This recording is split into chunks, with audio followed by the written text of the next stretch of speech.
Hey guys, tonight we're crawling back in time to an era that had castles, catapults, and believe it or not, some of the most utterly pointless inventions to ever gain a fan base. You're not about to march through great battles or navigate royal intrigue. No, you're going to experience the quieter absurdity of medieval life, one itchy, baffling idea at a time.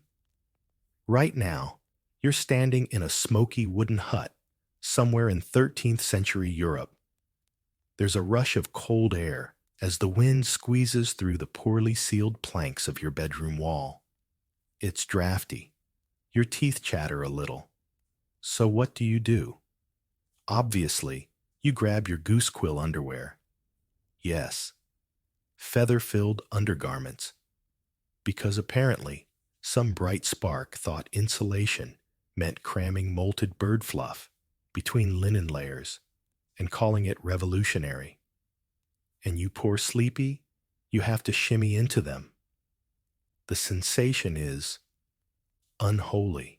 Imagine poking yourself repeatedly with a semi-damp quill while also being vaguely aware that a goose once sat where your backside now rests. The feathers are meant to trap warmth, but mostly they trap lice and shame. Historians still argue whether this feathery oddity was a widespread peasant trend or more of a noble novelty, something bored aristocrats dared each other to try during winter hunts. Either way, it somehow caught on in a few corners of Europe for a time as part of the never-ending quest to stay warm without central heating wool or apparently common sense. Some records suggest these garments were stitched with painstaking care. A chronicler even described them as a luxury most fine, which really says something about the low bar of medieval comfort. One noblewoman allegedly had her underlayers changed 3 times a day due to moisture. Lovely. To be fair, insulation was a huge deal back then. You didn't have heated floors or flannel sheets. You had to get creative. That meant layering multiple tunics, wearing hats indoors, or stuffing your boots with hay. The goose quill underwear was simply another experiment, albeit one that came with its own soundtrack of rustling and sneezing. You tug on your undershirt next. It's made of coarse linen, and no, it doesn't help with the itchiness. The whole ensemble is stiff and vaguely pointy. Sitting down is an act of courage. But hey, you're a trendsetter now. Or at least you're not freezing to death, which in medieval Europe is practically the same thing. And here's a fun tidbit: some monasteries actually tried to discourage these comfort hacks, believing suffering was spiritually cleansing. So while you're squirming in your ridiculous feathery drawers, a monk down the road is praising the cold for building character. You shuffle toward your straw mattress, which is not straw anymore. It's mostly dust bugs and old regrets. As you lie down, the goose quills poke your thighs with a persistence that's hard to ignore, like a passive-aggressive reminder that you've made very strange fashion choices tonight. But don't worry, this is only the beginning. We've got fish bladders, beak masks, mouse fur cosmetics, and personal apology whistles coming your way. So before you get comfortable, take a moment to like the video and subscribe, but only if you genuinely enjoy what I do here. And let me know in the comments where you're tuning in from and what time it is there. I love seeing our sleepy little community stretch across the world. Now dim the lights, maybe turn on a fan for that soft background hum. And let's ease into tonight's journey together. You close your eyes and try to ignore the poking. You breathe in that faint scent of wood smoke, hay, and whatever medieval deodorant was or wasn't. And with that, your journey into the realm of the world's most pointless medieval inventions begins. You wake before dawn, because of course you do. There's no rooster involved, just the cold tip of your nose, and the distinct realization that your leg is half hanging off the bed into what might be a puddle. You sit up your goose quill underwear, crunching with disapproval, and fumble for light. That's where the next marvel enters the fish bladder lantern. Yes, you read that right. Forget wax candles or oil lamps too expensive, too ordinary. Someone somewhere decided the key to personal illumination was the translucent bladder of a fish stretched over a wooden frame, then lit from within by a weak oil flame. The result? A gloomy, vaguely fishy halo of light that barely reaches your own feet. You squint. The room smells like low tide and regret. Historians still argue whether fish bladder lanterns were genuinely functional or more of a symbolic oddity used by certain townsfolk trying to show off their resourcefulness. In either case, these lanterns appeared in coastal regions where fish were plentiful and logic was perhaps in shorter supply. The idea wasn't entirely without precedent. Dried animal membranes had been used for centuries in window coverings, so someone probably looked at a flapping cod bladder one afternoon and thought, why not lighting? Because medieval innovation was often powered by bold guesswork and a total lack of modern safety codes. The process was complicated. First, you had to catch a fish with a big enough bladder, not exactly something covered in your farming chores. Then the bladder had to be cleaned, stretched dried, and fitted to a delicate wooden frame, which warped if it got wet again. Then came the tiny oil wick inside, which gave off just enough heat to cook a mosquito, but not enough to read by. A breeze, lanterns out. Slight knock-shattered fish bladder. Fun. And if you thought the smell would fade, it didn't. Fish oil is clingy. You walked around smelling like an angry dockside market. Still, some medieval households swore by them.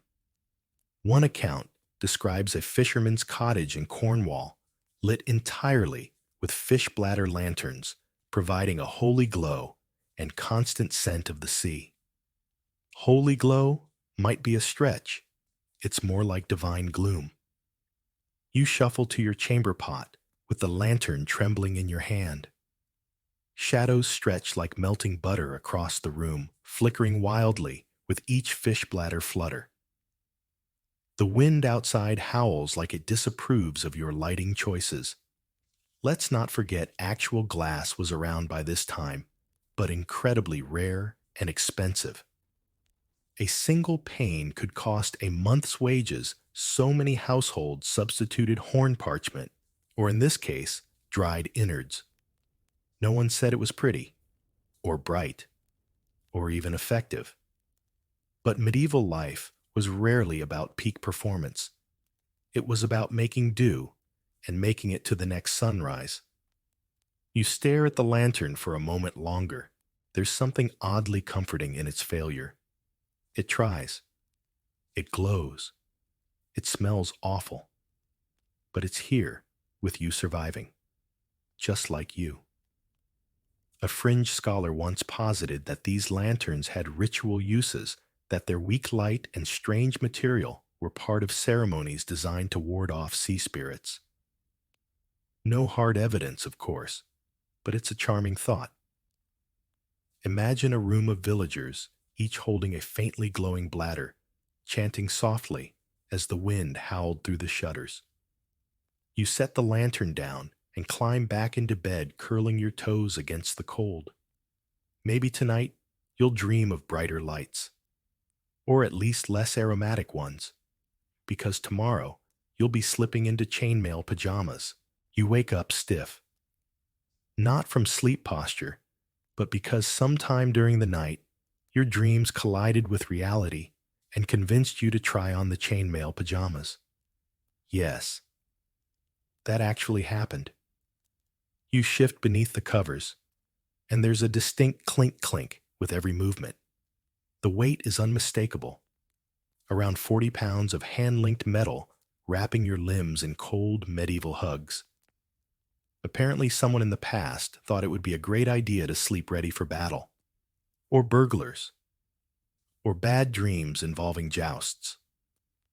Chainmail was, of course, the go-to armor for a long stretch of the Middle Ages, effective for deflecting blades, decent against arrows, and universally respected for being ridiculously uncomfortable.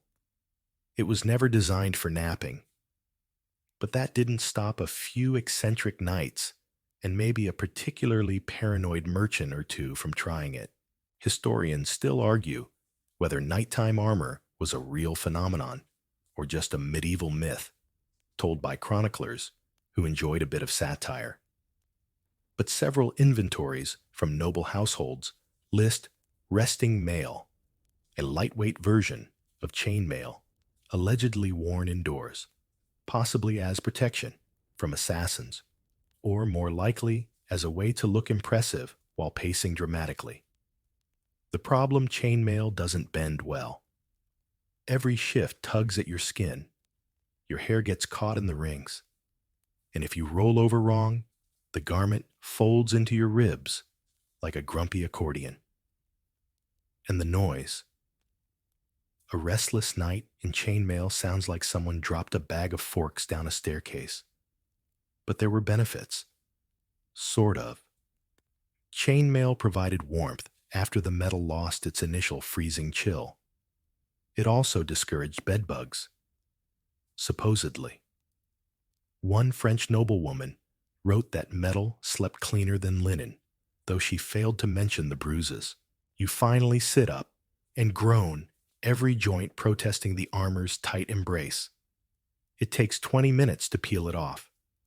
The chain shirt sticks to your back like clingy, emotional baggage. Your fingers are sore from unlatching the tiny buckles. You drop the mail shirt beside the bed, and it lands with a heavy thunk, possibly alerting the local watchtower 3 miles away.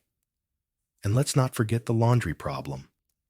Chainmail can't exactly be tossed into a basin with some lavender soap. It had to be boiled, or scrubbed, or buried in sand and rolled around until vaguely less grimy. Most people just let it rust and hoped for the best. A fringe legend tells of a knight who refused to remove his chainmail for years. Allegedly, his flesh fused to the metal. Is it true? Historians doubt it. But the idea lingers, like the faint tang of iron in your sheets. Back in the day, chainmail was a symbol of prestige. Wearing it to bed was less about protection and more about image. You wanted people to know you were always prepared, or maybe just deeply committed to poor life choices. You stretch again, free at last from your metallic cocoon. Your shoulders ache. Your knees click like castanets. But there's a certain pride in surviving the night, armored like a slow-moving porcupine. Outside, the sun is rising, staining the window slats with gold. You shuffle toward your next medieval miracle, a hat that thinks it's a heater. But for now, enjoy the breeze brushing your skin again. You've earned it. You're still shaking off the memory of sleeping inside a medieval xylophone when you reach for your next bold innovation, the heated brick hat. No, it's not a metaphor. At some point in medieval history, someone looked at a headache, looked at a hearth, and decided the solution was to wedge a hot brick into a hat and strap it to their skull. A miracle of discomfort and daring, this odd invention was touted by someone somewhere as a cure for chills, migraines, and winter melancholy. You balance the hat on your head. It's essentially a thick woolen bonnet, but inside is a carefully wrapped brick that was left near the fire overnight. Still warm, still heavy, and radiating heat like a grumpy sun pressed directly to your scalp. To say it's relaxing would be a lie. The brick shifts with every step. You wobble. Your neck protests.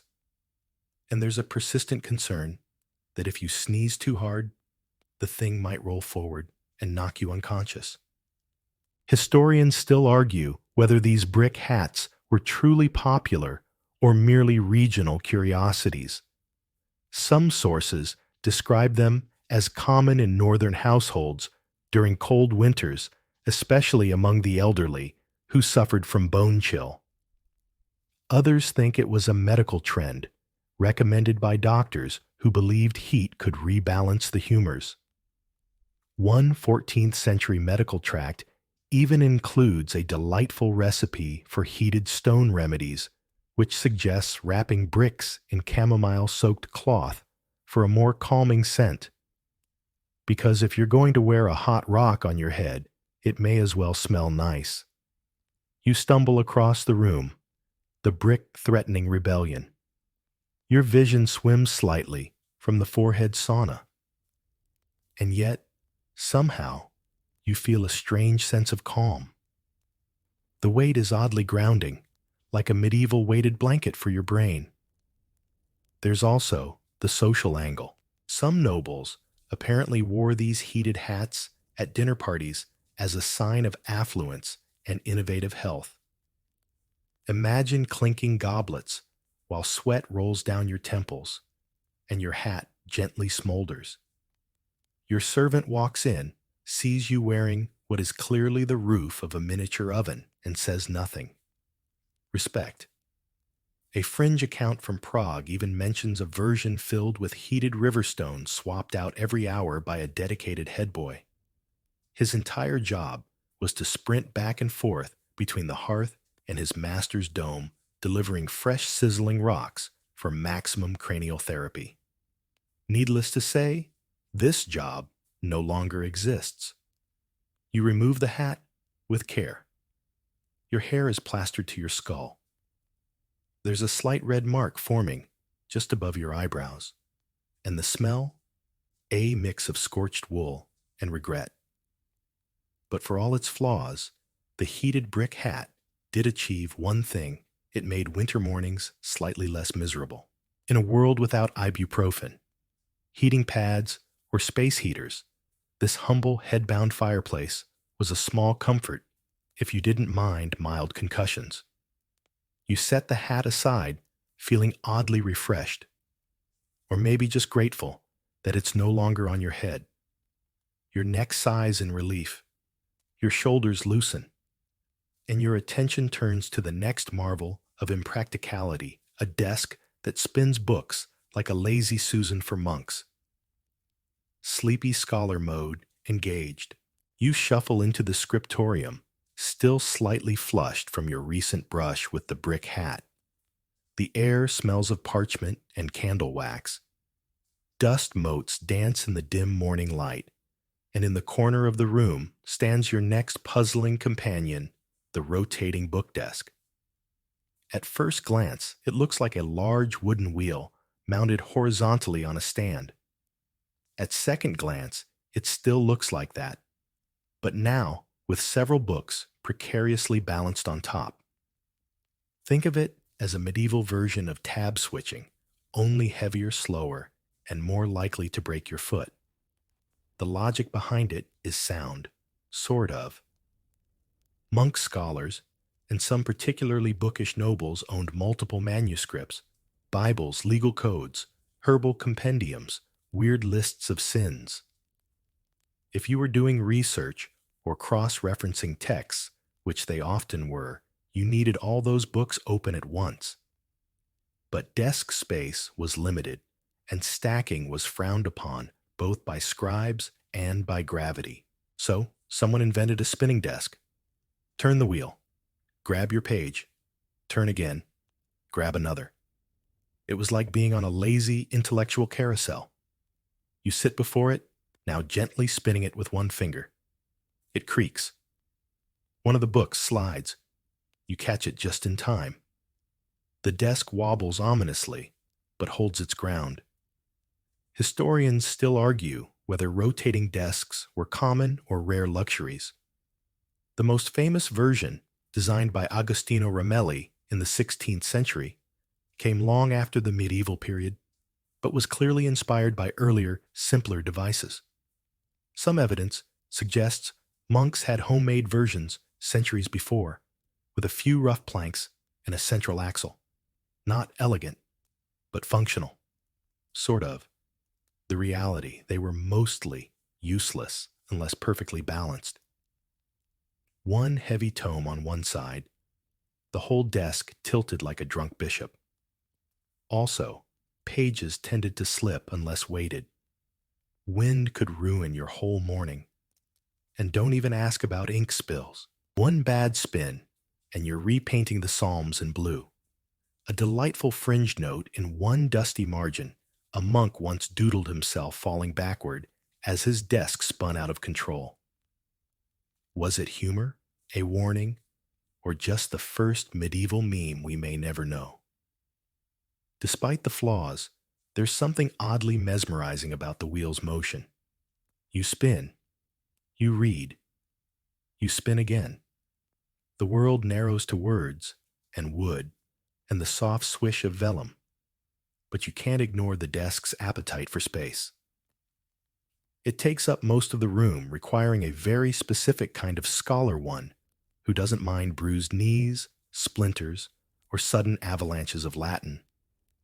You reach out, steady the desk, and close one of the books.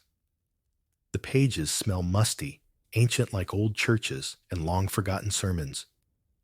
You realize you've been staring at the same line for 10 minutes, lulled into a gentle fog by the rhythm of the spin. And isn't that kind of the point? A useless invention? Yes, but one that encourages slow thought, quiet, introspection, and eventually sleep. You push the desk gently, letting it rotate once more. Then you rise quietly and leave the room. Time to prepare your face for the evening feast. And what better way than with rodent cosmetics? You return to your chamber, where laid out neatly beside your comb, in a bowl of slightly stale rosewater, rests a truly unforgettable beauty, regimen, mouse fur, eyelash extensions. Yes, you read that right. Before mascaras, before falsies, and long before laminated brows flooded your feed. There were women in medieval courts who, for reasons both social and scandalous, glued bits of mouse fur to their eyelids. Eyelash drama, 14th century style. You lean toward the mirror, well-polished bronze plate, and consider your options. A strip of soft-trimmed fur lies waiting, cut from the belly of a mouse and delicately curled. Supposedly, it enhances your allure, though it mostly looks like a small caterpillar with ambition.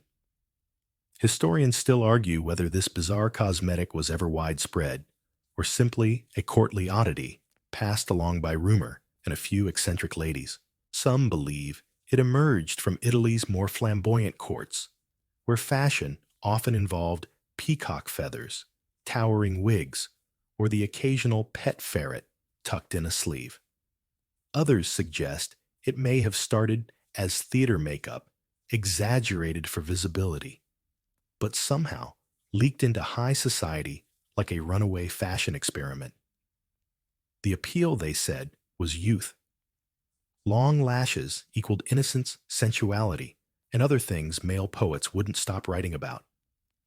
One chronicler notes that a Venetian countess wore mice tufts for the enhancement of the eye's curtain. Someone give that man a thesaurus. Of course, you don't have modern adhesives. You've got goose grease or fish glue. Both smell questionable and dry, either too fast or not at all. You dab some on the strip blink a few times and gently press it to your lid. The effect is dramatic. The fur tickles your brow. You blink awkwardly. Your peripheral vision dims like someone put velvet curtains in your eyeballs, and the fashion is not without risks. A noble in Rouen allegedly sneezed one loose during Mass where it landed in the bishop's chalice. Mass paused. Silence fell. A servant fainted. The eyelashes were banned from that cathedral forever. But there's no denying the effort. The trimming, the grooming of the groomed bits. Some women even kept their own tiny mouse farms, not for food, not for pest control, but for beauty. The medieval world didn't invent glam, but it certainly gave it character. One fringe theory even links mouse fur lashes to earlier Egyptian cosmetic practices, though most scholars think that's a stretch.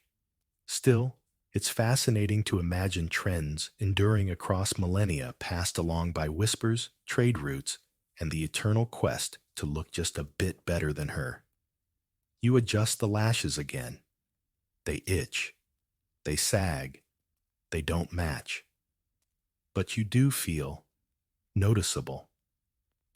At least to the three people close enough to notice you have rodents on your face.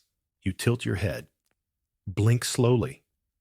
Practice your I'm mysterious, but also vaguely rodent-adjacent expression. It's a look.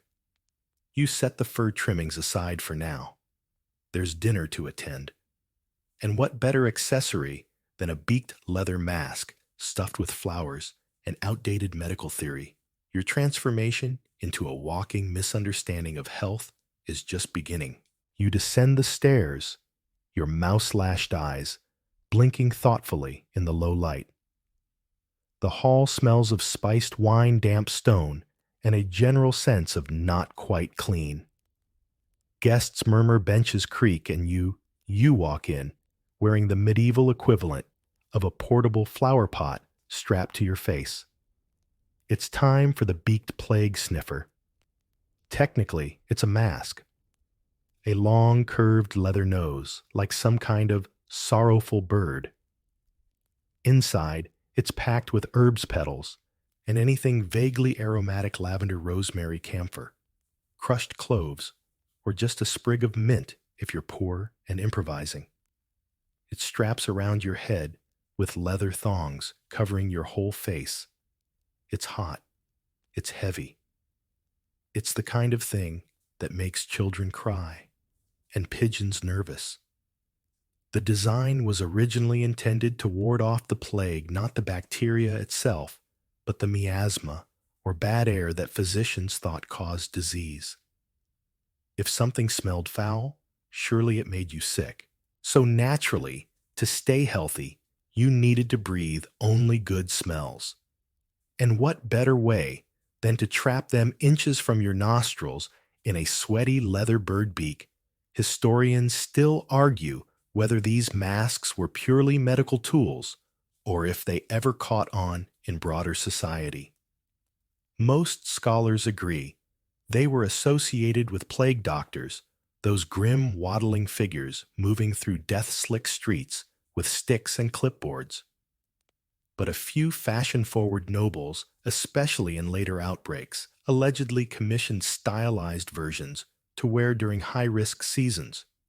Your version, hand-stitched, slightly moldy, and filled with marigold petals that keep getting in your nose. You wander the great hall. Conversations falter slightly as you pass. You nod regally. Someone murmurs, "How, avant-garde?" Someone else whispers, "Is it a bird?" No one says you look healthy. It's hard to eat. The beak juts out a good 8 inches. You try to sip from a goblet and almost drown. Eventually, you just lift the whole thing off, which releases a puff of concentrated garden smell, like a botanical burp, into the room. A fringe account from Lubeck tells of a merchant who wore his beaked mask so religiously during plague years that his dog stopped recognizing him. When he finally removed it, the dog bit him. This story is unverified, but deeply satisfying. Still, there's something theatrical about it. The wide hat, the long coat, the mask. You don't just look prepared for plague, you look like you might conduct a musical about it. You're a walking medical myth with flair. Later that evening, someone approaches you in confidence. They too have a beaked mask. Yours is slightly longer. You nod to each other, acknowledging your shared suffering. It's a club. A very uncomfortable, sweaty, flower-scented club. Eventually, you retreat to your quarters, the leather strap leaving a line across your cheeks. Your face is damp. Your nose tingles. And your next adventure? It involves utensils, deadly ones.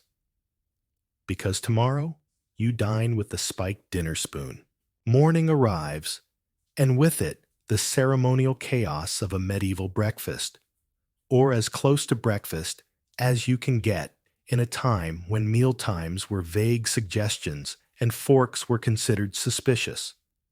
You trudge to the table bleary-eyed, your mouse lashes finally flaking off from the night before, and your cheeks still faintly indented by plague mask straps. You sit on a wooden bench that creaks dramatically and wait for the meal to be served. And then it's handed to you the spiked dinner spoon. At first glance, it looks like a normal spoon until you notice the jagged ridge along the handle and a tiny gleaming blade embedded in the side of the bowl. This isn't just a utensil, it's a threat. Supposedly designed for efficiency, the spiked spoon was one of many overly ambitious tableware experiments that attempted to combine form function and a little bit of mayhem. One edge cuts one scoops, and the spikes, no one really agrees on the spikes. Historians still argue whether these spoons were ever truly used, or just a curiosity crafted for noble feasts to intimidate guests or impress foreign dignitaries. Some believe they were military-issue multi-use tools for soldiers too poor to carry both a dagger and a soup ladle. Others think they were designed for upper-class paranoia, always ready to stab a rival if the gravy got political. You examine your own. The handle is etched with ornate vines worn from use. One prong is slightly bent, and the blade part glints ominously in the morning sun. Your porridge looks nervous. You attempt a bite. The spoon catches your lip. You wince. Blood is not on the menu, but the spoon seems indifferent. Across the table, a minor noblewoman tries to cut a sausage with her spoon's side blade. The sausage wins. It flings itself onto the floor with a splat. She shrugs and spears it with a spike.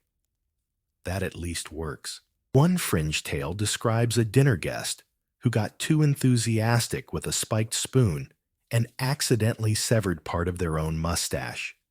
No major injury, just major embarrassment, and a ban from the Duke's table until it grew back. Some spoons even had tiny locks to fold the blade away like a medieval Swiss Army knife. One particularly dramatic version included a toothpick that doubled as a lockpick. Because who doesn't want a utensil that enables both oral hygiene and light burglary? You manage to eat half your bowl without injury. Success. Mostly. The porridge tastes like wet wood, but that's normal. The spoon, though ridiculous, does have a strange appeal.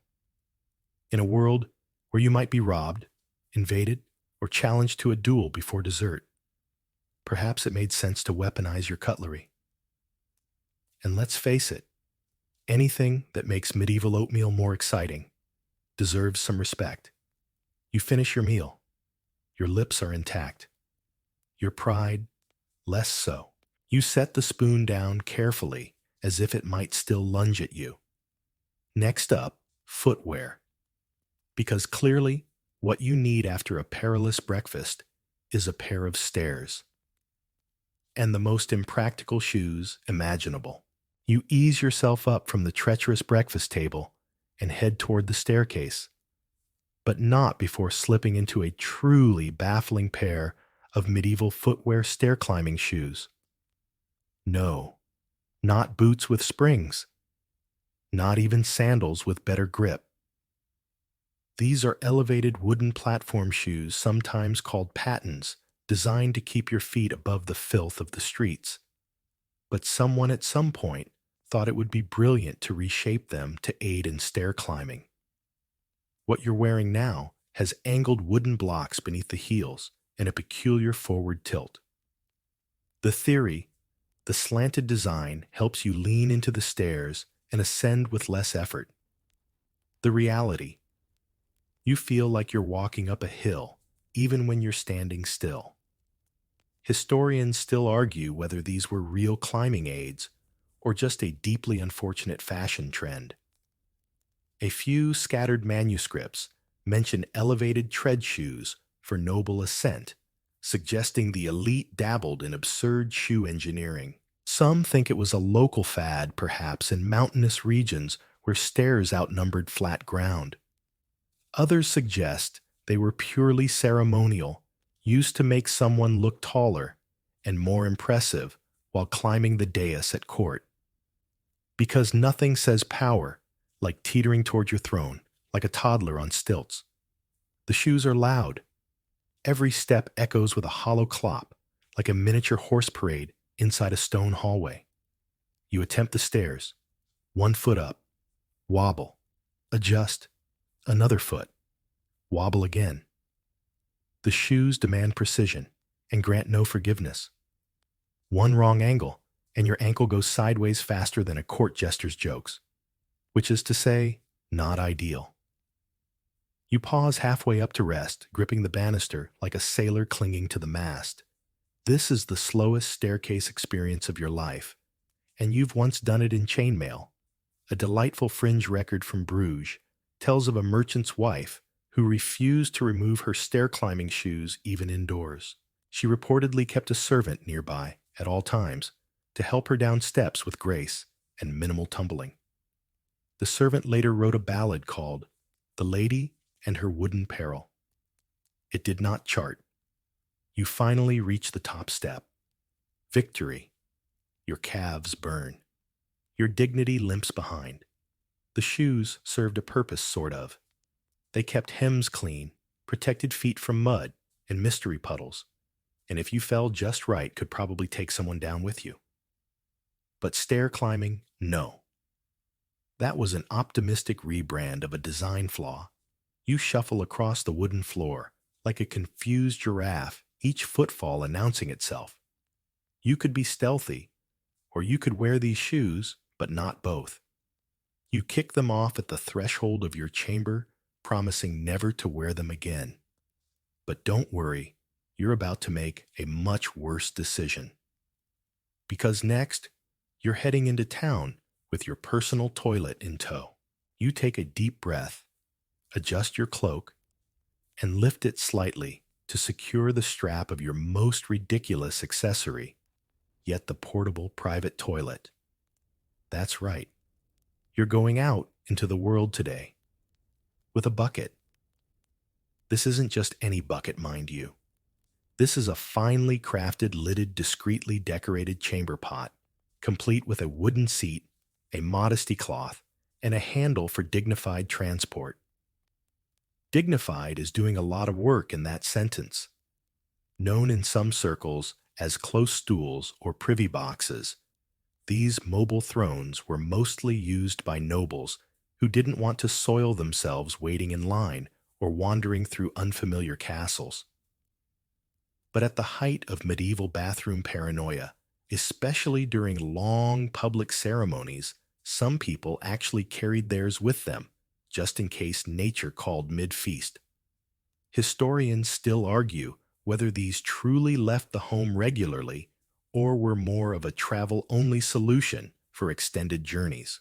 Yet a few wild accounts suggest that certain high-ranking nobles and elderly clergy took their commodes to court literally and expected attendants to manage the logistics should an emergency arise.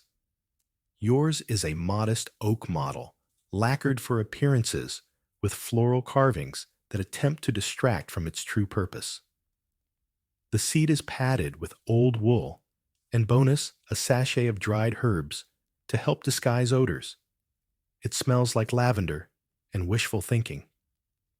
You step into the street. The sky is gray. The mud is thick, and with every step, your bucket sloshes faintly. Is it water? Disinfectant? You're not entirely sure. You only know that your gait has been forcibly slowed, like someone walking with the world's least festive drum. strapped to their thigh. Children point. A baker snorts into his apron. You offer a tight-lipped smile. You're not embarrassed. You're prepared. You reach the edge of the town square and take a seat on a bench, gingerly setting your portable privy down beside you, like a sleeping pet. Nearby, another bucket-wielding citizen gives you a knowing nod. It's the nod of two people who've chosen utility over shame. A fringe anecdote from a Florentine ledger mentions a courtier who hosted bucket banquets in which each noble sat upon their own privy stool during the feast. The idea was to avoid interrupting conversation with awkward trips. Unsurprisingly, the practice never caught on, though one bishop reportedly praised it as the height of efficient digestion. Modern historians grimace at this. Hygiene standards were flexible, but in an age without plumbing, carrying your own cleanish option made more sense than using the communal troughs or alleyway nooks shared by pigeons and peasants alike. You rise from the bench. Your knees crack. Your pride survives. You head home, legs a little wider apart than usual, because while the bucket may be portable, comfort is not included. As you cross the threshold, you set your trusted travel toilet down with reverence and relief. Now you're ready to freshen up. With a device so lavish, so fragrant, and so utterly useless, it belongs only on your head. Yes, it's time for the perfume helmet. You return to your quarters, the faint slosh of your portable toilet still echoing in your ears like the drumbeat of questionable life choices. You close the door, lean against it, and sigh. You deserve a little luxury. Enter the perfume helmet. It's exactly what it sounds like, an enclosed headpiece lined with fragrant herbs, essential oils, and occasionally a dab of honey or vinegar worn to combat the ever-present stench of medieval life. Think of it as the unfortunate cousin of today's scented candles. Except you wear it on your face. You retrieve it from its shelf, a heavy domed contraption made of wood and brass, lined with soft cloth and small pouches stuffed with lavender mint rose petals and a dried orange peel someone probably thought was exotic. When you lift it over your head and lower it into place, the world changes. The air becomes cloyingly sweet. Your vision narrows to the eye slits. Your ears catch only muffled echoes. You are now breathing inside a walking bouquet. Historians still argue whether the perfume helmet was actually worn day to day or simply used during moments of extreme olfactory emergency, such as during plagues or perhaps long church services beside unwashed nobles. Some think it was part of a medicinal theory to purify the air entering the body and guard against illness. Others believe it was simply an elite eccentricity, one of those fads nobles picked up when baths were rare and pride was not. Either way, here you are, inside it. It is a lot. At first it's pleasant. You breathe in hints of thyme and rosemary. But soon the mix becomes overwhelming, like you've stuck your head into a spice cabinet mid-explosion. Your scalp sweats. One petal falls into your mouth. You consider sneezing, but there's no dignified way to do it in a helmet. A fringe manuscript from Aragon describes a lady who wore her perfume helmet for an entire week to preserve her purity from town air. The helmet eventually had to be removed by force when her hair fused to the lining. Whether that's literal or figurative is unclear, but the mental image lingers. Another bizarre version of the helmet was fitted with a tiny incense tray, lit of course by a miniature coal dish near the forehead. Unsurprisingly, this model didn't last long. One nobleman in Prague reportedly singed off both eyebrows before deciding the smell of people was preferable to the smell of panic. You sit by the window, trying to read. You last 5 minutes before removing the helmet with a dramatic gasp. The air outside is cold and pungent, but it feels real. Your head is flushed, your temples damp, your nose stuffed with floral ghosts.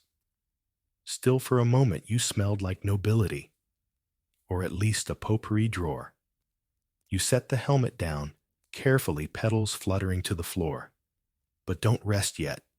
Your next adventure even more absurd, because now in the name of battlefield fashion and desperation you're about to don a fake beard helmet. For women, you blink at the object on your bed. It blinks back, sort of. It's not alive, but it's certainly threatening. A gleaming steel helmet with an attached beard. Not just any beard, a thick, wiry chest-length brush of woolen hair dyed a dark, authoritative black. And it's meant for you, a woman, a lady of relative standing, who for the next few hours will be a bearded lady of defense. Welcome to one of medieval history's strangest inventions, the fake beard helmet for women. You lift it carefully. The metal is surprisingly light, but the beard is commanding. It's sewn to the chin guard with iron-threaded loops and secured with pins from inside. You have no idea who came up with this, but you'd guess it was someone who read far too many war poems and decided, well, if the men are running off to battle, why shouldn't the women get to look terrifying too? Historians still argue whether these helmets were truly worn in any organized way, or if they were symbolic costume pieces for pageants, parades, or the occasional militia masquerade. But several contemporary woodcuts, often dismissed as satire, depict women in armor, complete with masculine beards, marching with farm tools and buckets. Were they mocking, celebrating, preparing for a siege? It's unclear. What's clear is this: someone wore it. Someone thought this was a good idea. And now so do you. You strap the helmet on. The beard itches immediately. It swings with your steps like a pendulum of misplaced authority.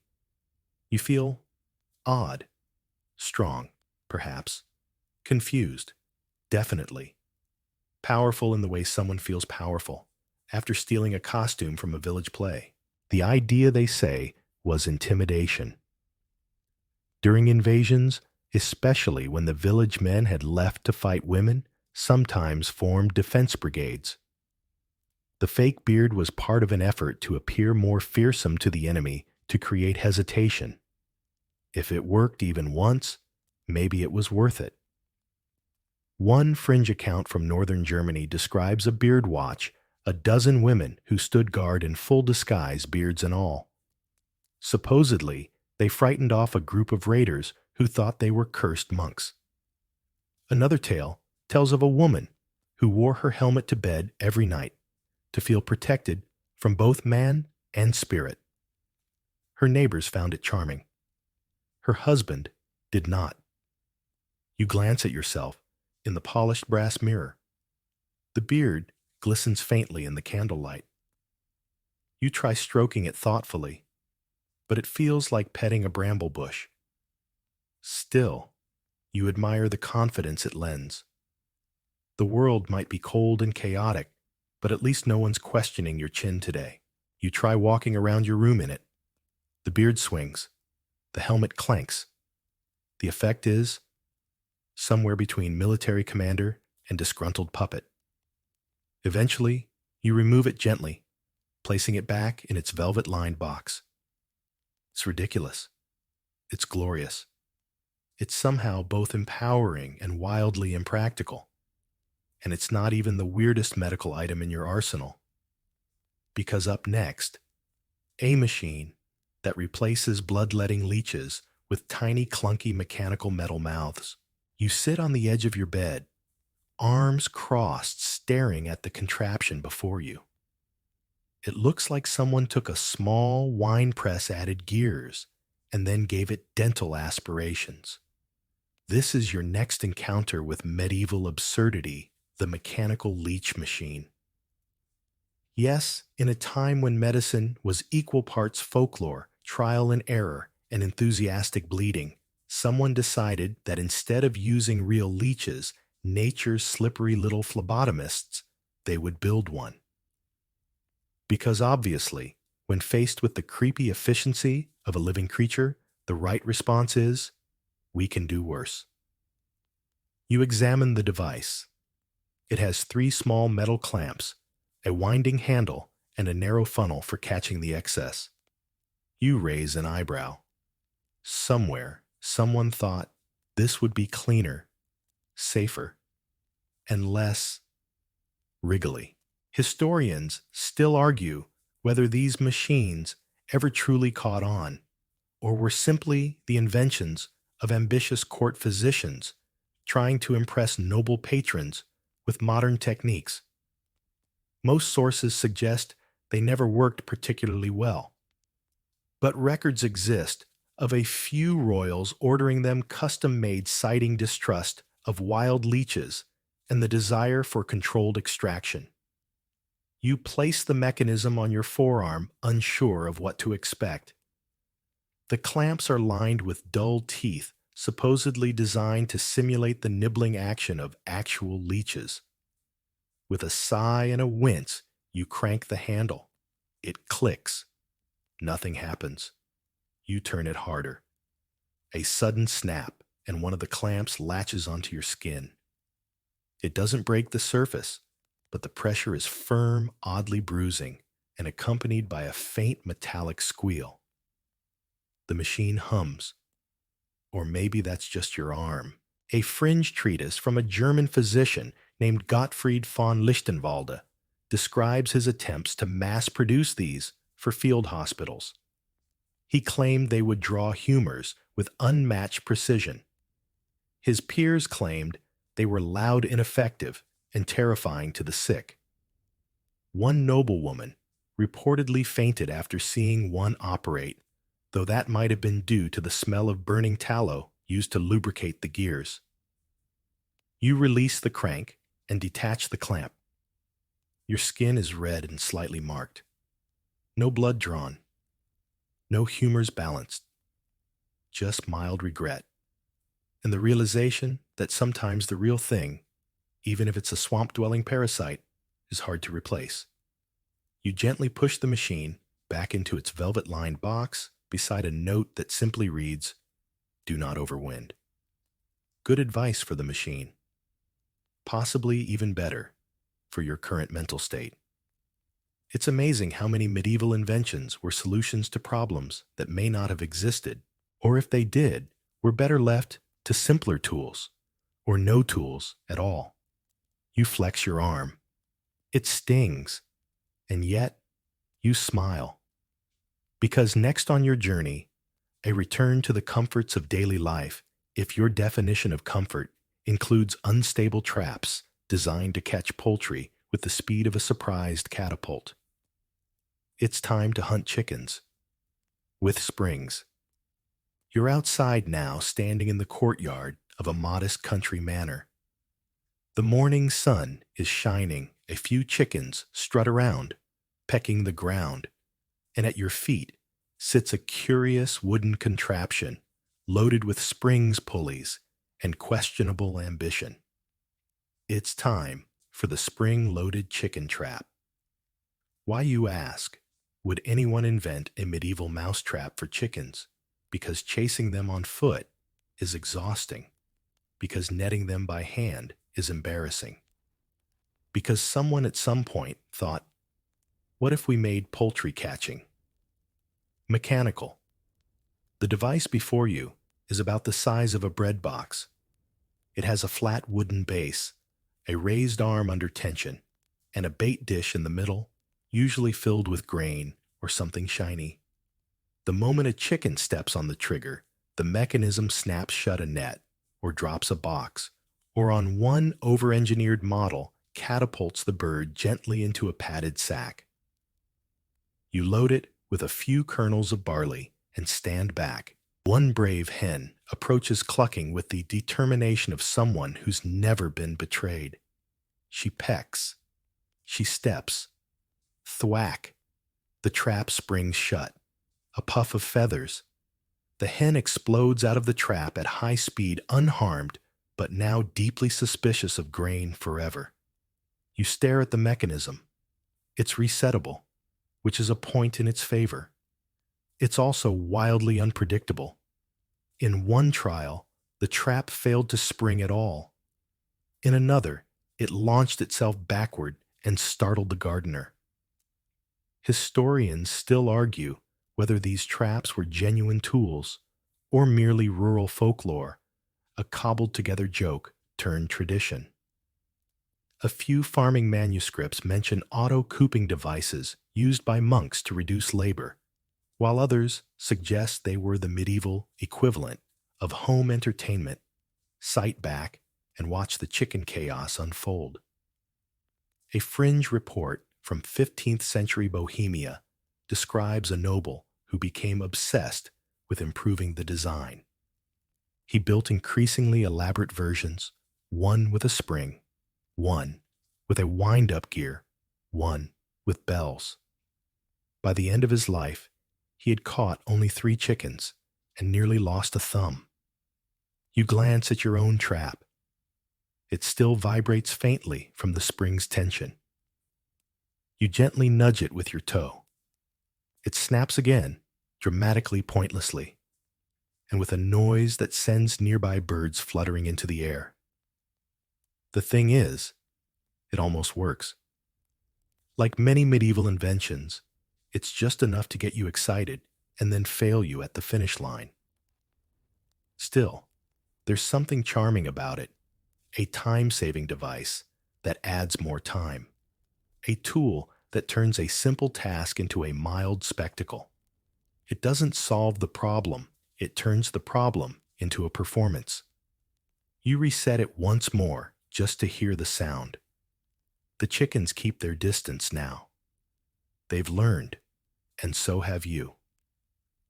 But before the day is done, there's one last invention to examine, one final masterpiece of medieval absurdity, one you wear, not for fashion, not for battle, but to publicly announce your shame. Grab your whistle. It's time for the apology walk. You're on the road now. Barefoot, wrapped in a plain gray tunic, head slightly bowed. Around your neck hangs a string tied to a small wooden whistle that rests lightly against your chest. Yes, it's that time. Welcome to the medieval practice of the apology whistle, an invention so theatrical, so questionably effective, and yet so oddly sincere, it somehow gained traction in more than a few towns. In short, you've sinned. Or someone thinks you've sinned. Maybe you gossiped. Maybe you skipped mass. Maybe you were caught playing dice with the miller's son behind the alehouse. Whatever the offense, your penance now involves a walk of public contrition, whistling every few paces to announce your shame like a very remorseful tea kettle. You raise the whistle to your lips and blow. Weep. A flock of geese looks up in judgment. The whistle isn't even tuned properly. It lets out an awkward squeak, half bird call, half hiccup. Still, the ritual is clear. Every dozen steps, blow the whistle. Every time someone looks your way, nod humbly. Every time a child giggles or a baker chuckles from their stall, remember you're doing this to be forgiven. Historians still argue whether the apology whistle was a common practice or just an eccentric punishment used in particularly theatrical towns. Some suggest it emerged from early ecclesiastical customs designed to give sinners a chance to atone publicly without resorting to stocks or flagellation. Others believe it was invented by town leaders who just really enjoyed dramatic sound effects. A fringe record from a Flemish village tells of a man who had to whistle for 7 days straight, after insulting a magistrate's hat. By the end, the townsfolk were so sick of the sound, they begged the priest to absolve him early. Your own journey winds past the marketplace, the bakery, and finally the church steps. No one shouts. No one scolds. Most people simply smirk and return to their turnips. A few nod in solidarity, perhaps they too have whistled their way to redemption. The idea, it seems, wasn't to humiliate you. It was to remind you and everyone else that sometimes owning your faults means being seen. You reach the end of the road. You lower the whistle. You feel lighter, even if your pride has been slightly dented. You step back inside your home, closing the door behind you. And slowly, finally, the world begins to settle.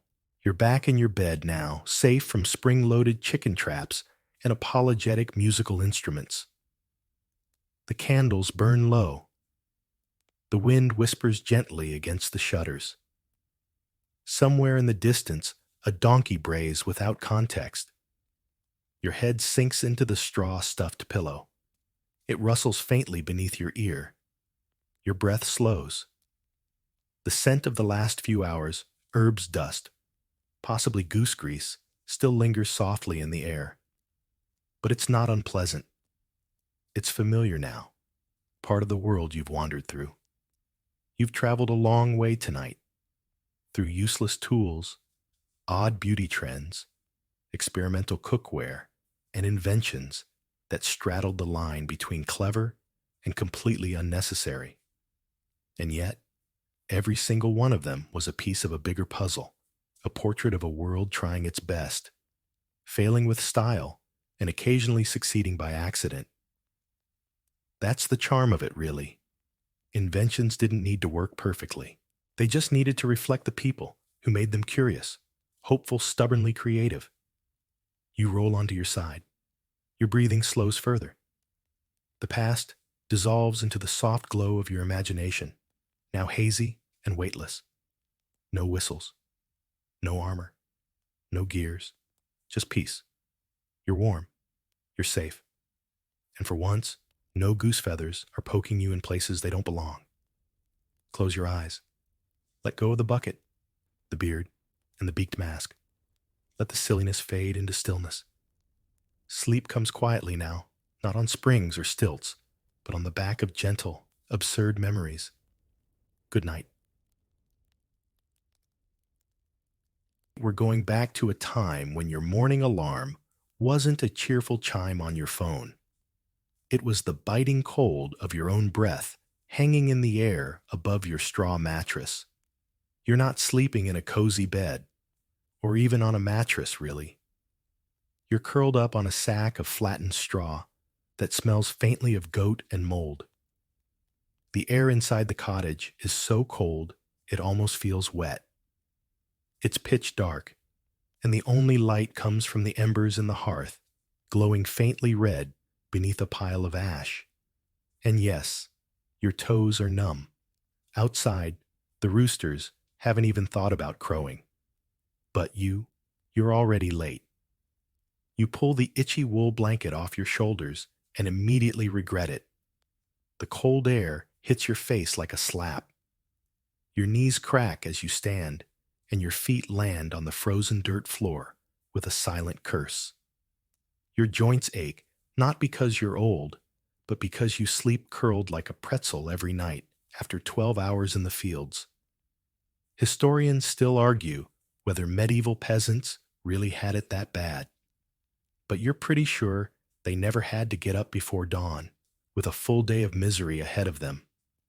Your breath clouds in front of you as you tiptoe around your snoring siblings, your snoring parents, and yep, that one chicken that somehow ended up inside again. You find your rough tunic hanging near the hearth, stiff with yesterday's sweat. You slide it on like armor. It smells like every terrible decision you've made this week. The cottage is one room, just one. Everyone sleeps here, eats here, breathes here. And awkwardly, sometimes uses the chamber pot here too.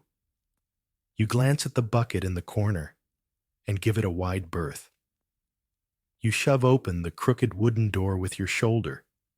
It groans louder than your knees did. Outside, the world is damp and black. No moon, no stars, just the heavy smell of wet hay and manure in the wind. You step outside and immediately sink an inch into mud. Your toes curl instinctively, though that does very little when you're barefoot. Everything is still. No birds, no breeze, just the quiet of a village not yet stirring. You're the first soul awake. Congratulations. You win nothing. There's a tiny thrill to that moment, even in the cold. It's like holding a secret the world hasn't remembered yet. You have about 20 minutes before anyone else stirs, and about 20 chores to do. First, you need to get the fire going again. But more on that in the next section. Before that, let's take one last look around. This little hovel you live in isn't uncommon. Most medieval peasants had homes just like this, wattle and daub walls, a thatched roof, patched with turf, and not a single inch of insulation. Fun fact, some roofs were so poorly sealed that birds nested in them. One chronicler from 1294 wrote about being shat upon thrice in the night by nesting sparrows. Charming. You scratch your head, which doesn't help the lice situation, and step into your morning. There is no coffee. There is no sunlight. There is only duty and frozen toes. You shuffle toward the animal pen with the same enthusiasm as a condemned man heading to the gallows. The mud sucks at your feet, with each step cold and clinging like a toddler with separation anxiety. The path to the pen is familiar. You could walk it blindfolded, but that doesn't make it any less miserable. Even the chickens aren't up yet. You think you hear one snore. Your first job, feed the animals. Technically, it's not your job alone, but you're the one who drew the short straw last night. Or rather, the other straws mysteriously disappeared after everyone accidentally forgot they had hands. The pigsty hits your nose before your eyes can even adjust to the gloom. That thick, sweet, sour stench of mud waste and pig breath practically punches you. The pigs are already awake, snorting expectantly in the dark. They shuffle over to the gate as you unlatch it, their hooves squelching in muck that's more than just dirt. Here's your task, shovel slop. From a bucket, an unspeakable stew of vegetable peels, stale bread, and unidentifiable goo into the trough without spilling it on yourself. You fail. The bucket slips. Some of it splashes onto your shin, warm and sticky, and probably fermented. That's going to linger. You mutter something medievally unfriendly and keep going. The pigs don't care. They're too busy diving face first into the trough like nobles at a feast. Next stop, the chicken roost. Chickens you'd think would be easier. They are not. They are jittery territorial feather bullets with beady eyes and vendettas. One particular hen, Martha, is already awake, perched like a demon on the edge of the roost. You know she's going to attack, and yet you still hope today will be different. It isn't. As you reach into the coop to check for eggs, Martha flaps directly into your face. Feathers. Screaming. Claw to the ear. You yank your hand back and stumble onto your behind in the straw. Dignity 0. Egg count 1 slightly cracked. Historians still argue whether medieval peasants viewed chickens as prized food sources or miniature devils in disguise. You are firmly in the latter camp. Once the coop is handled, eggs collected, feed scattered. Martha glared at you, moved to the goat shed. You hate the goats. Goats are chaos incarnate. One is already chewing on the corner of the door. Another tries to nibble your tunic as you step inside. You push it gently away, and it retaliates by headbutting your knee. Classic. But feeding them is simple hay and a bucket of water. Easy if you don't count the goat that follows you out and nearly knocks over the bucket. Again, there's something quietly absurd about all this. While the noblemen dream in feather beds about hunting and courtly dances, you're elbow deep in animal waste before the first hint of dawn.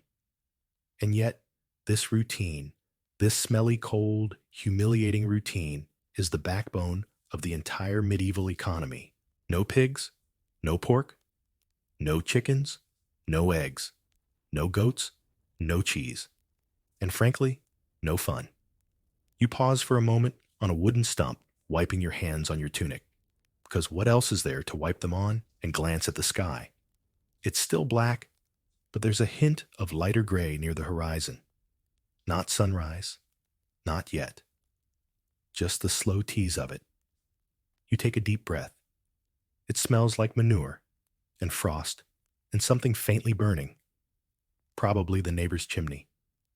Or possibly their dinner from last night still smoldering. You never asked. By this point, your fingers are tingling with cold and your stomach growls. But breakfast is still a dream. First, you need to start the fire. And given the state of your kindling, that's going to be its own mini ordeal. Still, before you trudge back to the house, you do a final check. Pigs eating. Chickens slightly murderous. Goats loud. Mission accomplished. You turn back toward the house, feet squelching in the mud, and try not to think about the fact that you'll be doing this all over again tomorrow. And the next day. And probably for the rest of your life. But hey, at least it keeps you warm. Back inside the cottage, your nose instantly picks up the faint scent of last night's ashes, a blend of scorched oats, old wood, and that unmistakable smoky note of "this is all we've got." The hearth looks more like a grave than a fire. Just a few tired embers hiding beneath a pale blanket of ash glowing weakly, as if they're not sure they want to be here either. Time to start the fire. Again. You kneel beside the hearth and reach for the kindling basket. It's mostly damp twigs you gathered days ago, half of them chewed on by something with small, judgmental teeth. There's one precious piece of dried birch bark buried near the bottom, but you're saving that for a true emergency, like when the Lord visits or it rains indoors again. You stack the twigs into a little pyramid, muttering encouragement like you're coaching a skittish cat. Then you reach for the flint and steel. If you're lucky, it'll take 6 strikes. If you're unlucky, it'll take 47 and a small personal sacrifice. The sparks come grudgingly, like they're being charged interest. One catches briefly. You blow gently. It fizzles out. Historians still argue whether medieval peasants developed special tricks for fire-starting bits of moss soaked in animal fat, tightly bundled lint, from woven cloth, even dried dung. You try the dung. It lights better than expected. Smells like regret, but it works. After a few tense minutes and a lot of muttered threats, the twigs catch. The fire stirs awake like a cranky old man. You feed it gently cooing like it's a baby or the village gossip. A few thicker sticks go on top, and slowly warmth begins to creep back into the room. The fire isn't just for cooking or comfort, it's a living necessity. Without it, the cottage becomes an icebox. Without it, there's no porridge, no boiled water, no hot air to dry your soaked boots. You glance over at them by the way they're still wet from yesterday's storm, and they still leak. As the flames grow, they cast flickering shadows across the low ceiling. Smoke curls lazily upward toward the roof hole, and you try not to think about the fact that it's probably clogged again. That'll be another chore for someone else, hopefully. The warmth slowly reaches your fingers, your knees, your cheeks. You feel them again. Unfortunately, with the fire going, you move to the next task, lighting the rest of the house.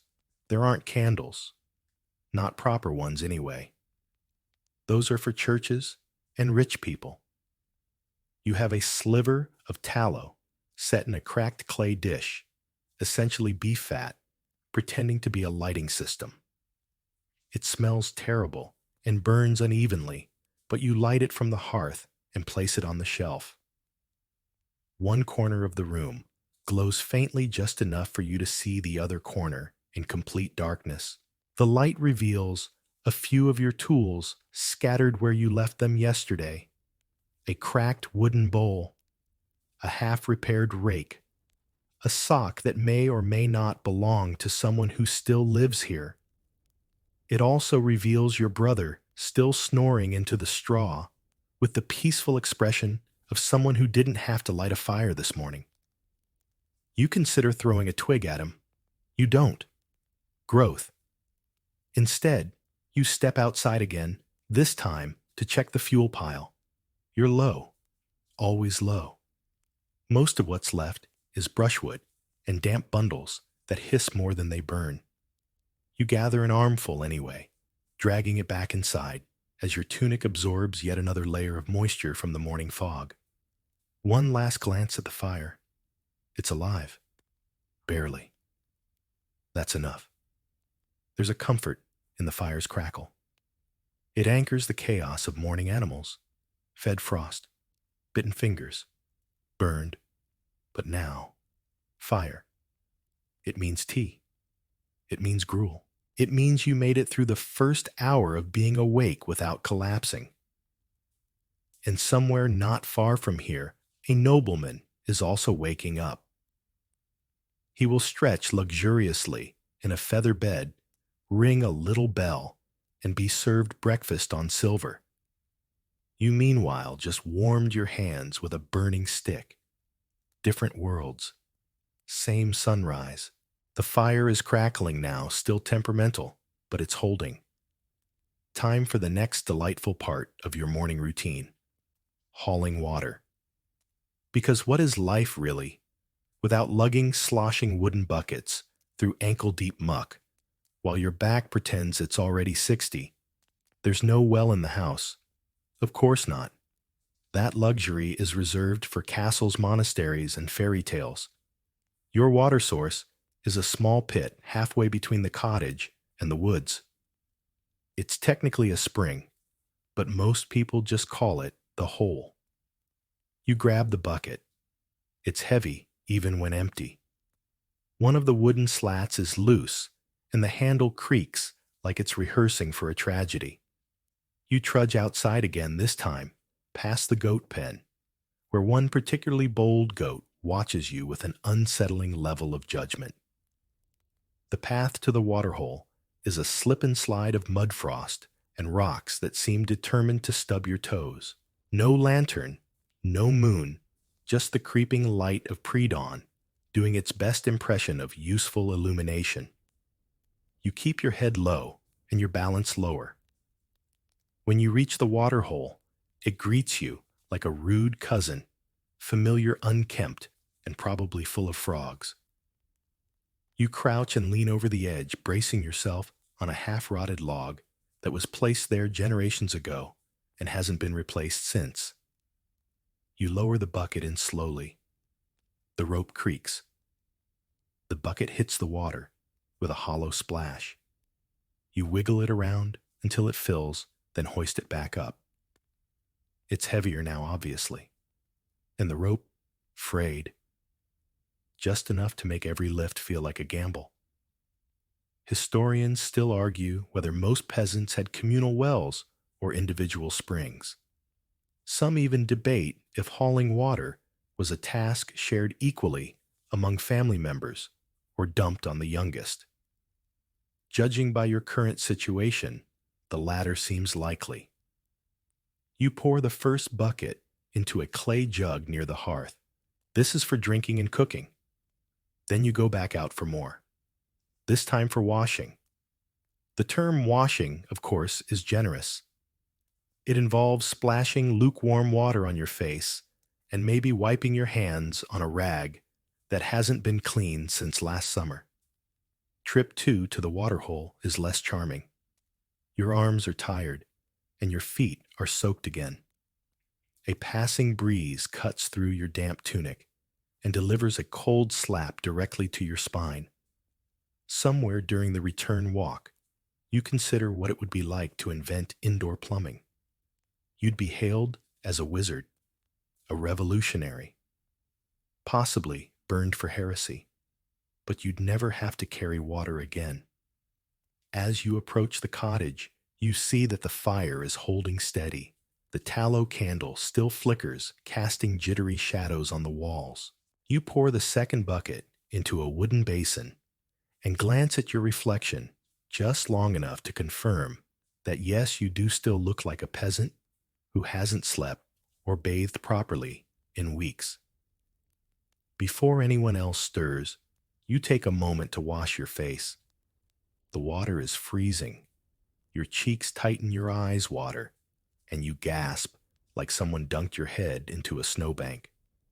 Congratulations, you're awake now. You pat yourself dry with a square of rough linen that could also be described as exfoliating if you're being optimistic. One of the chickens has wandered into the doorway, peering at you like you're the weird one. And then just as you sit down, just as you take a deep breath, just as you feel the tiniest spark of peace, you hear it. The unmistakable sound of someone emptying the chamber pot, loudly, right behind you. So much for serenity. Still, the water's in. The fire's lit. The animals are fed. You've been pecked and salted by goats doused in slop and frozen by the wind. And yet somehow, you've accomplished more before sunrise than a modern person might manage before noon. Of course, you still have to milk the cow. But that's for the next section. Time to face the cow. You've been putting it off, hoping maybe today would be the day someone else volunteered. But no, it's your turn. Again. And the cow knows it. You step out into the misty gray of early dawn. The sky has softened from black to a dull ash blue, and a couple of birds are starting to chirp, either from joy or desperation. Probably both. You trudge through the muck to the rickety lean-to that serves as a barn. It smells strongly of old straw, wet fur, and something deeper, richer, an aroma you politely identify as very concentrated cow. The cow is already awake, standing there like a large, judgmental statue. Her name is probably something pleasant like Buttercup, but in your mind, she is Lady Hoofstrike. Because every time you milk her, she manages to step on your foot, swat your face with her tail, or shift her weight in just the wrong direction. You swear she times it. You fetch the stool, wobbly splintered, held together by a prayer, and some twine, and the old tin pail. You approach slowly, like a knight confronting a dragon, except you're barefoot and holding a bucket. You settle in beside her, gently patting her flank. She turns her head and gives you a look. The kind of look a cow reserves for the one person in the village she truly disrespects. You sigh and get to work. You reach under, wrap your fingers around the teats, and start the rhythm squeeze, release. A thin stream hits the bottom of the pail with a metallic ping, then another, then another. It's almost musical in a way, if you ignore the flies, and the smell, and the slowly building tension in your forearms. Historians still argue how much milk a peasant household could realistically produce from a single cow, especially one on a sparse diet and overworked frame. Some suggest half a gallon a day, while others claim more especially in summer. Right now, you're just trying to not spill the quarter pint you've managed to collect. Lady Hoofstrike shifts. You freeze. You've been here before. She's debating whether to move her leg. She does. Right onto your foot. You bite your tongue. Hard. You close your eyes. You breathe through the pain. You may never walk again, but at least the milk didn't spill. Yet. You finish milking painfully slowly, with multiple tail slaps to the face. Your hair now contains something that definitely isn't shampoo. You flex your foot and back away, with the pail, like it's an ancient artifact that will self-destruct if tilted. You pour the milk into a covered jug back at the cottage, setting it aside for later boiling. No one drinks raw milk, not because they know about bacteria, but because cows eat literally everything and the result tastes like it. Also, it's safer barely. And just when you think you're done, you remember there's still the calf. You need to check it, feed it if needed, and ensure it hasn't somehow escaped again. Last time, it wandered into the neighbor's garden and trampled all the turnips. You're still hearing about it. You peek into the side pen, and there it is, curled up, snoring gently. You sneak in some fresh straw, refill its tiny bucket with milk-soaked mash, and gently pat its head. It licks your hand with a rough, sticky tongue. A rare moment of affection in a morning filled with nothing but resistance. You trudge back toward the house again, wiping your hands on a rag that used to be white. You're covered in everything slop, mud, hay, resentment, and it's not even proper morning yet. The sky has finally lightened into a dusty pink. The world is waking up. You've already been up for hours. You glance over at the neighbor's cottage, smoke's just now curling from the chimney. Late risers, probably nobles. You step into your own cottage and set the milk jug beside the hearth. The fire's still going, the water's still warm, and your brother is still pretending to be asleep. You throw a pebble at his blanket. Just one. For justice. You barely have time to stretch the ache from your shoulders before moving on to your next delight slop duty. Ah, yes. Feeding the pigs and chickens was only the first course. Now comes the main dish, preparing the actual slop. Not the edible kind. No, no. This is the special recipe made from everyone else's leftovers, moldy ends, and fermented kitchen shame. You are essentially the head chef of medieval garbage. You retrieve the slop bucket from the back corner of the room. It's wooden stained, and somehow always moist, even when it shouldn't be. You don't question it. You don't want to know. The contents are a layered mystery of porridge crusts, cabbage trimmings, onion ends, bread heels, a suspicious puddle, and one limp carrot that's been through a lot. The top has begun to bubble slightly, which you take as a sign that the fermentation is working, or that you've accidentally created medieval moonshine. You grab a wooden paddle and stir the contents slowly. A sour steam rises and invades your nostrils with the urgency of 1,000 wrong decisions. You gag, just a little, every single time. Historians still argue about the exact composition of medieval animal slop. Some say it was anything short of poisonous. Others believe certain herbs were deliberately added to improve digestion or mask the smell. You find that hard to believe. No herb known to man could rescue this. Once stirred, you divide the slop into smaller pails, one for the pigs, one for the chickens, and a tiny one for that one goat that thinks it's a nobleman. You carry the first pail outside, careful not to spill it.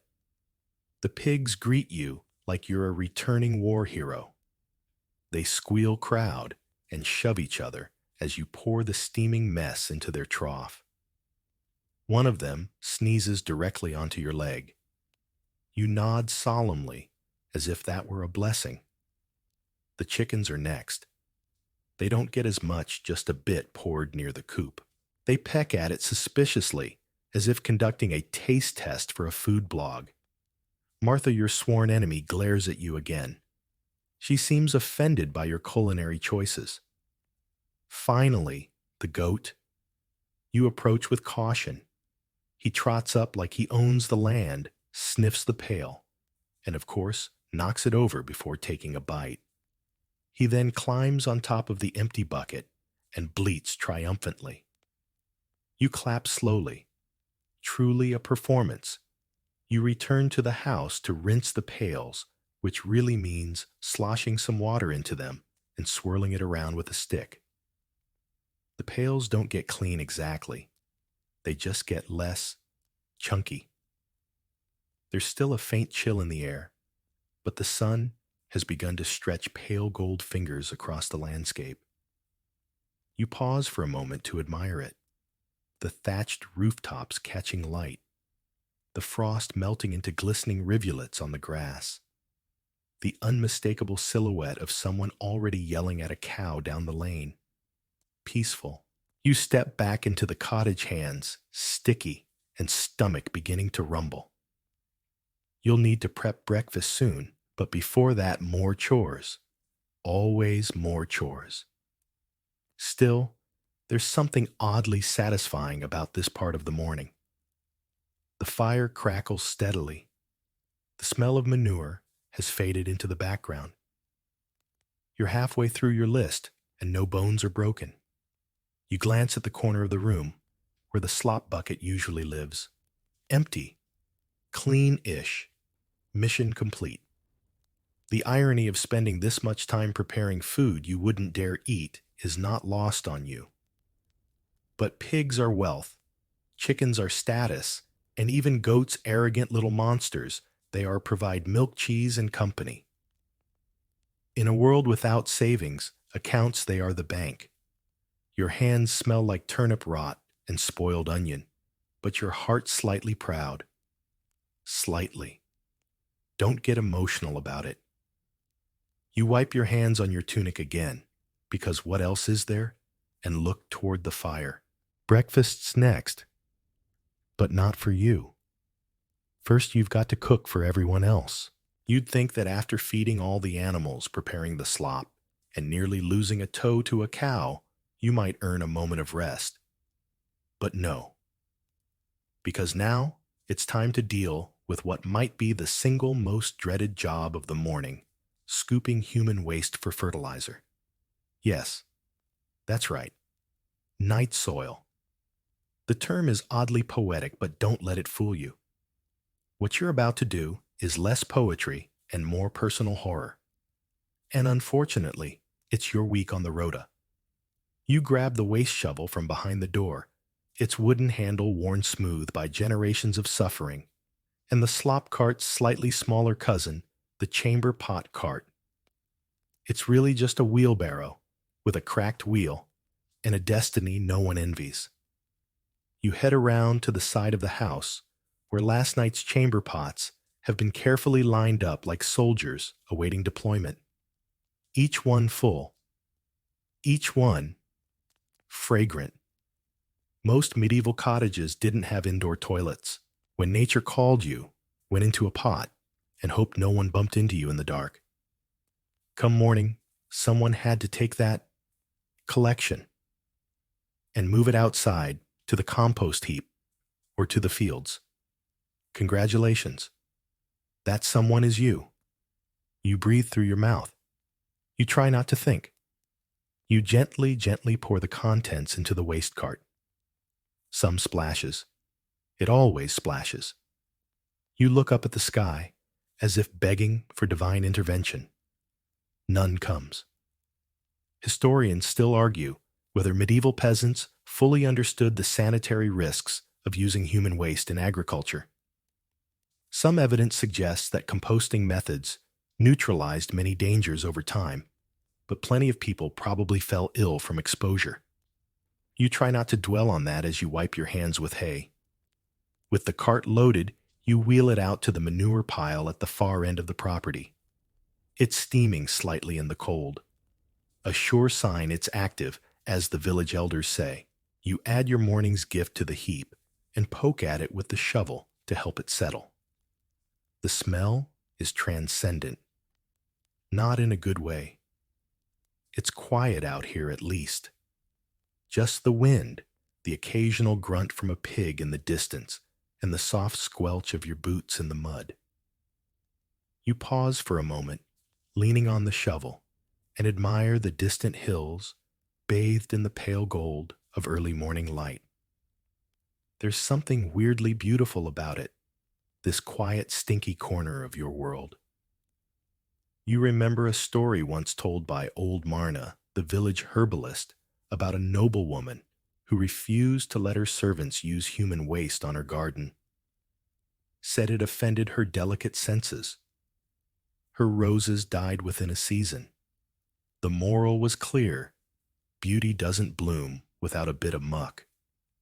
You trudge back to the house, dragging the empty cart behind you. Your arms are sore, your back is sore, and your pride is nowhere to be found. But the job is done. The village compost is just a little richer today, thanks to you and your dedication to truly unpleasant responsibilities. You park the cart beside the tool shed and hose it down with a bit of leftover bucket water.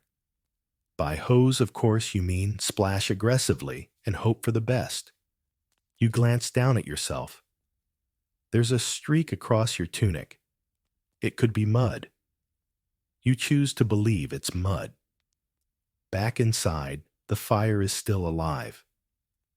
The house smells like smoke and straw, and a faint trace of breakfast starting to bubble in someone else's pot. You wipe your hands again and take a deep breath. Next up, fixing the tools that broke yesterday.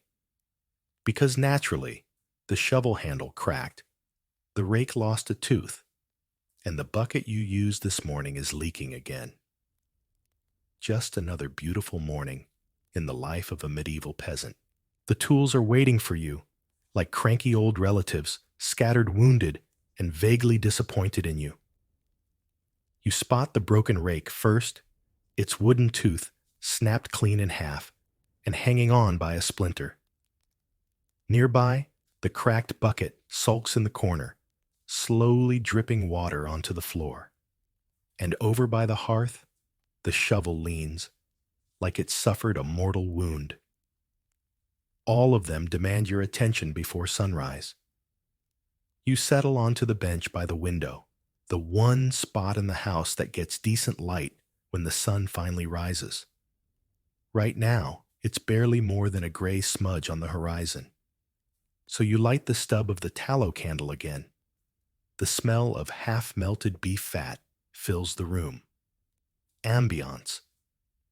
You lay out your tiny repair kit, a few wooden pegs, some coarse twine, a rusted nail or two, and the same dull knife everyone uses for everything, from carving spoons to trimming toenails. This is your toolbox. This is your kingdom. First, the rake. You test the loose tooth, then yank it out with a satisfying crack. You whittle a replacement from a bit of kindling far too soft, but it'll hold for a day or two. You wedge it into place and tie it tight with twine. It's crooked, but then again, so is everything else in your life. Next, the bucket. It's made from wooden staves, bound by a single metal hoop that's been loosening since you were 10. You pry out the worst stave shave, it flat, and wedge in a patch. You seal the gaps with beeswax scraped from last year's candle ends. You tested mud once, don't ask. Historians still argue about the average repair skills of medieval peasants. Some say tools were constantly falling apart and barely patched together. Others believe rural folk had an incredible understanding of woodwork, metal, and improvisation born from necessity. Judging by your handiwork, You fall somewhere in the middle, stubborn and hopeful. The shovel is next. The handle has split slightly at the base, which makes it feel like it could snap mid-use and catapult you into a pig trough. Again, you bind it tight with twine and wedge it between two stones to hold its shape while it sets. Good enough for now. By the time you're finished, your fingers are sticky with wax and dirt, and the candle's nearly melted to a puddle. You blow it out with a puff that sends the room back into a gentle, ember-lit haze. The tools are lined up neatly by the door.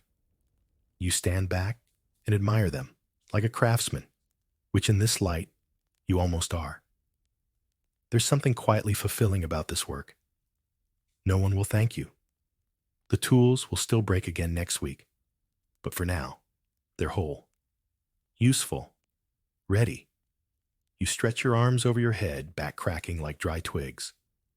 The cottage creaks around you as others begin to stir blankets, shifting a groggy cough, someone muttering about a dream involving goats and dancing. Normal stuff. You glance over at the fire. Still burning. Steady. It's doing better than you are. Before the others rise, you step outside for a breath of air. The frost is melting now, the ground a little softer, the light gold and pink across the fields. The village is slowly awakening, smoke rising from chimneys, a distant clang of a blacksmith's hammer, a rooster finally remembering to crow. Your breath mists in the morning air. You flex your fingers. Your muscles ache, but your tasks are done. At least for the moment. There's grain to grind next. Of course there is. But right now, for one fleeting second, you allow yourself the luxury of doing nothing. Just leaning against the doorway, watching the steam rise from the muck, and appreciating that at least the tools won't betray you today. Probably. You head back inside and glance over at the quernstone, the squat, heavy device that lives in the corner of the room like some ancient pet. It's made of two thick circular stones, stacked one atop the other, with a wooden handle sticking out the side like an afterthought. It's the reason your shoulders are always sore, your wrists always stiff, and your patience always wearing thin. Time to grind the grain. You kneel beside the quern and reach for the coarse sack of barley, scooping a couple of handfuls into the hopper. The grains are rough, dusty, and slightly sticky from the damp. You insert the wooden peg into the top stone, give it a half-hearted tug, and the grinding begins. Round and round, and round, and round. The sound is a low grumble, like an old man muttering in his sleep. The motion, tedious, meditative, maddening.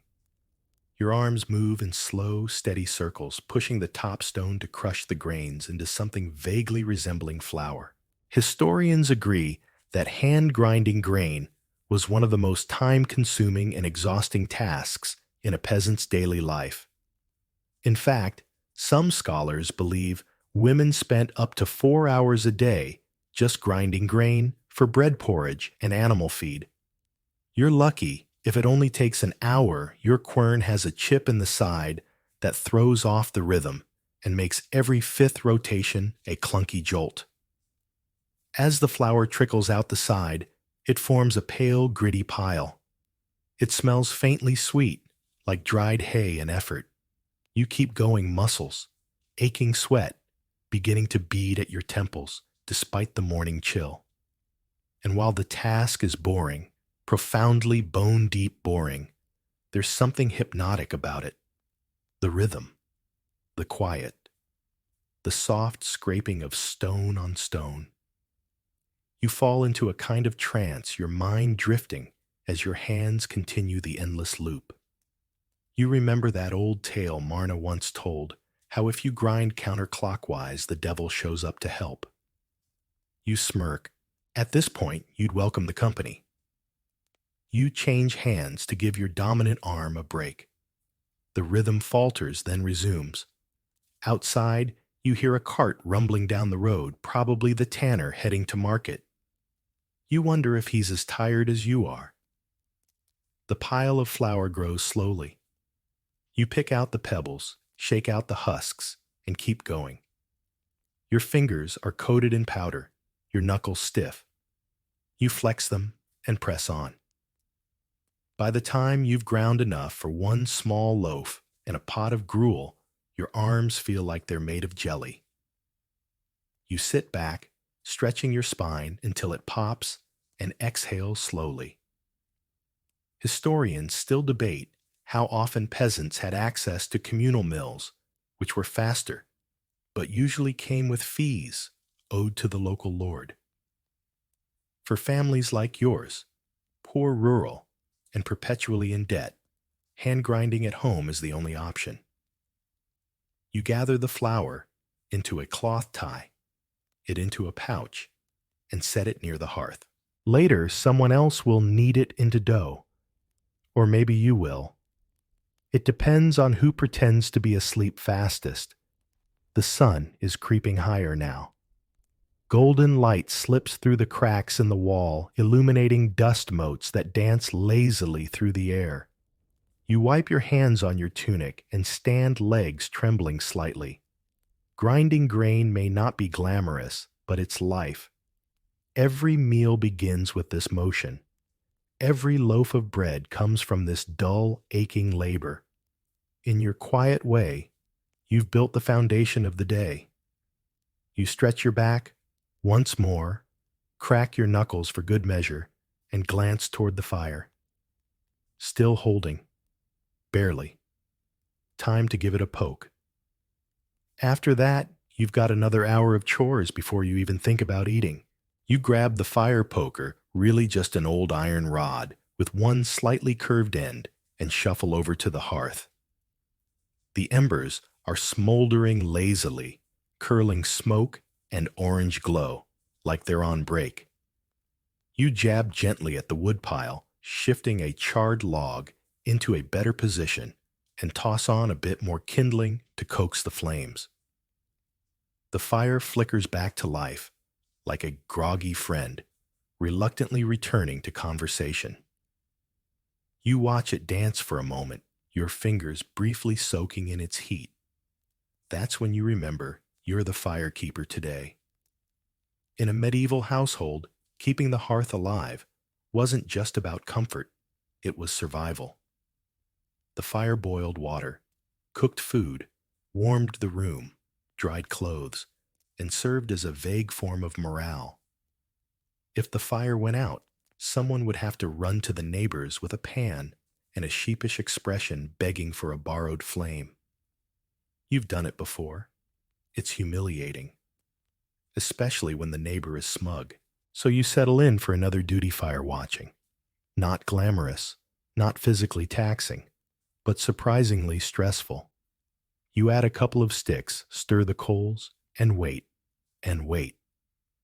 While you're there, you decide to put a small pot of water on to heat. Might as well multitask. It balances on the iron hook above the flames like it's performing a circus act. You nudge the hook slightly to keep the pot from tipping. You do not want another boiling water on bare feet incident. That was memorable. You sit on the hearth's edge, holding your hands out, and just breathe for a moment.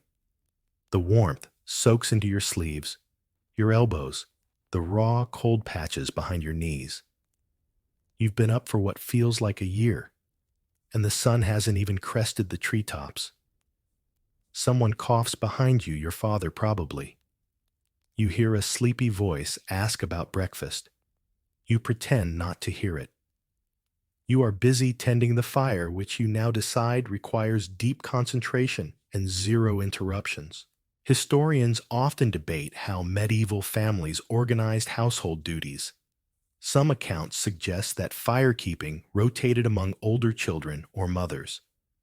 Others imply it was simply whoever was awake and unlucky. This morning, it's you. You glance at the pot. Steam curls lazily from its mouth, but it's not boiling yet. You resist the urge to poke it. Patience. The fire's doing well now, so you ease yourself into the role of morning guardian. You take your responsibilities seriously, even if no one else does. You remember a story old Marna once told about a young peasant boy who let the fire go out and had to cross a frozen stream barefoot to get a new ember from a blacksmith's forge.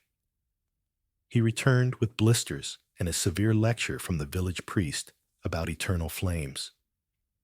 You assume it's an exaggeration, but still you keep a close eye on the coals. While you wait, you quietly sweep ashes back from the edge of the hearth. The soot coats your hands, and before long, your face itches. You scratch it without thinking, leaving a nice dark smear across your cheek. The morning fashion look is lightly charred. The pot begins to bubble. Victory. You use a cloth to remove it, carefully pouring the hot water into a wooden basin to warm your siblings' hands when they wake up. You set the pot aside to cool. The smell of rising heat and old soot fills the room, a scent you've come to associate with morning survival and resilience.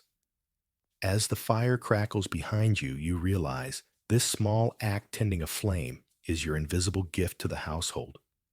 No one will notice. No one will say thank you. But the fire is here. It didn't go out, and you're the reason. You sit back down for just a moment, letting the fire warm your spine. The outside world is cold, muddy, loud. But here for a few seconds, there's light. There's heat. There's peace. Of course, you still have to cook. But for now, the fire lives. The fire is steady. The pot has boiled. And now your stomach is staging a quiet protest. It gurgles, then growls, reminding you that you've been awake for hours, and the only thing you've swallowed is your pride. Time to prepare the morning gruel, not for yourself, of course. First comes the rest of the household. You head over to the small table tucked into the corner of the room. There's a bowl of yesterday's flour, a chipped jug of the milk you collected earlier, and a pile of tired root vegetables you keep pretending are still edible. Today's menu, watery oat porridge.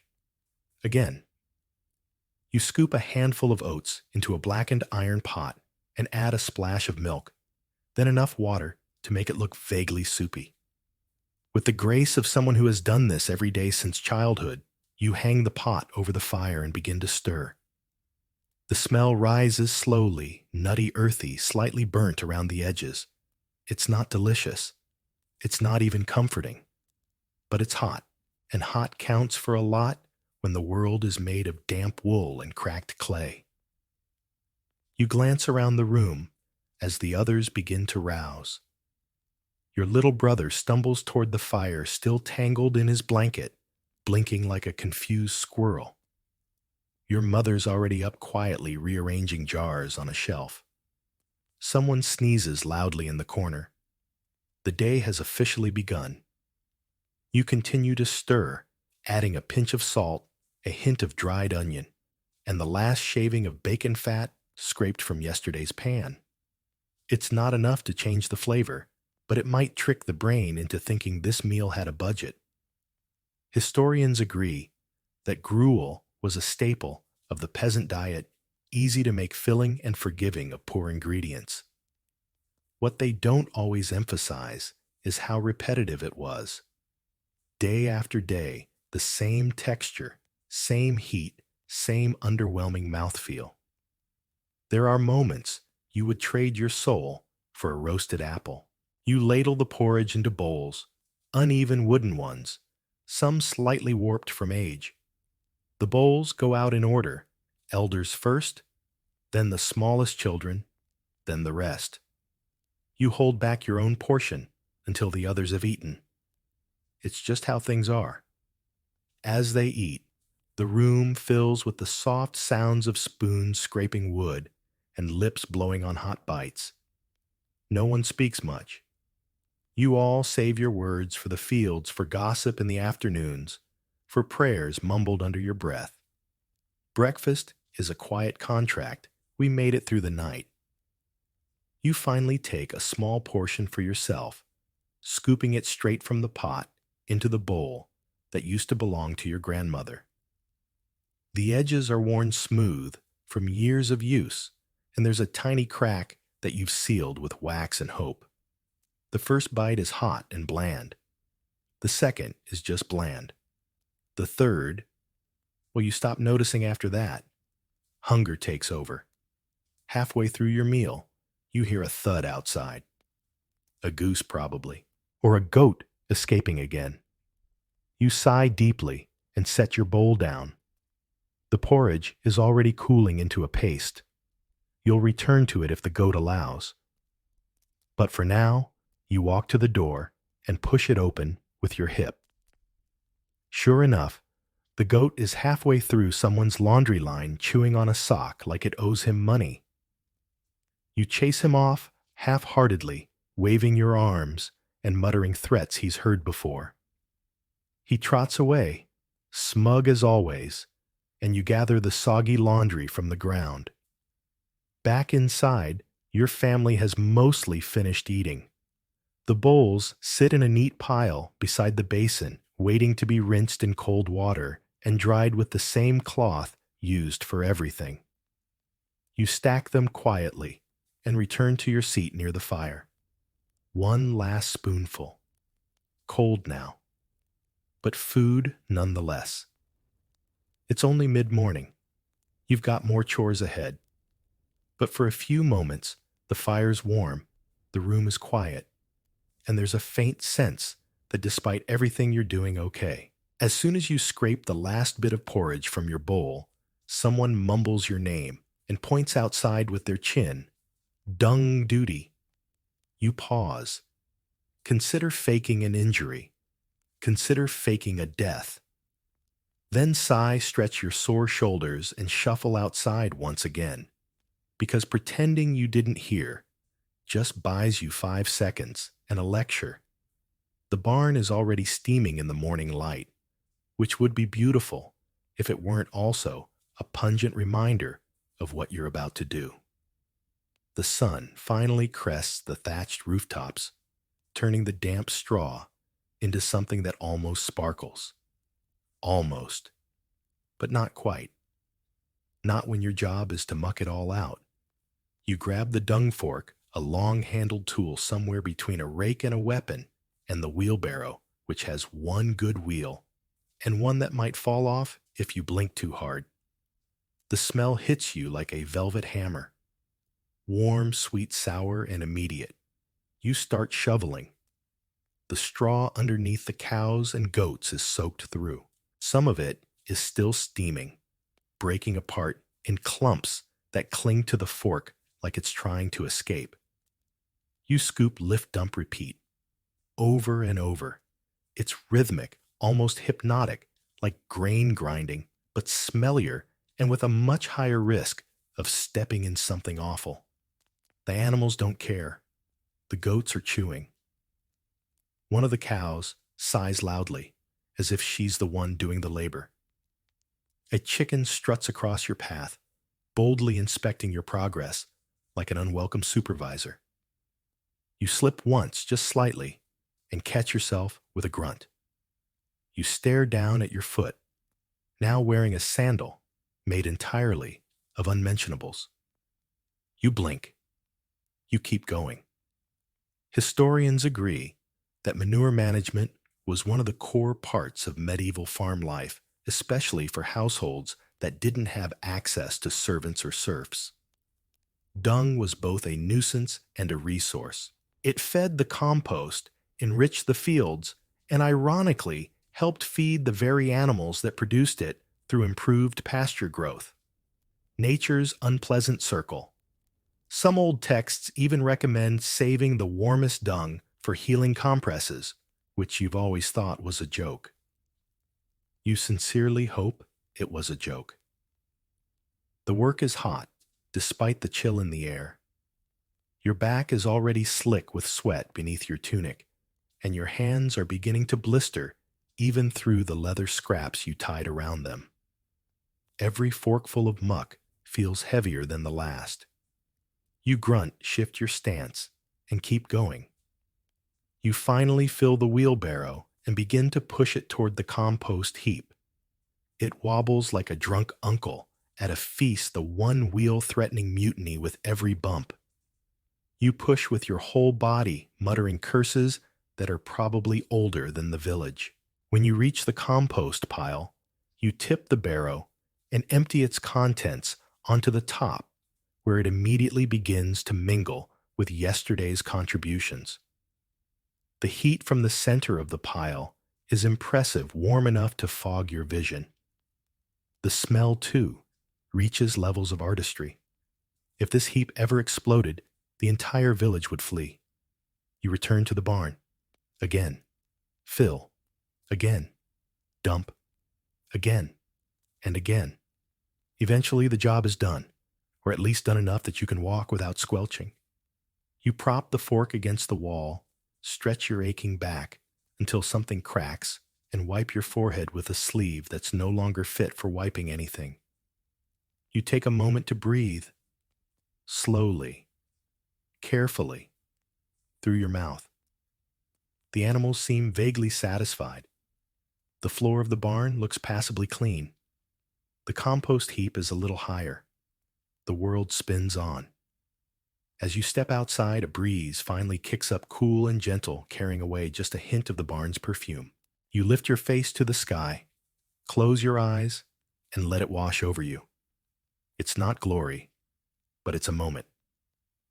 Then someone yells, "Pig's out." You open your eyes. The pig, yes. That pig is trotting cheerfully down the lane with a clump of grass in its mouth and the unmistakable twinkle of rebellion in its eye. You sigh, again, and take off running. You don't run so much as flail arms, pumping feet, slipping boots, squelching in every direction except forward. The pig is fast, too fast. She's already cleared the compost heap, zipped through the neighbor's herb garden, and is now making a beeline for the common green, like she's late for a party. You call her name, which changes daily depending on your mood. Today, it's you, absolute menace. She ignores you naturally. Her little hooves thump cheerfully through the mud as she trots along, tail flicking in defiance. She veers left. You veer right. A goose honks at both of you in protest. You narrowly avoid a cart rut and finally manage to grab her by the hindquarters. She squeals loud enough to wake the ancestors. You brace yourself, lean back, and somehow don't end up flat in the muck.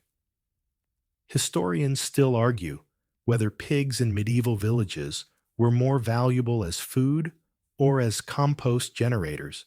Either way, they were rarely fenced in, and escapes like this weren't uncommon. Some towns even had swineherds who spent their entire day doing exactly what you're doing now. You, unfortunately, are not a swineherd. You're just unlucky. You drag her backward step by muddy step, ignoring her increasingly theatrical squeals. A few neighbors peek out of their cottages to enjoy the show. One of them, an old woman with one good tooth and the sharpest tongue in the village, claps sarcastically as you pass. Back at the sty, you maneuver the pig through the gate latchet tight and collapse onto a nearby stump. She gives one last grunt of protest, then flops dramatically into the straw like a diva who didn't get her way. You glare. She yawns.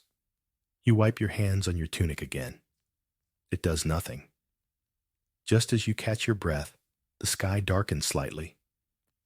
A breeze picks up, and you feel a familiar prickle along your neck. Not a chill. A warning. You glance up and see thick gray clouds rolling in from the west. Low, heavy, slow. Rain. Maybe. Or maybe worse. You know what this means. Time to secure the laundry, reinforce the roof straw, and check on the firewood. Again. Because if a storm hits, and you're not ready, the whole house will smell like damp sheep for a week, and that's the best case scenario. But first, you make a quick stop at the garden behind the house, where the cabbages have been struggling for weeks. You lean down and mutter an apology as you pick the slugs off their battered leaves. The soil is already too wet from last week's drizzle, and another storm might drown the whole plot. You give the cabbage a gentle pat. It leans. Dramatically. You pause to scan the horizon. Maybe the clouds will pass. Maybe the wind will shift. You mutter a quick, half-sincere prayer to Saint Medard, the patron saint of bad weather, just in case. Historians still debate how much medieval people relied on saints versus sheer superstition when it came to weather. But whether it's folklore or faith, you're more than willing to try anything that might keep the sun shining a little longer.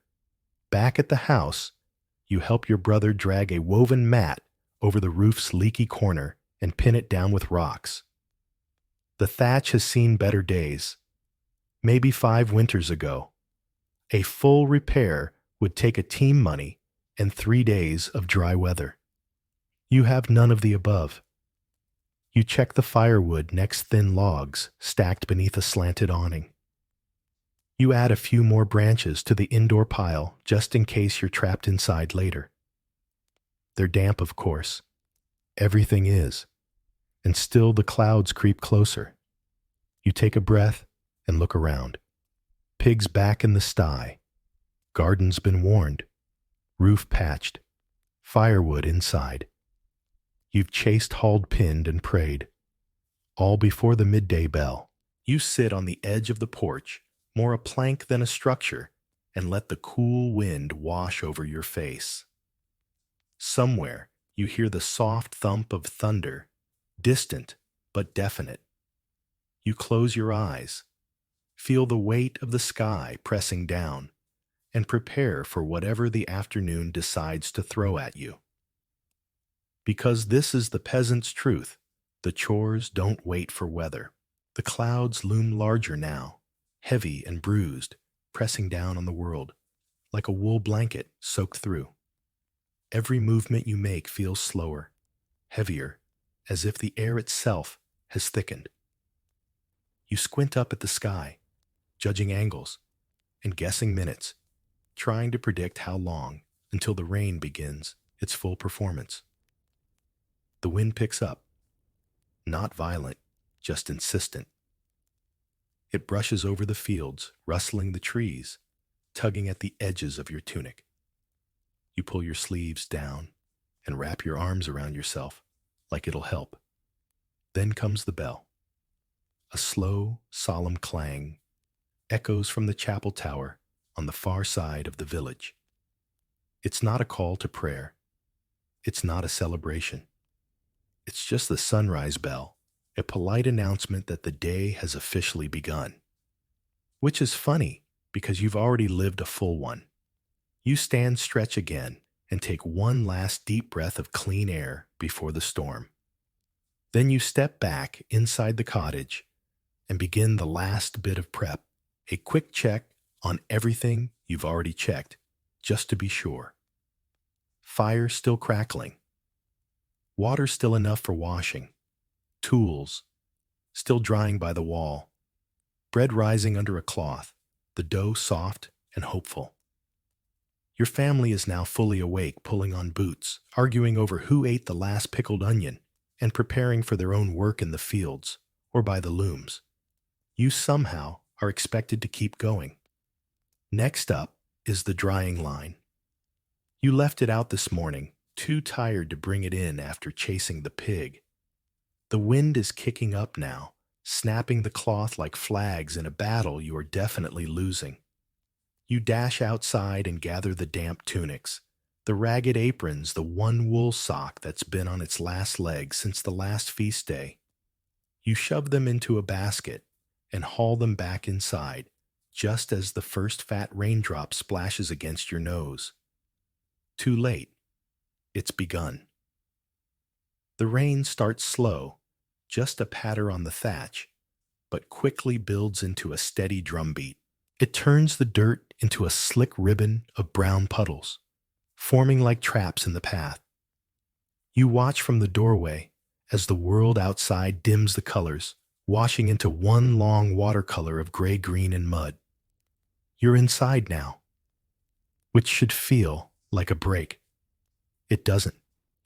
The cottage leaks in 3 places. 4, if you count the drip near the firewood stack. You gather buckets and bowls and place them beneath each drop with the precision of someone who's done this far too many times. 1 drop, 2 drops, a steady rhythm of small annoyances. Historians still argue whether medieval peasants saw rainy days as an inconvenience or a blessing. For crops, a miracle. For roof repairs, laundry, fire starting, and general morale, a slow-motion disaster. You wrap a cloth around your shoulders and return to the fire. You poke at the logs again, feeding it a few smaller sticks. The light flickers across the damp walls, turning the whole room into a flickering cave of movement and shadow. And you think just for a moment how strange it is to live a life where you can't plan further than an hour ahead. The weather decides. The tools decide. The goat decides. Your own body often doesn't feel like it's yours, aching in places you didn't know existed. Yet somehow you go on, because this is what the bell meant. The real work begins now. The hours in the field, the planting, the hauling, the weeding, the endless repetition of sun and soil and sweat. Everything before sunrise. That was just the opening act.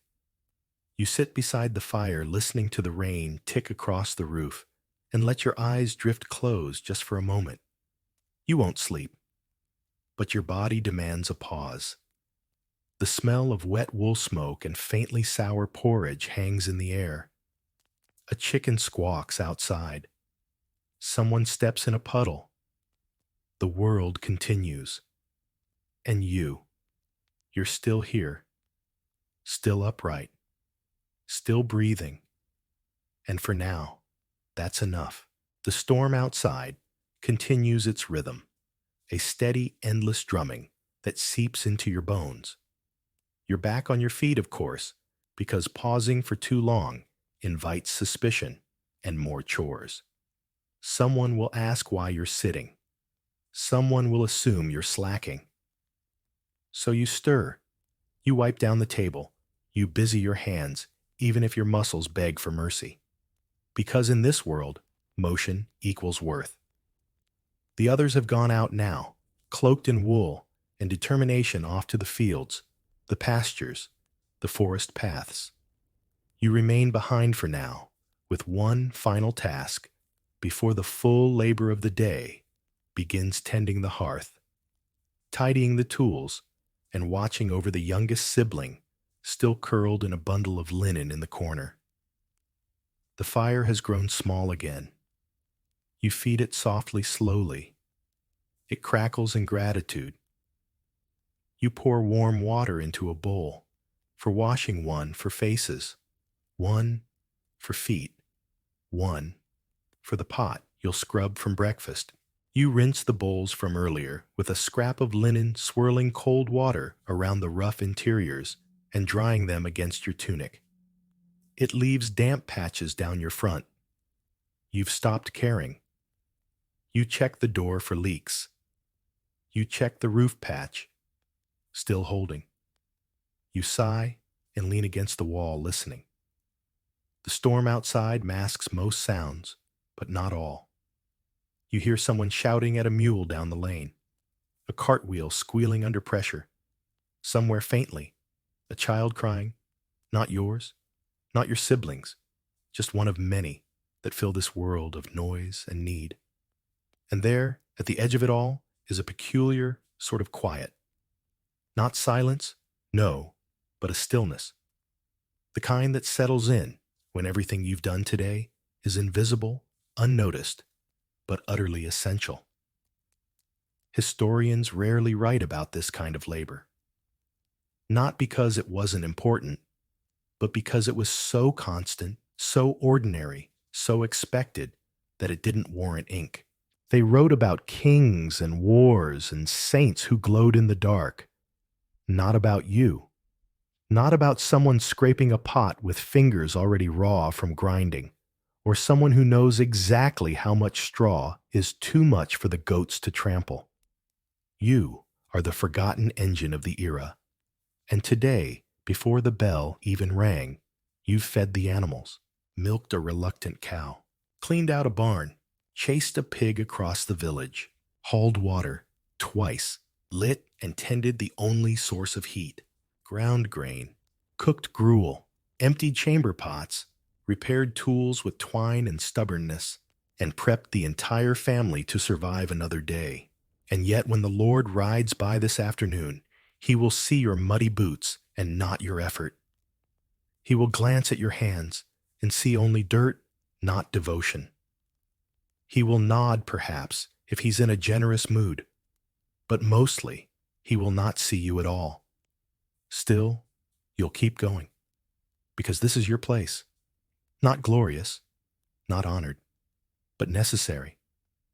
Outside, the rain slows, just a bit. You hear it tapering into mist, a softer cadence that makes the world feel almost suspended. A breath held between storms. You sit beside the fire, take the last sip of lukewarm water from the jug, and draw a rough wool blanket over your knees. Your shoulders drop. Your head leans back. And now, let the fire crackle beside you, slow and steady. Let the shadows dance along the wooden beams, their rhythm softer now, no longer urgent.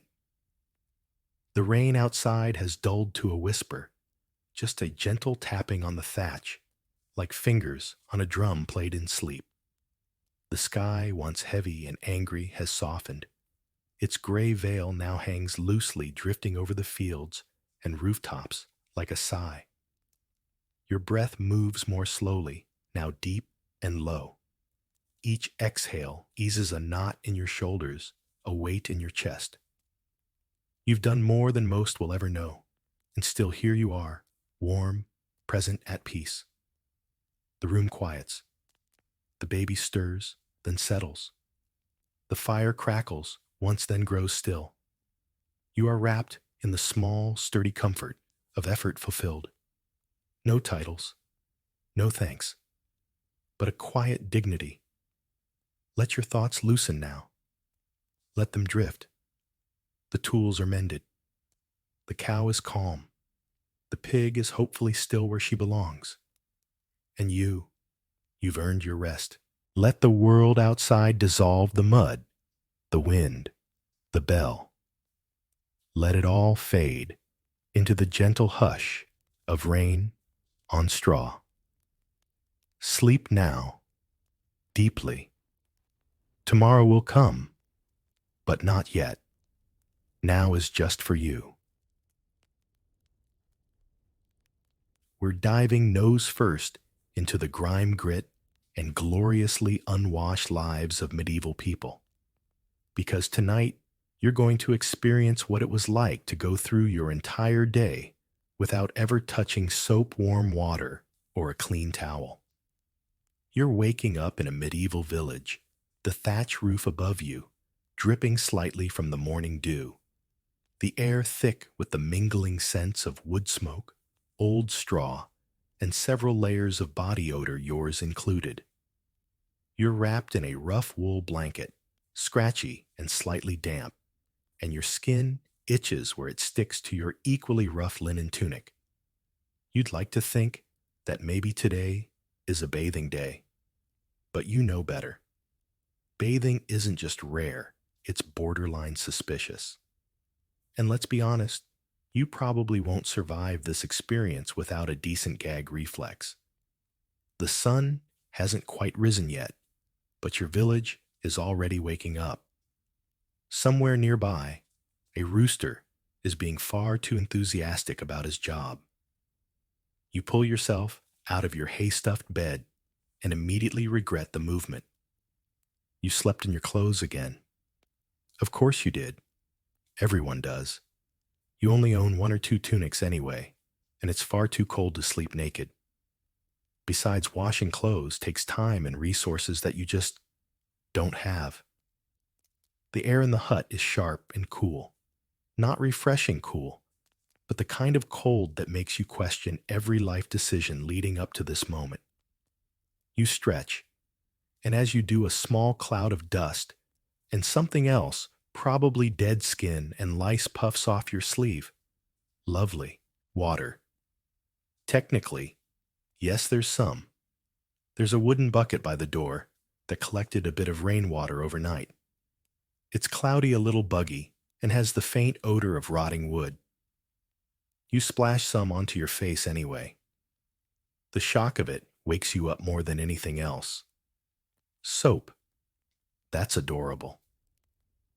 You once saw a lump of lye soap at the market, but it was expensive and burned your cousin's skin clean off.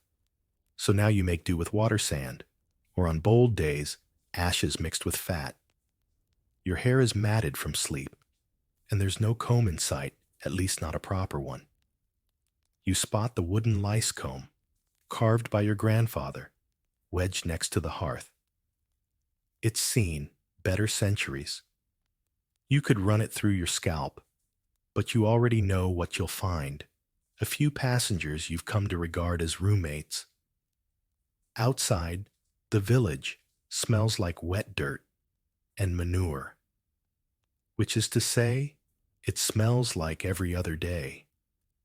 You're not grossed out by it anymore. You've been slowly marinated in this scent for most of your life. You pass by your neighbor's house and see her beating a rug with a stick, releasing plumes of dust that dance in the morning light. She's cleaning medieval style by moving the filth from one place to another. You can't help but notice that no one seems all that worried about washing. Your friend's family, even the local priest, everyone shares the same philosophy. Why bother? If you're lucky, you might bathe once a season. Summer's the most likely when you can jump into the river, though you're just as likely to come out with something worse than what you went in with. But here's the twist. Historians still argue whether people were really that filthy. Some records suggest that medieval folks bathed more than we give them credit for, at least when they had access to rivers' bathhouses or enough money to boil water. But as you glance at your chilly wooden floor, your single pair of crusty shoes, and the mystery stain slowly spreading on your sleeve, you're not convinced you live in that part of the Middle Ages. A quick glance in the warped bronze mirror near the hearth confirms it. You look rough. Your skin is dull. Your eyes are bleary, and there's a faint greenish tint under your nose from yesterday's leek soup. Still, you're alive, functional, and probably smell like everyone else, so that's a win. As you step outside, squinting into the overcast sky, you start your day, not with a shower, not with a toothbrush, but with a resigned shrug and a hope that maybe, just maybe, it'll rain hard enough today for you to sort of stand under it. But if not, there's always next season. You step out into the lane, already half resigned to how today's going to feel. Your tunic worn for days, weeks clings in places it really shouldn't. And as the breeze picks up, you get a nice cold reminder that there's a hole in the armpit you keep meaning to patch. But who has the time? You've got chores to do, animals to feed, and oh yes, laundry to pretend you'll get to. Because here's the thing, you don't bathe, and neither do your clothes. Washing garments in medieval Europe is a monumental task, one that most people, especially peasants, put off as long as possible. You're wearing layers of linen and wool, the two fabrics that dominate your entire wardrobe, and let's just say, neither one was built for odor-resistant comfort. Your linen shirt absorbs sweat, like it was designed by a cruel joke, and the wool traps every scent and bacteria molecule like a prison sentence. There's a small stream, a ways outside the village, that folks use when absolutely necessary. But first, you have to haul your clothes. There, beat them against a rock, scrub them with homemade soap. If you're lucky, rinse them, wring them out, and then wait several hours, maybe days, for them to dry. That's if the sun's out. If it rains, which it often does, you've just soaked your only shirt for nothing. So instead, you air it out. You hang your tunic over a fence post while you work, letting the breeze do what it can. Maybe you sprinkle it with dried rosemary, or tuck some dried thyme inside the collar, like your aunt taught you both for the smell, and supposedly to keep evil spirits out. Mostly, it keeps people out. You do remember laundry day, once vaguely. Your mother and sisters, huddled by the river, scrubbing furiously. Not because anyone smelled worse than usual, but because the village was hosting a feast, and no one wanted to look like a compost heap. You remember them joking that the river needed a week to recover. But laundry wasn't always a women-only job. In some towns, it became so serious that there were guilds for fuller specialists who cleaned woolen cloth professionally, often using fermented urine. Yes, you heard that right, stale human pee. The ammonia helped remove grease and dirt from raw wool before it was turned into clothing. Historians still debate whether this practice was common in all regions, but the smell certainly was.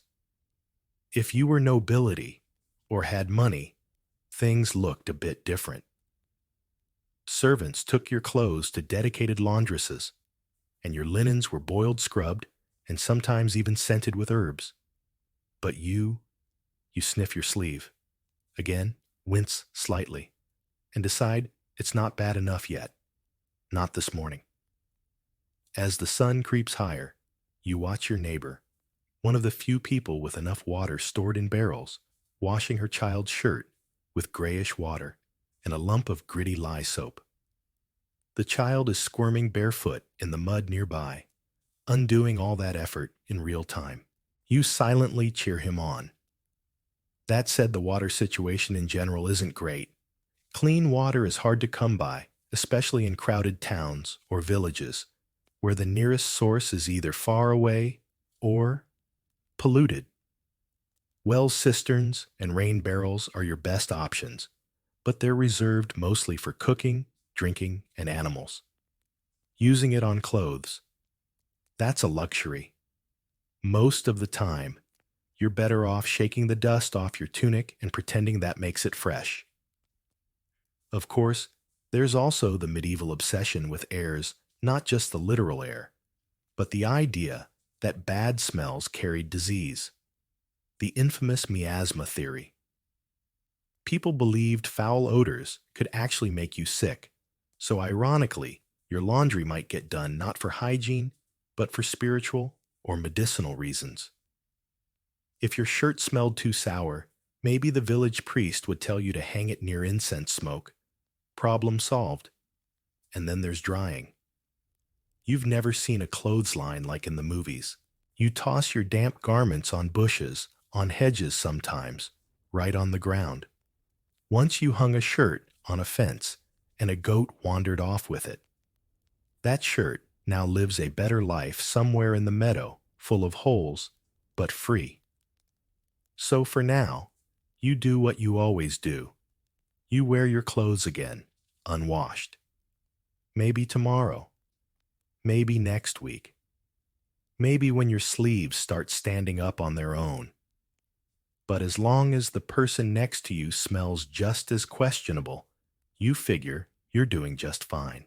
You trudge down the path toward the village green, where the daily market is creaking to life, and your face still feels a bit crusty from the half-hearted splash you gave it this morning. At some point, you might have wiped your eyes with the same sleeve you wiped your hands on after chopping onions yesterday. It's all starting to blend together.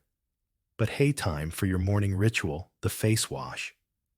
Or whatever passes for one.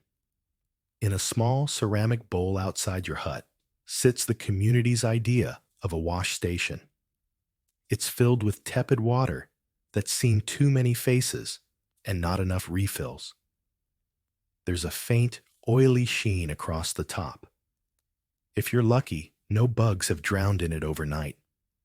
You dip your fingers in, quickly pat your cheeks, rub your eyes a bit, and call it good. Moisturizing. Exfoliating. Not in this century. If you're a bit fancier, or if someone in your house is feeling ambitious, you might have access to rosewater. Made by soaking petals in water and letting them ferment in the sun, it smells almost pleasant and helps mask the sweaty, musty odor of your skin. Your aunt once gave you a tiny vial for a saint's feast. You used half of it that same morning and were mistaken for a visiting noble. You still talk about that day. But most mornings, it's just rainwater and maybe a scrap of linen if you feel indulgent. Soaps aren't for the face, not unless you want to risk a rash. The strong lye soaps used for laundry could leave your skin red and raw. People whisper about the girl down the lane who tried to scrub her freckles off before a festival. Now she wears a hood. Nobody asks why. You scratch the side of your nose and feel the familiar grit of dried sweat soot and whatever you were chopping 2 days ago. Some people use ashes mixed with water to scrub the skin, a sort of medieval face scrub, heavy on the scrub. It kind of works. Also, kind of removes your top layer of skin. Historians still argue whether this was a regular practice or something the truly desperate tried during feast days. Of course, your hands aren't exactly pristine either. You might wash them in the bucket near the animals, or just rub them in dirt to remove the grease. There's a certain logic to that. Clean dirt is better than old butter, and medieval dirt is surprisingly multi-purpose. People used it to scrub floors, deodorize shoes, and occasionally wash dishes. If you're already dirty, what's one more smear? There's a general understanding that people just don't look too closely. Everyone's face is a little shiny, a little sallow, a little lined with soot from the fire. You've all been cooking burning tallow candles and sleeping in rooms where the smoke never really leaves. So if your skin feels greasy, it's probably because it is. And no, there's no such thing as face masks unless you count that one time someone's goat fell asleep on their face and left a pattern. Still, there is some effort. Before attending church or a local fair, you might go full spa day and rinse with vinegar. It burns a bit, but it makes you smell sharp, almost medicinal. It's believed to ward off disease, especially during plague seasons. A vinegar-drenched cloth across the face, the medieval version of self-care. You've done it once or twice. You even felt cleaner in a tingly, eye-watering way. Some noble households have ablution basins, basically large fancy bowls filled with scented water just for washing the face and hands before meals. The wealthy get a fresh towel each time. You're lucky if your communal rag hasn't gone stiff from repeated use. Children are even worse. They rarely wash unless dunked in a river or caught in a storm. Their faces are a gallery of dirt, jam ink, and mystery substances. The average toddler carries a full week's menu on their tunic, and yet they're healthier than half the adults. Go figure. And here's the strange thing. There were entire medical philosophies based around the idea of not washing your face too often. Scholars in certain regions argued that too much cleansing weakened the skin's protective barrier, leaving you vulnerable to cold air demons or whatever else floated on the breeze. The logic wasn't exactly airtight, but people believed it, and sometimes that's all that matters. So, as you wander into the market square, face mostly unwashed skin, tingling faintly from your vinegar dab, you spot someone actually carrying a cloth to their face and marvel at their bravery. Maybe they're courting. Maybe they just have an extra bucket at home. Either way, you give them a respectful nod before returning to your own deliciously average level of facial filth. It's comforting in a strange grime-covered way. You find a quiet spot by the old bread cart close enough to sniff the morning loaves, far enough to avoid being asked to help unload them. A bit of warmth wafts off the baked crusts, mixing with the earthy scents of hay and smoke. It's a momentary relief from hunger from cold, and yes, from your own increasingly questionable hygiene. But now, your scalp itches. You dig your fingers into your hair, scratch a little, and feel the familiar, satisfying resistance of something tangled, possibly alive. It's probably time to deal with your hair, though deal is a generous word for what's about to happen. Hair care in the Middle Ages is more like damage control than anything else. You haven't washed yours in weeks. You haven't even tried. Why would you? Soap is harsh, water is cold, and lice are inevitable. Everyone has them, including nobles. They're the great equalizer. The small wooden comb in your pouch is less about styling and more about extracting passengers. You sit on a nearby stump and pull the comb through your tangled mess, wincing as it catches on knots. The teeth are close together, good for dragging out lice and their eggs. Some people believe combing daily keeps the infestation manageable. Others say once a week is plenty, especially if you share combs and pass the problem around like a communal pie. You pluck a small, unwelcome dot from the comb's edge and flick it away into the grass. You're not proud. But you're not ashamed either. This is just part of life. If you were wealthier, you might have access to herbal rinses, nettle water, rosemary steeped in wine, even chamomile tea if you're feeling luxurious. These don't clean your hair? Not really. But they smell better than your current bouquet of smoke grease and wool. Historians note that some households kept dedicated hair washing days, especially before big events. Yours is not one of those households. Your grandmother used to coat her scalp with goose fat mixed with ash. She swore it warded off lice and made her hair shine. It mostly made her smell like burnt poultry. But who's judging? Now and then, someone in the village goes bald. Not by choice, mind. You lice infections, and ringworm take their toll. You once saw a boy with a completely shaved head dabbed in garlic paste. People avoided him for a week until his hair grew back. Garlic was thought to have cleansing properties, even spiritual ones. Didn't do much for the nose. And then there's the issue of cutting it. You don't have scissors. So when your hair gets too long or too wild, you go to the blacksmith. Yes, really. His shears are sharp, his grip firm, and his rate's reasonable, 1 egg or a chunk of cheese depending on your mood. You sit on a stool, close your eyes, and hope he doesn't sneeze mid-snipping. Nobles have their hair tended to by professionals, groomers who brush it daily, trim it delicately, and occasionally powder it. That's right. They coat their hair with powder to absorb the oils. Some use flour. Some use chalk. One wealthy merchant you heard about used crushed pearls. You're fairly certain his scalp hasn't breathed since Pentecost. Head coverings are your real savior. A hood a coif, or even a wide-brimmed hat can hide a multitude of hygiene sins. You've worn the same hood every day this month, and no one said a word. Why? Because theirs are worse.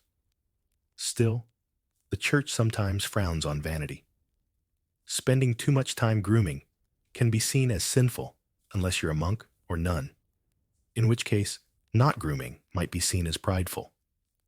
Historians still debate whether the rules were enforced consistently or just invented to confuse everyone.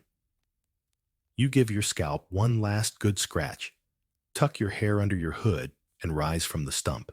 The itch is mostly gone now, or at least moved to the back of your mind. You feel a bit better, not cleaner exactly, but more assembled. You run your fingers down your tunic, smooth out a fold, and stride toward the baker's stall, like someone who's had a very productive morning of lice combing. And if someone smells lavender in the air, it's the bread. Definitely the bread. You finally snag a small heel of bread, bless the baker's soft spot for half-helpful customers, and munch quietly while watching the morning shuffle of villagers. It's a sea of wool dirt and functional hairstyles. But now, something more potent than bread wafts past you, a sharp floral sting mixed with vinegar and maybe something rotting underneath. Someone just walked by wearing perfume, or at least the medieval version of it. You take another whiff. Yep, definitely trying to cover something up. And who could blame them? In a world where full-body baths are rare and laundry day is more myth than memory, perfume is less of a luxury and more of a survival tool. You probably have your own mix stashed back at the hut. Not perfume like you'd find today in a fancy bottle with a gold label, more like a bundle of dried herbs stuffed into a pouch and tied under your shirt. Lavender thyme, rosemary, sometimes mint if it's in season. It doesn't exactly clean anything, but it does help distract your nose from the rest of you. Among the wealthier folks, the game is more sophisticated. Rosewater and orange blossom distillations are highly sought after, traded across regions, and stored in delicate glass vials that might cost more than your entire home. They dab it behind their ears, on their sleeves, or even in their hair. Historians note that by the 14th century, perfuming garments and accessories was a full-blown fashion trend, especially in places like France and Italy. You, meanwhile, have experimented with vinegar soaked in rose petals. It didn't go great. The petals turned brown, and the smell reminded you of pickled flowers, but still better than nothing. At some point, someone in the village tried burning herbs in a clay pot to fumigate their hut. It smoked the place out like a beehive. You all laughed until the smoke made you cough, and you had to stand outside in the rain. Still, for a brief moment, the hut smelled less like goats and more like an overcooked forest. It wasn't just about smell either. People believed that certain scents could protect you from illness. The whole miasma theory, the idea that bad air spreads disease, meant that perfuming yourself was a health strategy. A perfume pomander, a little metal ball filled with aromatic herbs, could be worn around the neck or tied to your belt, swinging like a medieval air freshener. You've seen one once, dangling from a merchant's side like a badge of honor. He claimed it had cloves and ambergris in it. You had no idea what that meant, but it smelled like power. For those without fancy metalwork, there were simpler options. Dried flowers sewn into little sachets or linen handkerchiefs dabbed in scented vinegar. A few people wore garlands of herbs around their necks, especially during festivals. Some claimed it kept the lice away. Others just liked the flair. In religious circles, scent had spiritual weight. Incense was burned in churches, not just for mood, but for cleansing the air, both literal and symbolic. A bishop once passed through your village, trailing clouds of frankincense so thick he vanished for a moment. You'd never seen anyone smell so important. Of course, not all scents were welcome. Some people tried rubbing garlic on their skin, believing it warded off disease. It also warded off conversation.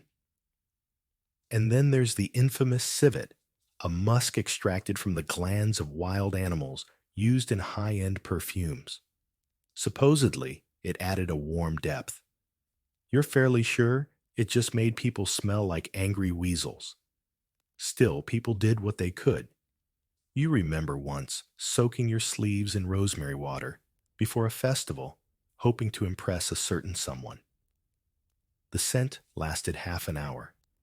The sweat days. They didn't notice your rosemary. They did, however, comment on your garlic breath. It was not a romantic evening. So you sit now, chewing your crusty bread, pondering the strange hierarchy of smells. Everyone stinks, but some people do it more artfully. You rely on the classic combo wind time and a prayer.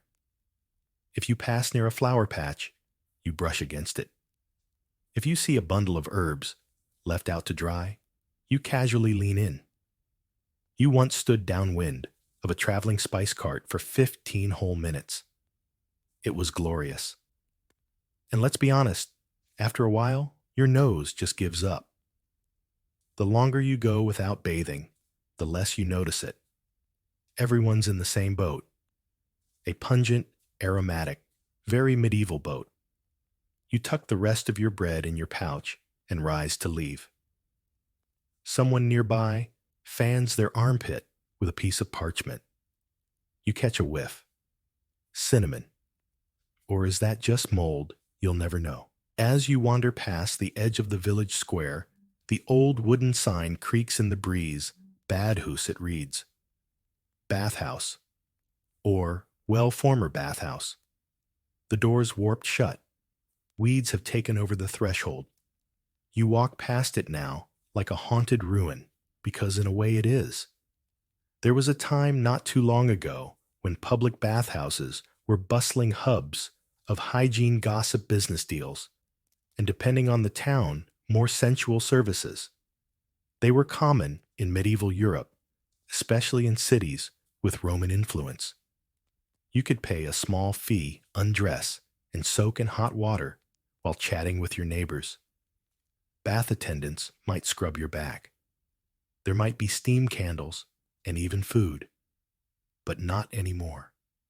You stand outside the crumbling walls and try to picture it a room filled with steam-heated pools, the scent of herbs like thyme or lavender drifting through the air, bare feet slapping on stone floors. Sounds relaxing, right? Well, it was until the church started side-eyeing the whole concept. As public bathhouses became associated with sinful behavior, especially after dark, the moral panic set in. Nudity, mingling cleanliness and pleasure. Clearly, the devil's doing. By the late Middle Ages in many towns, bathhouses were shut down or severely regulated. The one in your village faded away, not because of a decree, but because people stopped going. The priest started preaching fire and brimstone at anyone who steamed their pores more than once a month.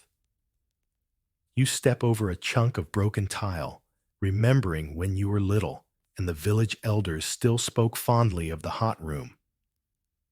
You weren't allowed in, of course, but you always pictured it like a magic cave where people came out smelling less like goats and more like boiled carrots.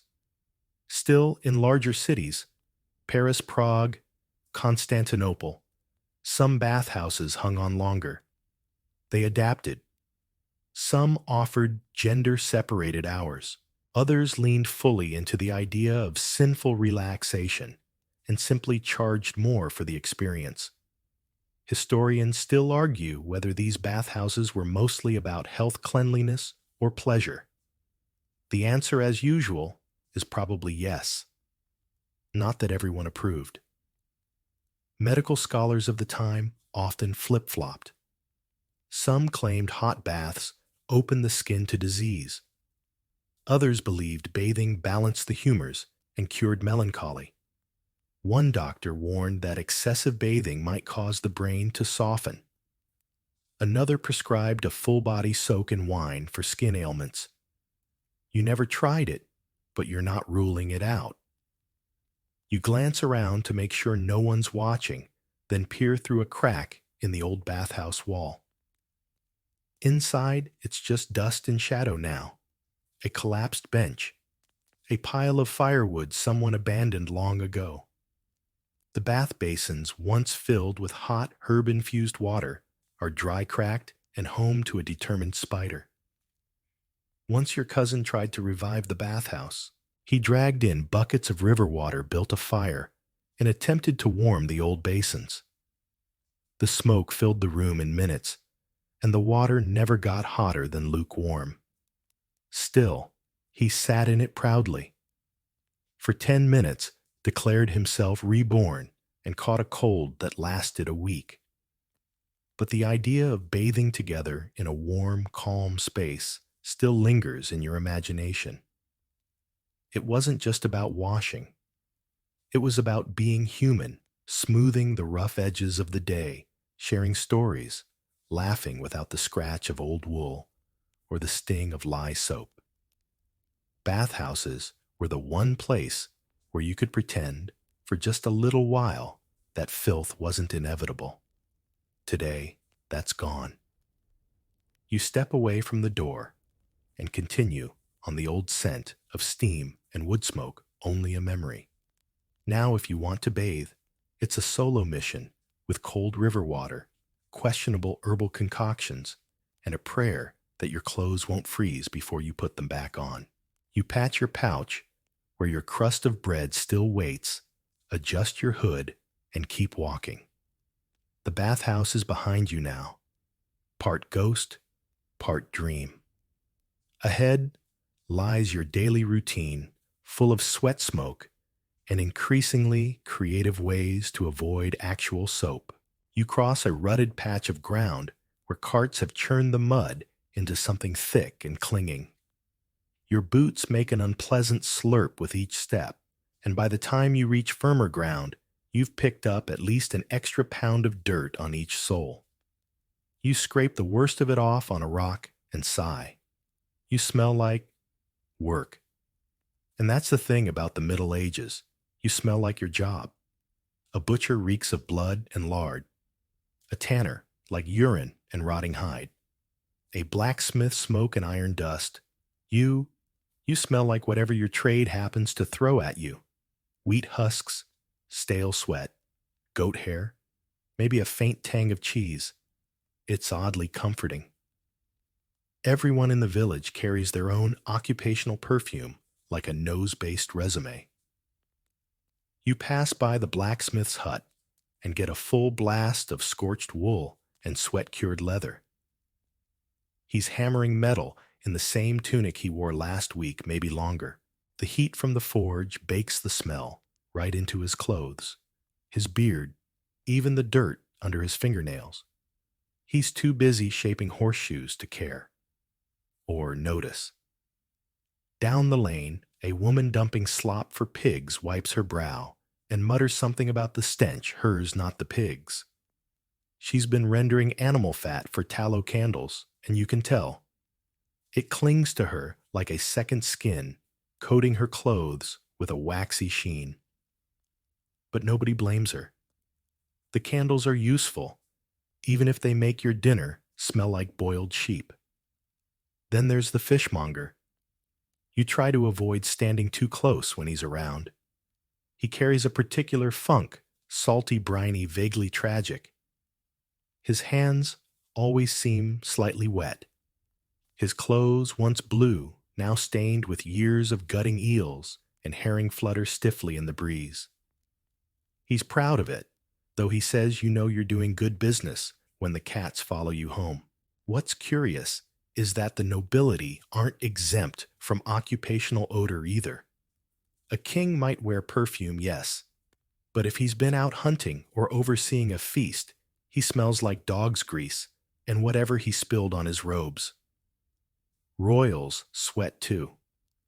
They just pay people to pretend otherwise. You once worked a short stint as a stable hand, 3 days of shoveling manure and brushing skittish ponies. Your tunic absorbed so much odor it had to be buried behind the smithy for a week before it stopped attracting flies. You wore it again eventually. Everyone does. Clothes are too valuable to waste over something silly like cleanliness. There's a kind of rough honesty to it. You don't need a name tag or a title people know who you are by how you smell. The baker carries the warmth of flour and ash. The carpenter smells of sawdust and boiled glue. And the town, scribe ink-stained fingers and a subtle scent of mildew from damp parchment. Even children pick up these occupational notes early. A little girl helps her mother dye cloth, and now her hands are forever tinged blue. A boy who shadows the tanner smells like something that once lived and very recently didn't. Historians still argue how conscious people were of these workplace perfumes. Did they actively try to change them or embrace them as part of identity? Some evidence suggests workers chewed herbs or carried scented cloths, but mostly people just accepted it. The line between personal scent and environmental hazard was blurry at best. You step into the shade of a tree and catch a whiff of yourself. Smoke from the fire this morning, traces of old onion, and something like sheep. You weren't even near sheep today. Ah well, it's just in the fibers now. If someone held their nose around you, it wasn't meant to insult. It was probably a gesture of sympathy. The real insult was not working hard enough to earn a smell. The dirtiest jobs were often the most essential, the most respected, and ironically, the ones least likely to involve washing. You scratch the back of your neck, now slick with sweat again, and shrug. You've got things to do. Things that will make you smell even worse. But they'll also keep you alive fed and part of a community that's too busy hauling firewood to worry about eau de goat. You duck beneath a low-hanging wooden sign painted with a crude, smiling tooth. It swings gently in the breeze, announcing the presence of the village's only tooth man, a traveling peddler who claims to be both dentist and herbalist, though most of his tools look better suited for woodworking. You're not here for a visit yet, but your gums have been sore lately, and your breath, well, let's just say it could qualify as a weapon in close quarters. Because while no one bathes, technically people do care about hygiene, especially when it comes to their teeth. Or at least they pretend to.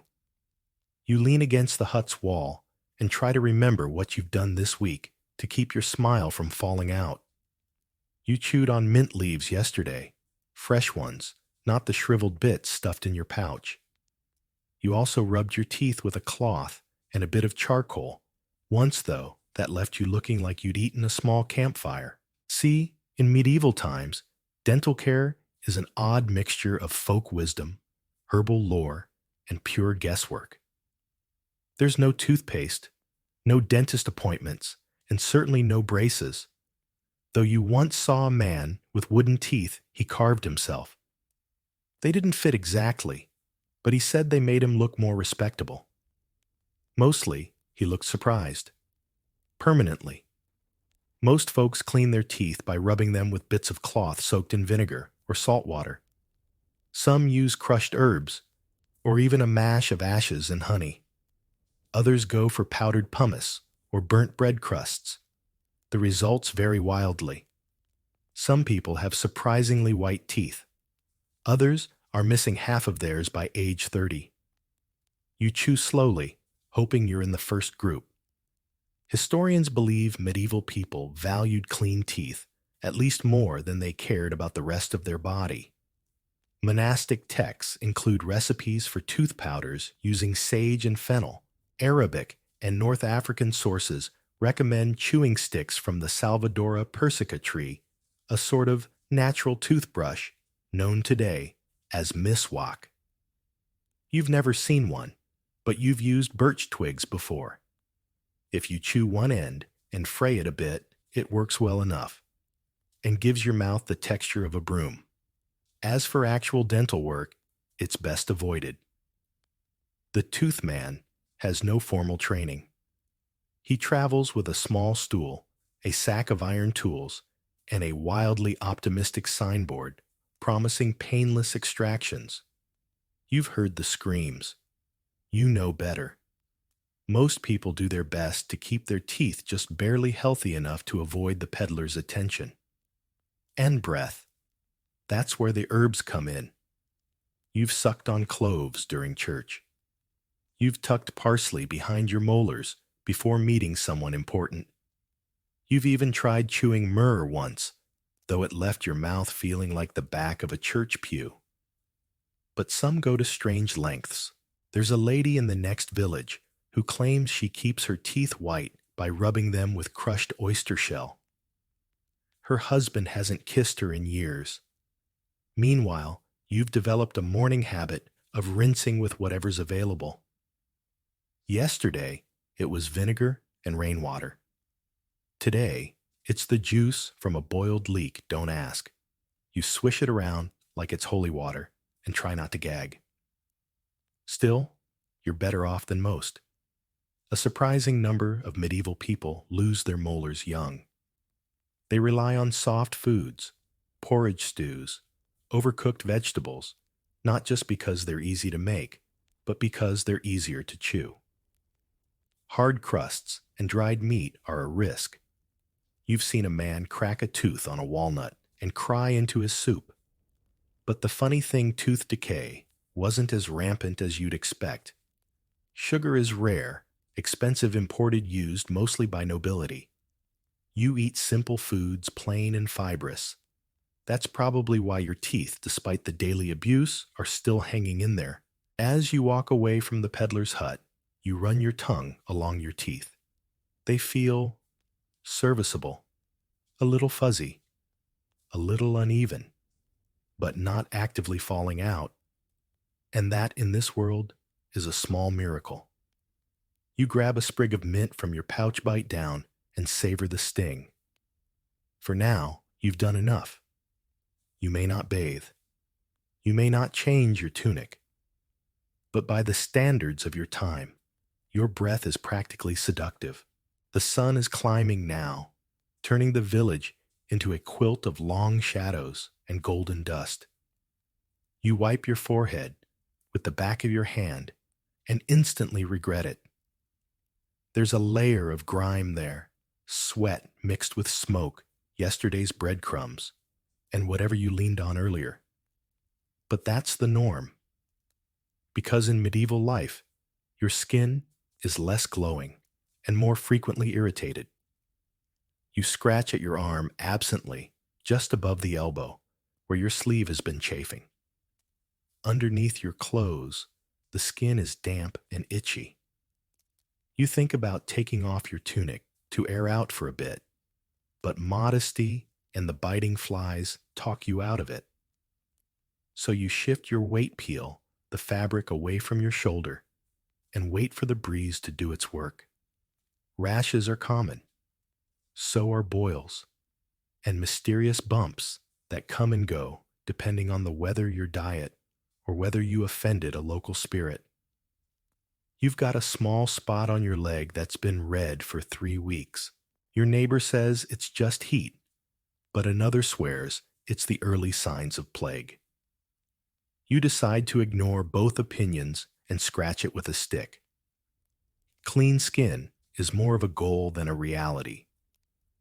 Without regular washing pores, clog sweat cakes into folds, and your natural oils start doing very unnatural things. Your cousin developed a patch of scaling skin on his back last summer that looked like tree bark. He claimed it meant he was growing stronger. You're still not convinced. Some villagers swear by herbal rinses, calendula flowers steeped in oil, comfrey soaked in vinegar, plantain leaves mashed into a paste. You've tried all of these with varying degrees of success and alarming discoloration. The plantain left your arm a cheerful shade of green for 3 days. The comfrey made you smell like fermented salad, but the calendula felt nice. Sort of.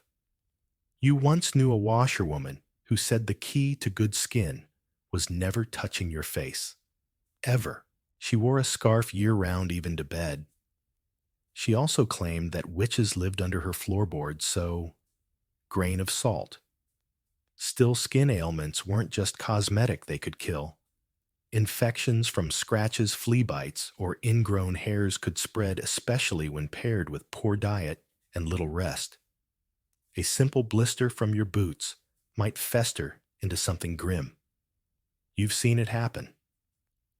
One of the stable boys lost 3 toes because his sock rubbed a sore, and he didn't notice until it smelled wrong. That said, not all hope is lost. You found that sun exposure helps a little. Laying in a patch of grass, shirt up, arms bare, gives your skin a break from the sweaty cloth prisons you usually wear. Historians speculate that sunning oneself was an informal hygiene method, even if people didn't frame it that way. And as strange as it sounds, there is a kind of medieval skincare logic. Ointments made from lard and herbs, honey used as a wound salve, even clay poultices packed into scrapes. The church even got involved. Some monasteries maintained herb gardens for medicinal treatments, and monks recorded remedies for things like boils of the thigh and scales of the brow. You've seen one of these dusty tomes. The illustrations were vivid. Still, one thing's clear: no matter what you do, your skin will rebel. Between the smoke from cooking fires, the coarse wool rubbing your neck, and the bugs that somehow survive every winter, there's always something itching, oozing, or flaking. You find a bench near the well and take a seat. A merchant passing by glances at your arm and winces. "Heat rash," he asks. You nod, unsure if that's true, but grateful for the suggestion. He offers you a bit of elderflower tonic, which smells like wet hay and regret. You dab a little on your wrist anyway. What's the worst that could happen? As the breeze finally picks up, you roll up your sleeves and let the air hit your skin. It's not a bath, not even close, but it's a moment of relief. You close your eyes and lean back, letting the sun warm your face and the dirt dry just slightly on your arms. It's not clean exactly, but it's not as dirty as it was. And for now, that's enough. A bell rings faintly from the village chapel. 2 quick clangs followed by silence. Midday. The farmers break for bread and a sip of ale. Somewhere behind you, a group of children chases a chicken through a puddle, shrieking with delight. You watch from the shade and think about how clean they aren't. But it's different for kids. They're expected to be muddy and sticky. You're expected to at least pretend you've washed recently. And whether or not you actually have, well, that depends on your status. Cleanliness in medieval life isn't just about access to water or soap. It's also about class. The higher your status, the more resources you have to appear clean, even if truthfully, you're about as crusty as everyone else. Take the nobility, for example. They have the luxury of linen undergarments, light breathable and washable. You've seen it yourself at feast days, nobles changing into fresh shifts halfway through the event, not because they're clean freaks, but because their clothes are fine enough to show sweat stains. You, on the other hand, could bathe in your tunic and it'd still look dusty. Inside castle walls, Water is often hauled in by servants and heated in big cauldrons. Nobles might bathe in tubs, lined with linen, filled with scented water, sometimes with flower petals or herbs. They might even share the bath with family attendants, or, occasionally, a few too many guests after wine. Is it clean or debatable? But it smells better. They also have combs made from ivory or bone-delicate towels, and basins for hand washing before meals. Sometimes those basins are even made of silver. You use a chipped ceramic bowl when you can. Usually, you just wipe your hands on your tunic and keep chewing. Royalty go a step further. They don't just bathe, they make a spectacle of it. Monarchs have official bath keepers. Ritual baths are scheduled and recorded. A few kings are even rumored to have refused to bathe for years, believing it weakened the body's defenses. Historians still argue whether these were political choices or just signs of good old-fashioned stubbornness. Meanwhile, in your world, if you're lucky enough to be a servant in a noble house, you might get to use leftover bathwater after they're done, of course. Second-hand luxury. You've heard of people scooping water from a countess's tub to wash their feet. Better than nothing, they say. In towns, the middle-class merchants, skilled tradespeople, do their best to mimic the rich. They wash their hands and faces often. They wear linen, too, when they can afford it. Their homes might have wooden tubs tucked away in corners, filled occasionally with water heated by fire. You once visited a merchant's house with its own rain barrel set up fresh water on demand. You touched it with reverence, as if it might bless your hands. But most people make do. The working poor peasants, laborers, journeymen, they wash when opportunity allows. Rainwater rivers, shared basins, and for the daring snow melt in winter. Clothes get beaten on rocks, or just aired out and called refreshed. You don't judge. You've done the same. You're doing it now. Interestingly, monasteries often maintained the cleanest standards, at least in theory. Monks were expected to wash regularly, especially their hands and feet. Some orders had dedicated bath days, though others argued that too much washing was indulgent. You once heard a friar say that soap was for the weak. You weren't sure if he meant physically or morally. Of course, all these distinctions blur during times of crisis. Plague, famine, drought, everyone smells the same when the world is on fire. You remember one long summer when the river ran dry. Bathing stopped completely. No one noticed. You all stank together, and somehow that made it better. You scratch behind your ear, wondering if nobles ever had to do the same. Probably not in public. Probably not at all if they had enough rosewater and minions to dab their temples.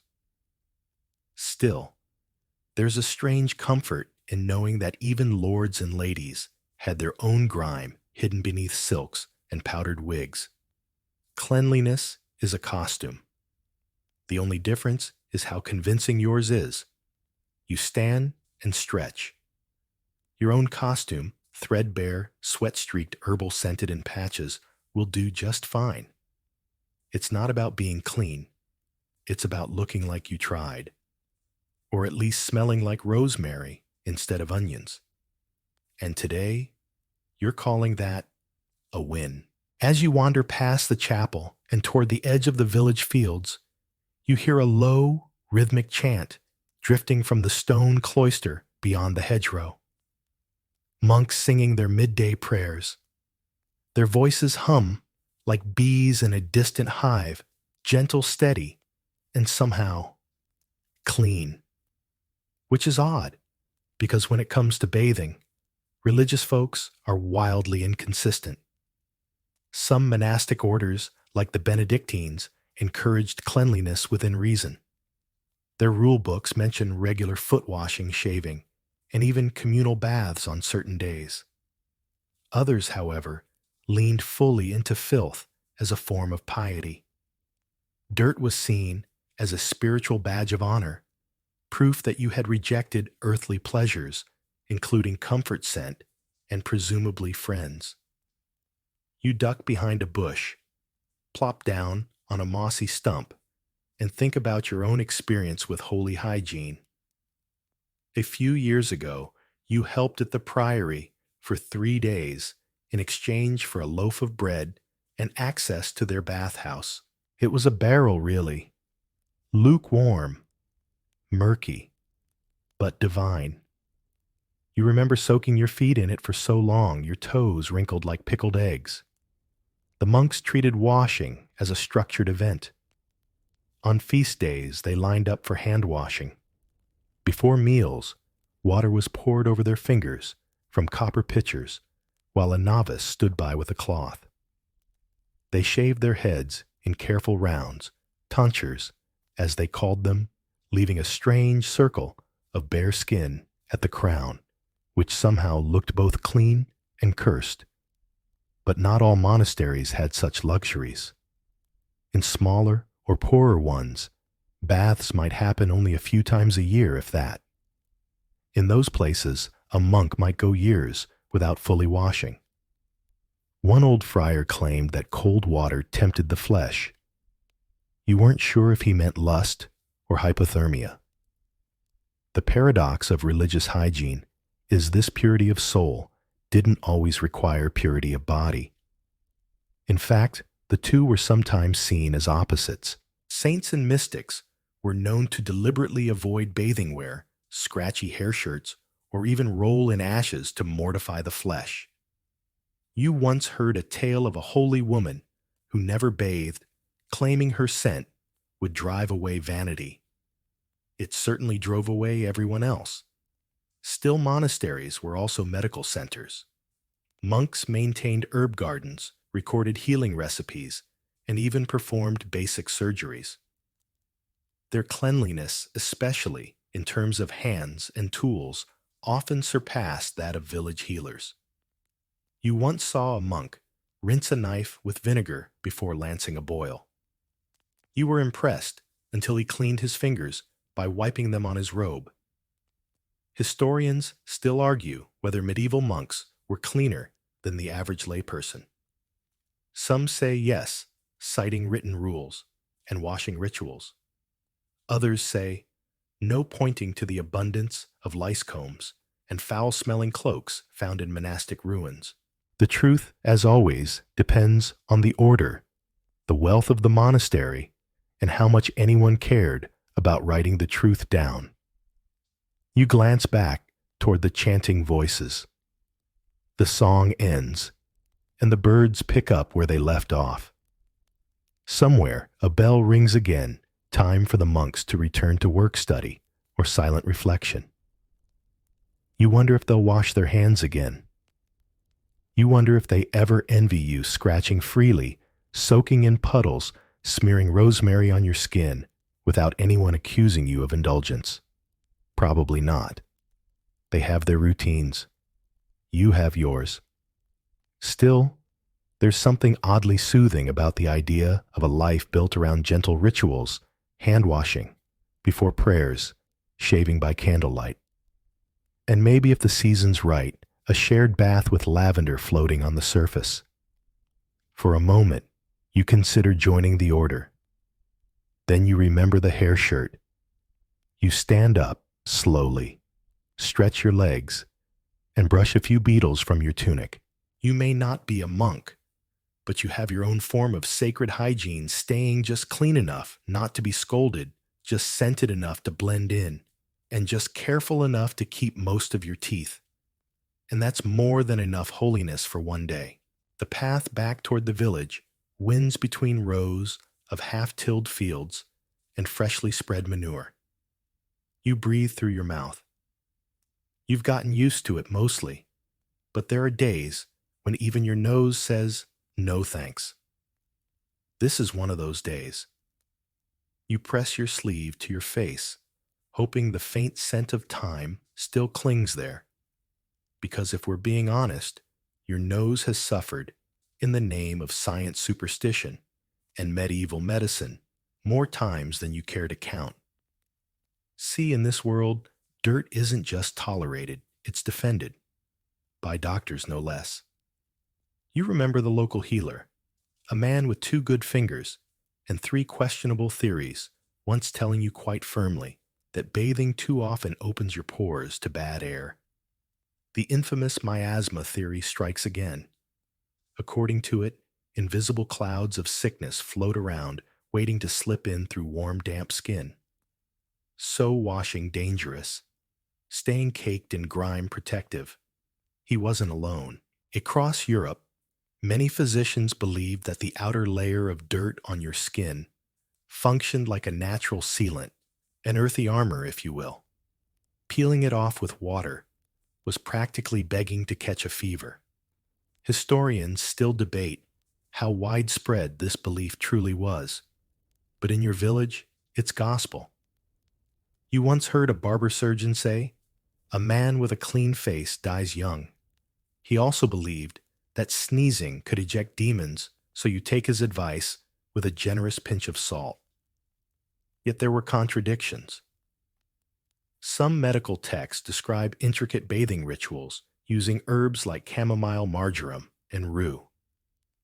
In more learned cities, physicians prescribed steam baths, hot compresses, and even full-body soaks for everything from melancholy to kidney stones. But here, in your little patch of the world, medical consensus often came down to one phrase: don't tempt fate. There's also the matter of those terrifying cures. Your neighbor once developed a rash on her arms, and the village healer advised wrapping her in cabbage leaves and not removing them for 3 days. By the end, the rash was gone. So were her eyebrows. Correlation. Coincidence. You never found out. Another local remedy involved boiling snails in milk and applying the mixture to the skin. You tried it once, desperate to clear up a mysterious itch. It worked kind of, but you smelled like a damp forest for a week, and the snails were never seen again. You also remember the traveling apothecary who came through last spring. He sold little clay pots of cleansing balm that turned out to be bear fat mixed with dried sage. People loved it for exactly 2 days until the fat turned rancid.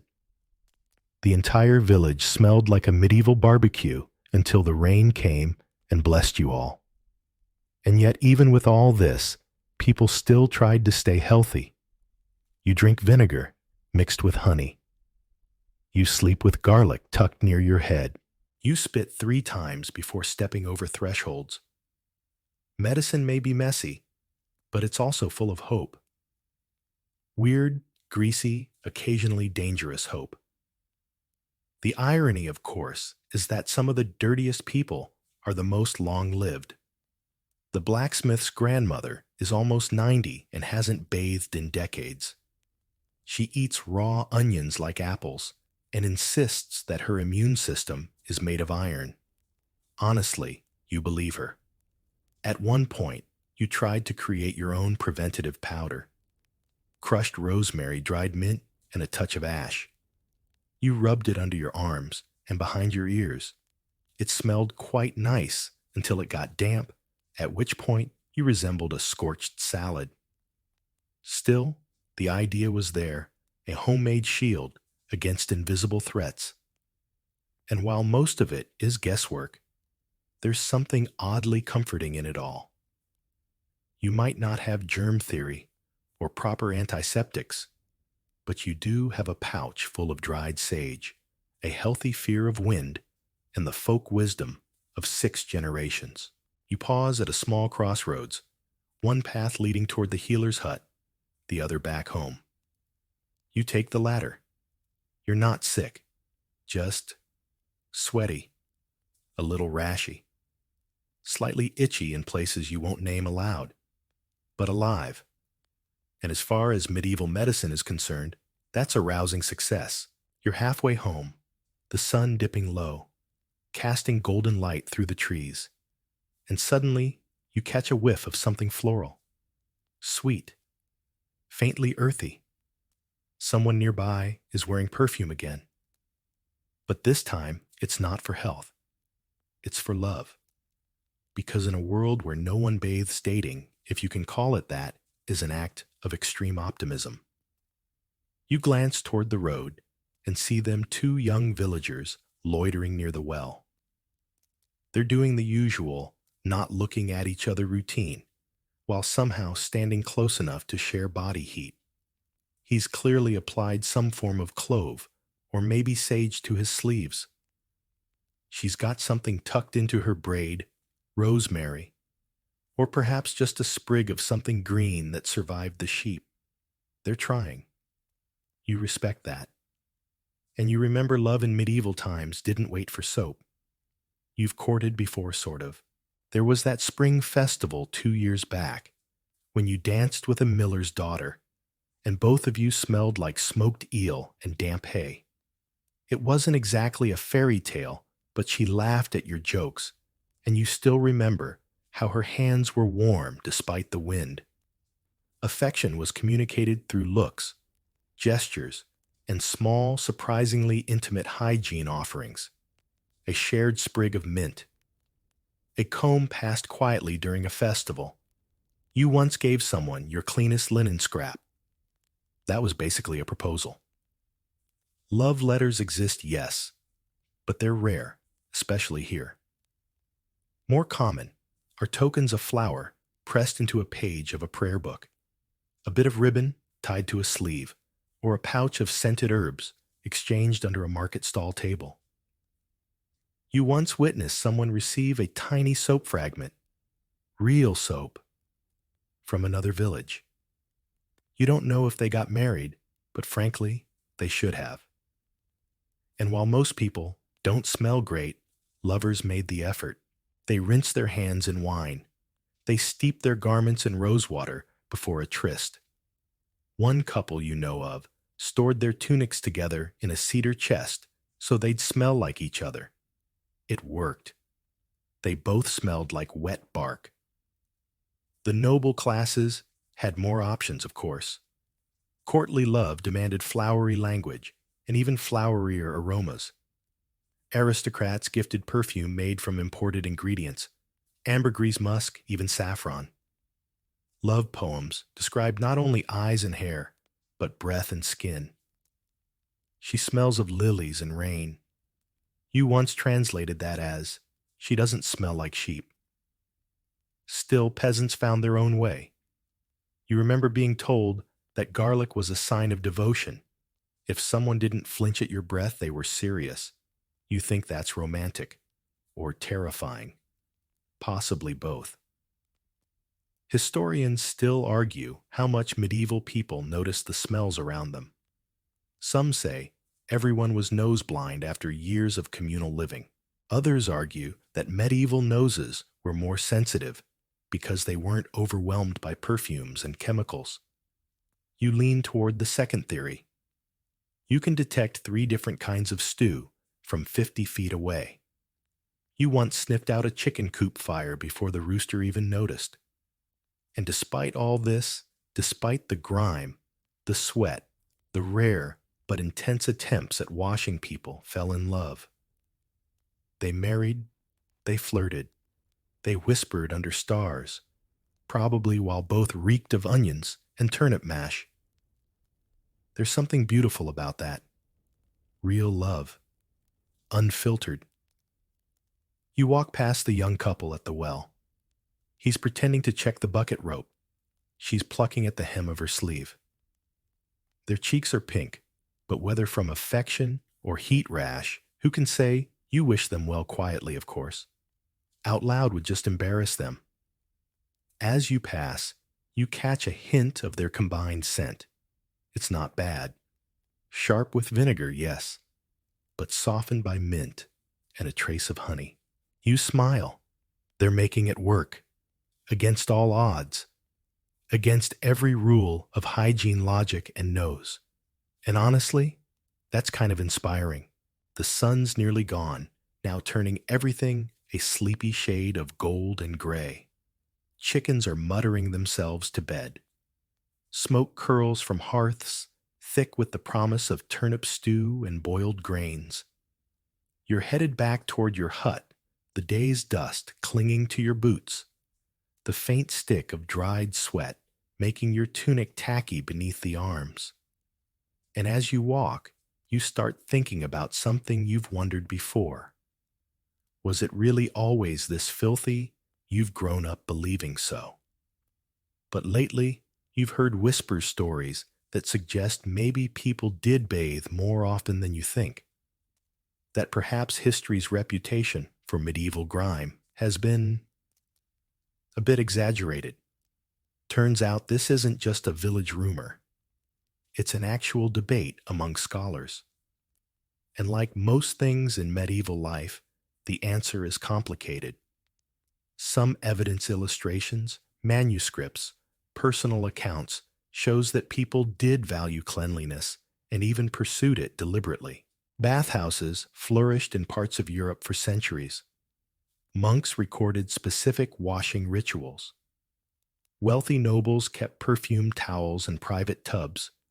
A 14th century Parisian calendar advised people to bathe on certain holy days. There are records of bridal bath customs, and some towns even had public health laws requiring water access. You've seen woodcuts that show families bathing together.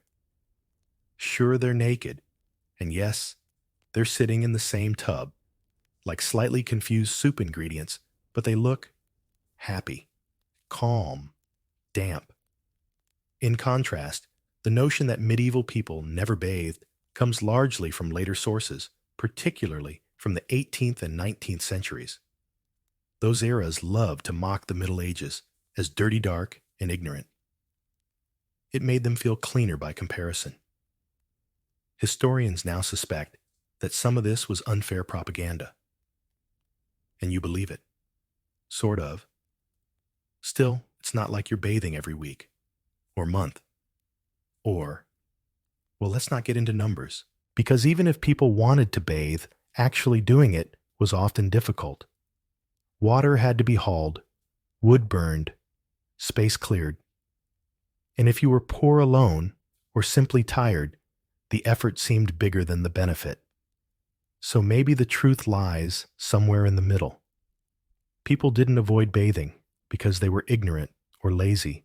They avoided it because it was hard, resource-heavy, time-consuming, sometimes even frowned upon by religious authorities or misunderstood by doctors. But they tried, in little ways. Herb rubs, face rinses, washing feet before bed, combings, perfume pouches, linen underlayers changed when possible. And yes, even the occasional glorious full-body soak in a warm wooden tub.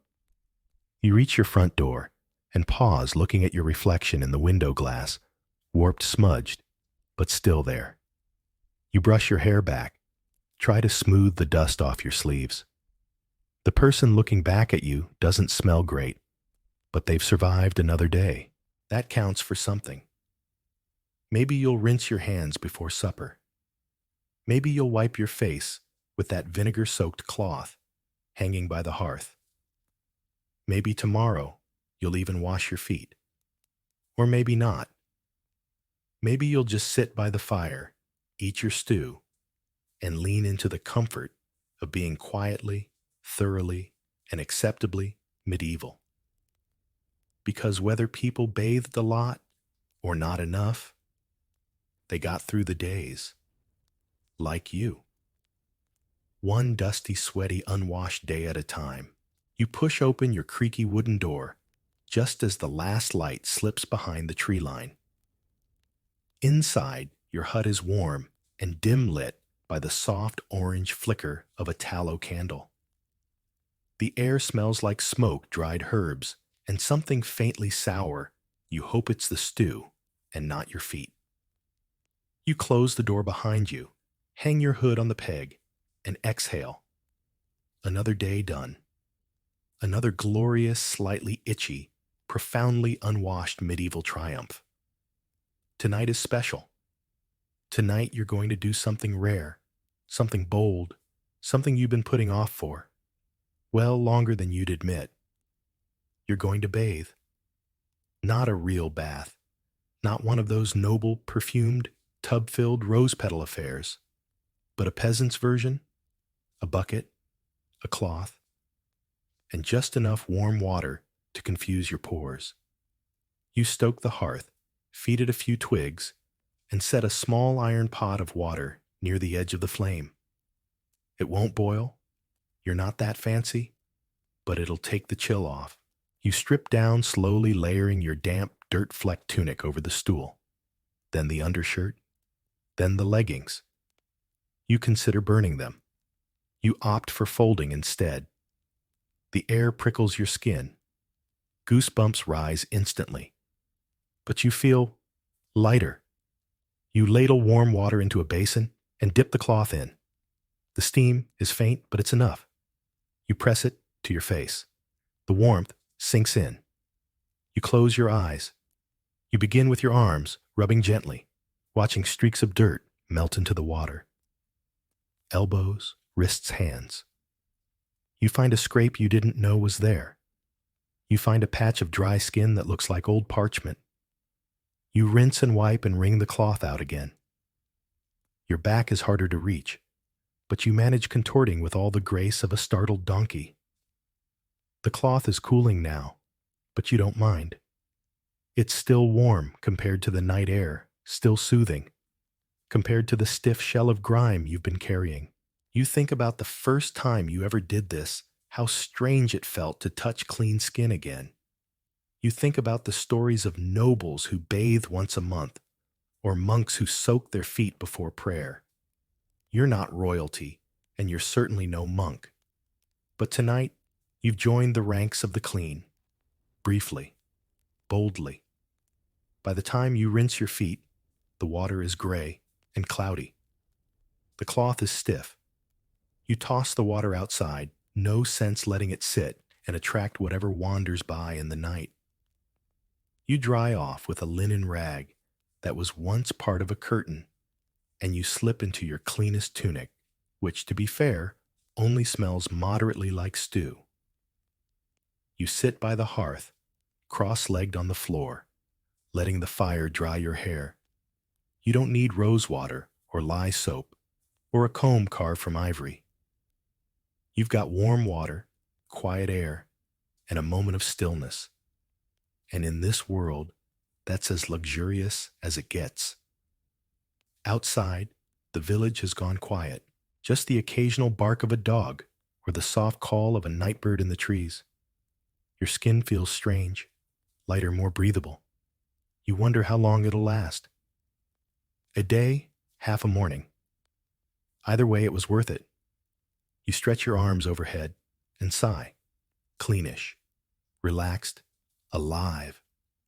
That's all you can ask for. And if someone catches a whiff of rosemary on your sleeve tomorrow, let them wonder. The fire is low now, just a few glowing embers nestled in the ash. The room is still. Your limbs are warm and heavy, and the quiet hum of nighttime has settled over everything, like a thick wool blanket. You stretch out on your straw-stuffed mattress, pulling the rough linen cover over your body, and let your eyes close halfway. The air is cooler now, but you're not cold. The scent of smoke clings faintly to your hair, and underneath it, the gentler trace of thyme and warm water. Your skin tingles in places where the cloth touched it, like it's just remembered how to breathe. Outside, the village sleeps. The animals are quiet. The wind has died, and nothing demands your attention anymore. You've done all you can today. You've endured the sweat, the smells, the scratchy tunics, and the long debate with yourself about whether that bucket of water was worth it. It was. You think again about all the people who came before you, scrubbing faces with vinegar, combing lice from their hair, perfuming sleeves with lavender and hope. You think of the bathhouses now silent, The monks, with their fragrant oils, the lovers who courted in spite of it all. You think maybe that surviving in this world is not about being spotless. It's about small comforts, a clean face, a cool breeze, a quiet fire.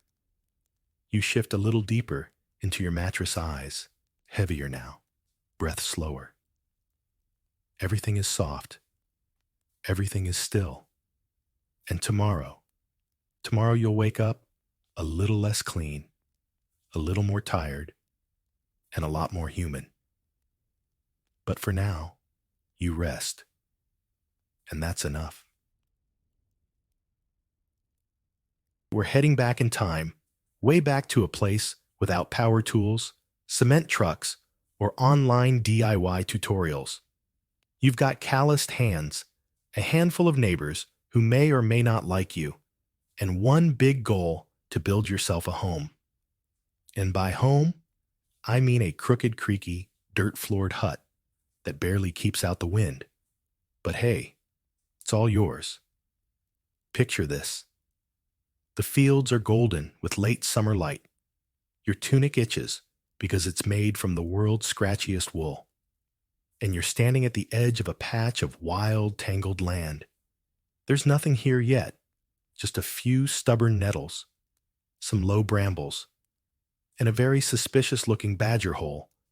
But this, you've decided, will be the spot. Your future walls will rise. Here your smoky hearth will sit right there. And if all goes well, you might even convince someone to live in it with you. Maybe. Eventually. You're pacing around your chosen plot, doing that thing where you squint and point like you've seen other people do when they pretend to be architects.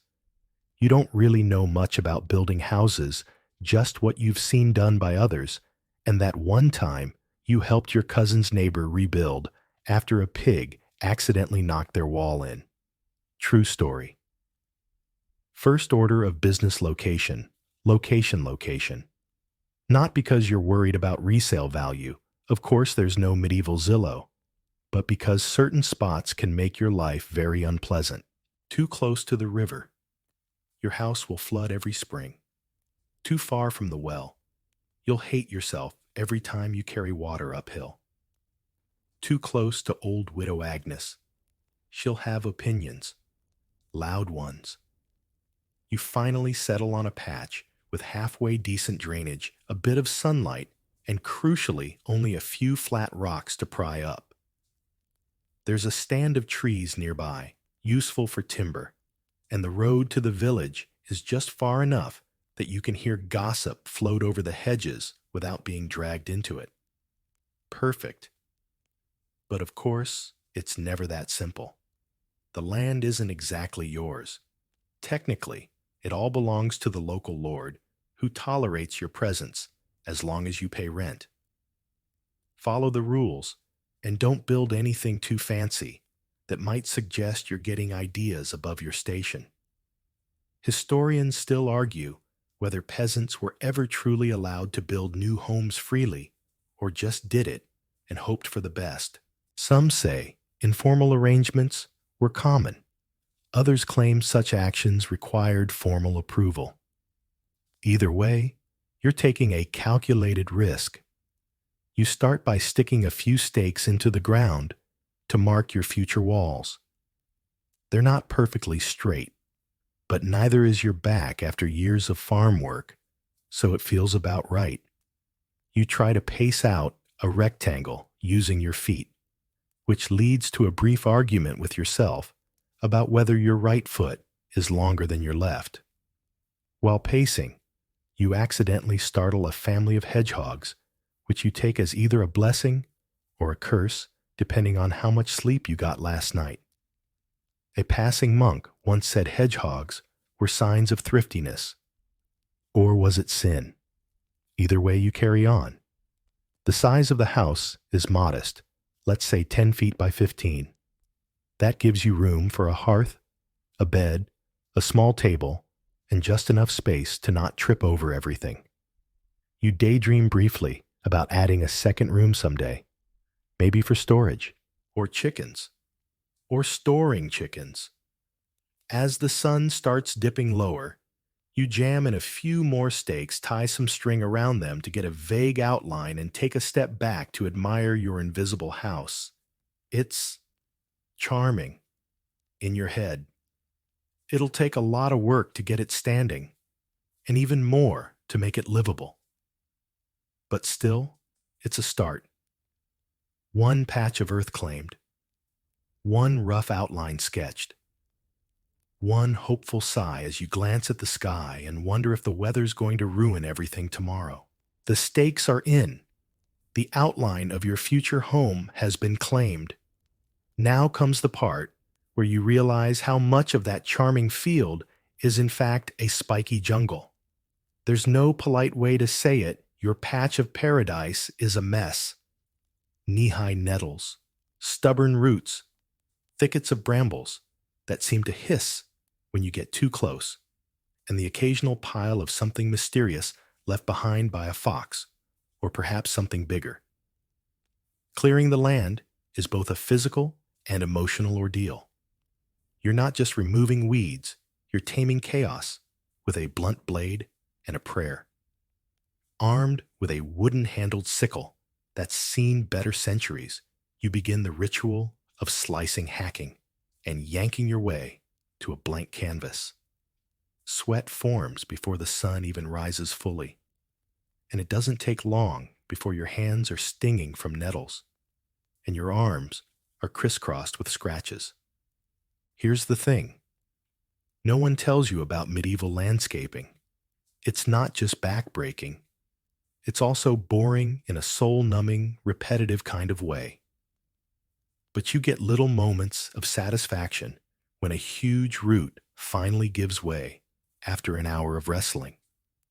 When a patch of bramble turns out to be shallower than expected. When your foot doesn't fall into a hidden rabbit hole for once. You find a patch of mushrooms under an old stump. You pause. Are they edible, poisonous, hallucinogenic medieval peasants knew their fungi? But even so, historians still debate how widespread mushroom foraging knowledge was among common folk. Some say it was passed down like family secrets. Others argue most peasants avoided them altogether unless they were very sure or very desperate. You decide not to test your luck and keep moving. You dig up a few old bones, animal hopefully, a sheep, or maybe a deer, or maybe a very thin bandit. You chuckle at the thought, though in truth, unearthed remains were not all that uncommon. Life was cheap, and burial spots were not always as carefully planned as you might think. The tools you're using are, let's say, basic. A wooden spade that creaks when you lean on it. A hoe made from an old iron blade strapped onto a crooked stick. Everything's a little off-center, and you swear your tools are conspiring to make your life harder. Every third swing seems to hit a rock. Every fourth pull rips open another blister. But still, hour by hour the patch starts to change. Brambles are reduced to thorny stumps. The ground, once lumpy and tangled, becomes something flatter, more cooperative. You dig down just a bit, maybe 6 inches, to even things out and discourage pooling rainwater. You find a chunk of old pottery and pretend it's a Roman artifact. Realistically, it's probably just an old stew pot someone tossed years ago. But it feels like a good omen. By midday, your stomach growls louder than your axe thunks, and you break for a meal. Bread, hard enough to chip a tooth. A bit of cheese, possibly alive. A sip of weak ale. You sit on a rock and look at your hacked-up patch of earth and feel a flicker of pride. Then a neighbor walks by. Building a hut or digging your own grave, they say deadpan. You smile and say both. They laugh, shake their head, and shuffle off. You're not sure if it was encouragement or sarcasm, but either way, it's enough. By the end of the day, your limbs ache in places you didn't know existed. Your face is streaked with mud, and you've inhaled more pollen than a bumblebee. But the land is clearer now. You can see the ground. You can imagine where the walls might rise, where the fire might crackle, where your feet might rest on cold mornings. And even though a part of you is convinced that the badger you displaced is planning revenge, you fall asleep under a tree with sore muscles and a deeply satisfying sense of progress. One step closer to shelter. One step closer to home. The sun greets you the next morning by blinding you through the leaves. Because of course, your makeshift blanket didn't include a roof. You sit up stiffly, brushing bits of leaf from your hair and trying to remember what century you're in.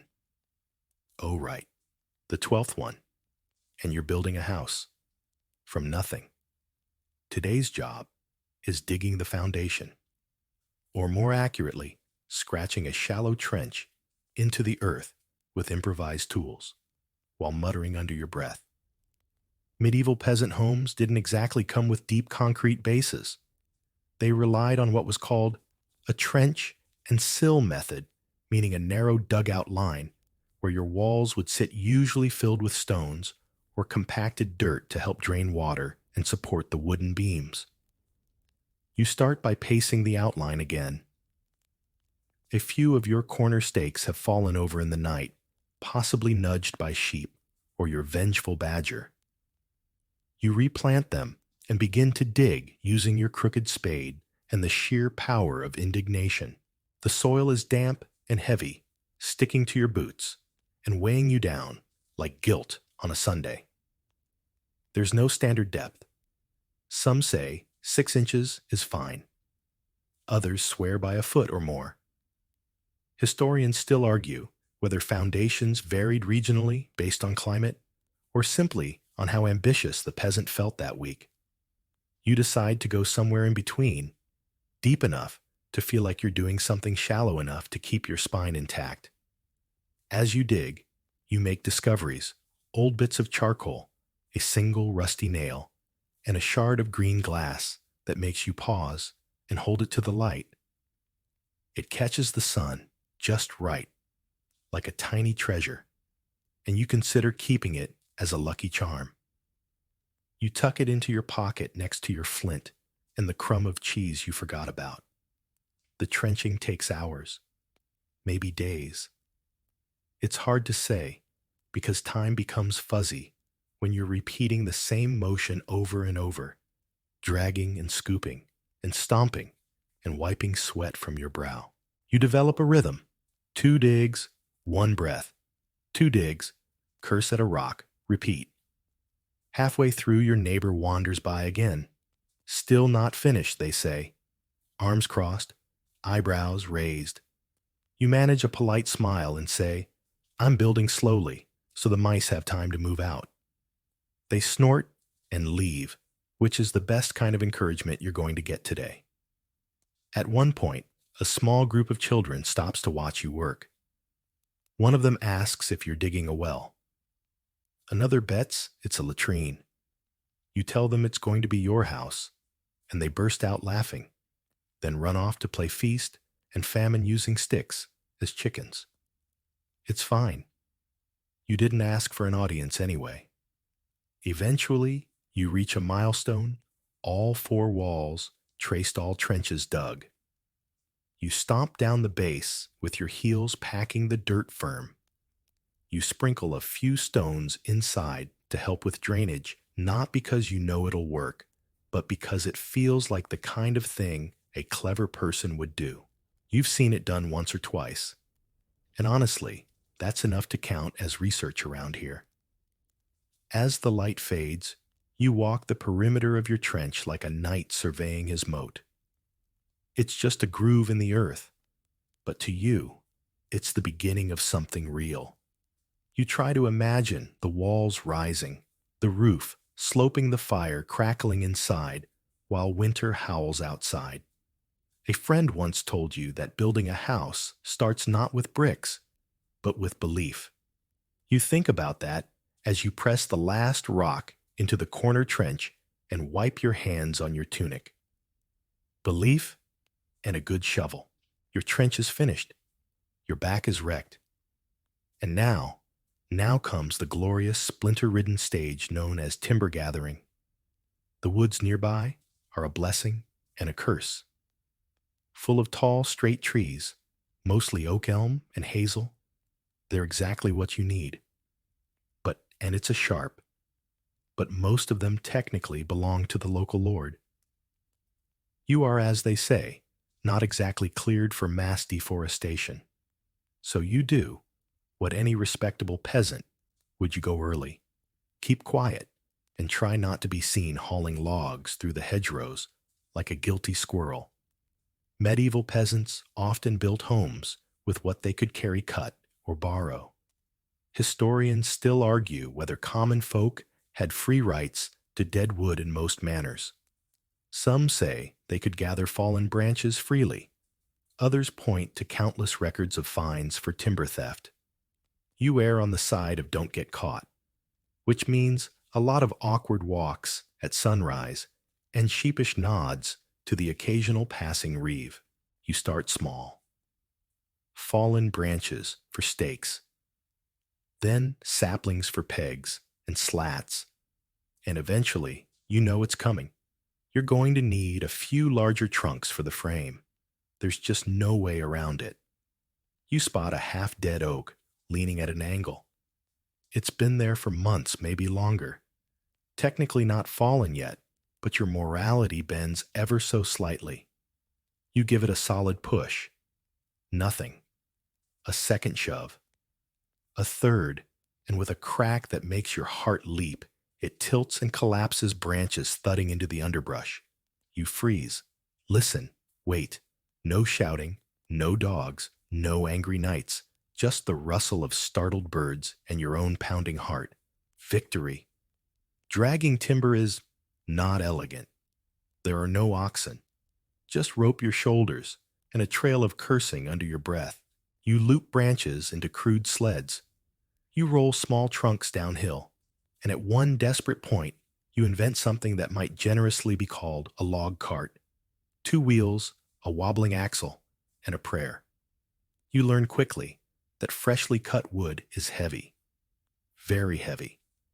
But wet wood is also bendy, which is useful when your roofline needs a little curve or your doorway ends up less rectangular than you'd hoped. You pile the timber by your plot, slowly forming a messy but promising collection of beams, poles, and sticks. You have thick trunks for posts, thinner saplings for rafters, and a growing bundle of twigs for wattle walls. You even score a bundle of bark someone discarded, perfect for lining damp spots later. It's not exactly a lumberyard. It's more like a beaver's idea of interior design, but it'll do. One evening, a local woodcutter passes by. He eyes your pile. Building a palace, are you? You grin. Just a humble shack with dreams, he snorts. If you've got that dead oak from the eastern bend, it's full of beetles. Your stomach sinks. Beetles. Of course. He shrugs. Smoke 'em out before you use it, or they'll eat your roof before winter does. You thank him and mentally add smoke beetle logs to your growing to-do list, somewhere between don't get arrested and learn to thatch. Still, there's something deeply satisfying about that pile of wood. Each log dragged from the forest is a line drawn toward the life you're trying to build. You sit beside it at sunset, running a hand over the grain, imagining walls rising around you. You daydream about where you'll put the hearth, whether you'll hang herbs from the ceiling, whether a house this small needs a broom. The answers don't matter, not yet. Right now, all that matters is that you're one step closer. Now that your timber pile is growing and your shoulders permanently ache, it's time to take those massive logs and actually make them usable. And in case you thought this next step involved a nice sawmill or some skilled carpentry assistance, I regret to inform you that it's just you and a wedge and a very persuasive hammer. Today's goal: split logs into usable beams. Welcome to the ancient glorious art of riving. That's the fancy word for taking a big round log and encouraging it very firmly to become two half logs, or 4/4 logs, or maybe 12 baffling chunks, depending on your aim and your emotional state. You start by standing one of your logs upright, bracing it between two rocks so it doesn't roll away mid-blow. You place the wedge, really just a chunk of iron, with delusions of grandeur, into a crack near the top. Raise your mallet high and give it a thump. Nothing. Another thump. A third. And suddenly, the log lets out a groan, like it's been holding in a complaint since Easter, and crack a split travels down the grain like magic. Historians still argue whether peasants always split wood themselves or relied on itinerant craftsmen. In wealthier manors, yes, there might have been someone with sharper tools and more experience. But when you're on your own and desperate for a roof before the first frost, you do it yourself, even if it takes a week and half your remaining patience. The trick is working with the grain. If you fight it, the wood fights back. If you follow the lines nature laid down centuries ago, the splits feel smooth, almost like the tree wants to become a wall post. Of course, not all your logs are cooperative. One has knots the size of a loaf of bread. Another's warped from growing near a hill. You swear it bends more every time you look at it. And then there's the triple splitter, which falls into 3 pieces when you only wanted 2, like some medieval wood-based prank.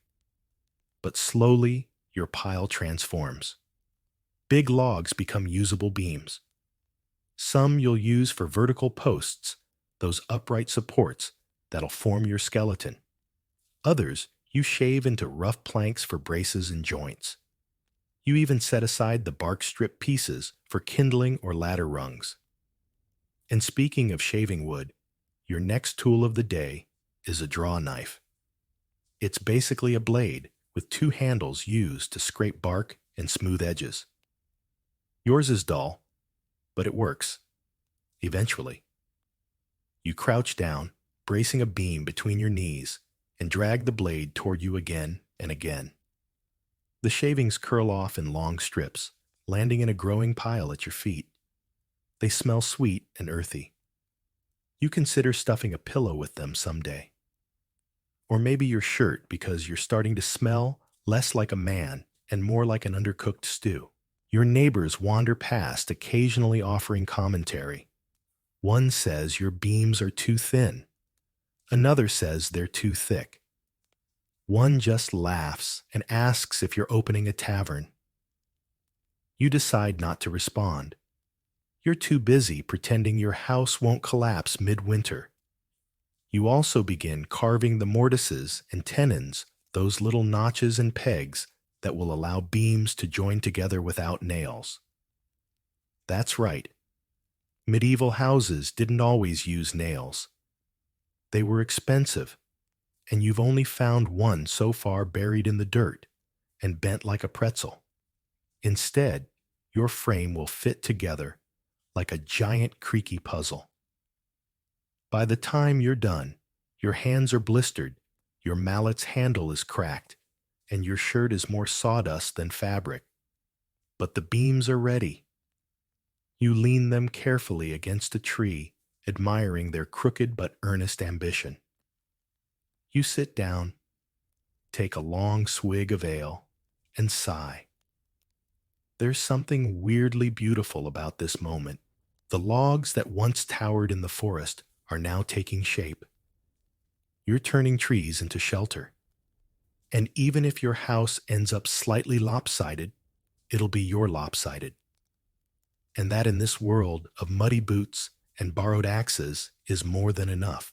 So you've got the beams. Thick, rough, slightly uneven, but beams nonetheless.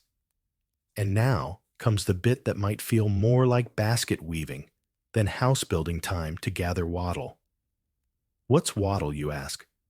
Oh, just a fancy medieval word for a bunch of bendy sticks woven into a wall. Wattle is the latticework that gives your house its shape, its insulation, and if you do it right, its rustic charm. If you do it wrong, well, you might end up with a wall that doubles as a wind tunnel. You set out into the hedgerows and wood edges with a small hatchet and a coil of twine. You're looking for hazel willow or any other pliable wood that won't snap like a breadstick when you bend it. The best stuff grows thin and straight about the width of your finger and as tall as you are. Flexible but tough. Kind of like the neighbors you secretly admire. Hazel is your favorite splits, clean grows in coppiced clumps, and doesn't hold grudges when you take a few stems. You find a patch growing near the stream and spend the morning snipping long rods and bundling them with grass cord. Every so often, a frog leaps out of the underbrush and reminds you why waterproof shoes are a 21st century luxury. Historians still argue whether peasants had designated coppice plots or just took what they needed from nearby woods. Some manors had organized systems for rotational cutting. Others relied on woodland commons and the unspoken rule of don't take too much or someone will notice. In your case, you opt for a gentle one clump. Here one clump their strategy, less likely to anger any foresters with sharp opinions and sharper blades. Back at your building site, the real fun begins.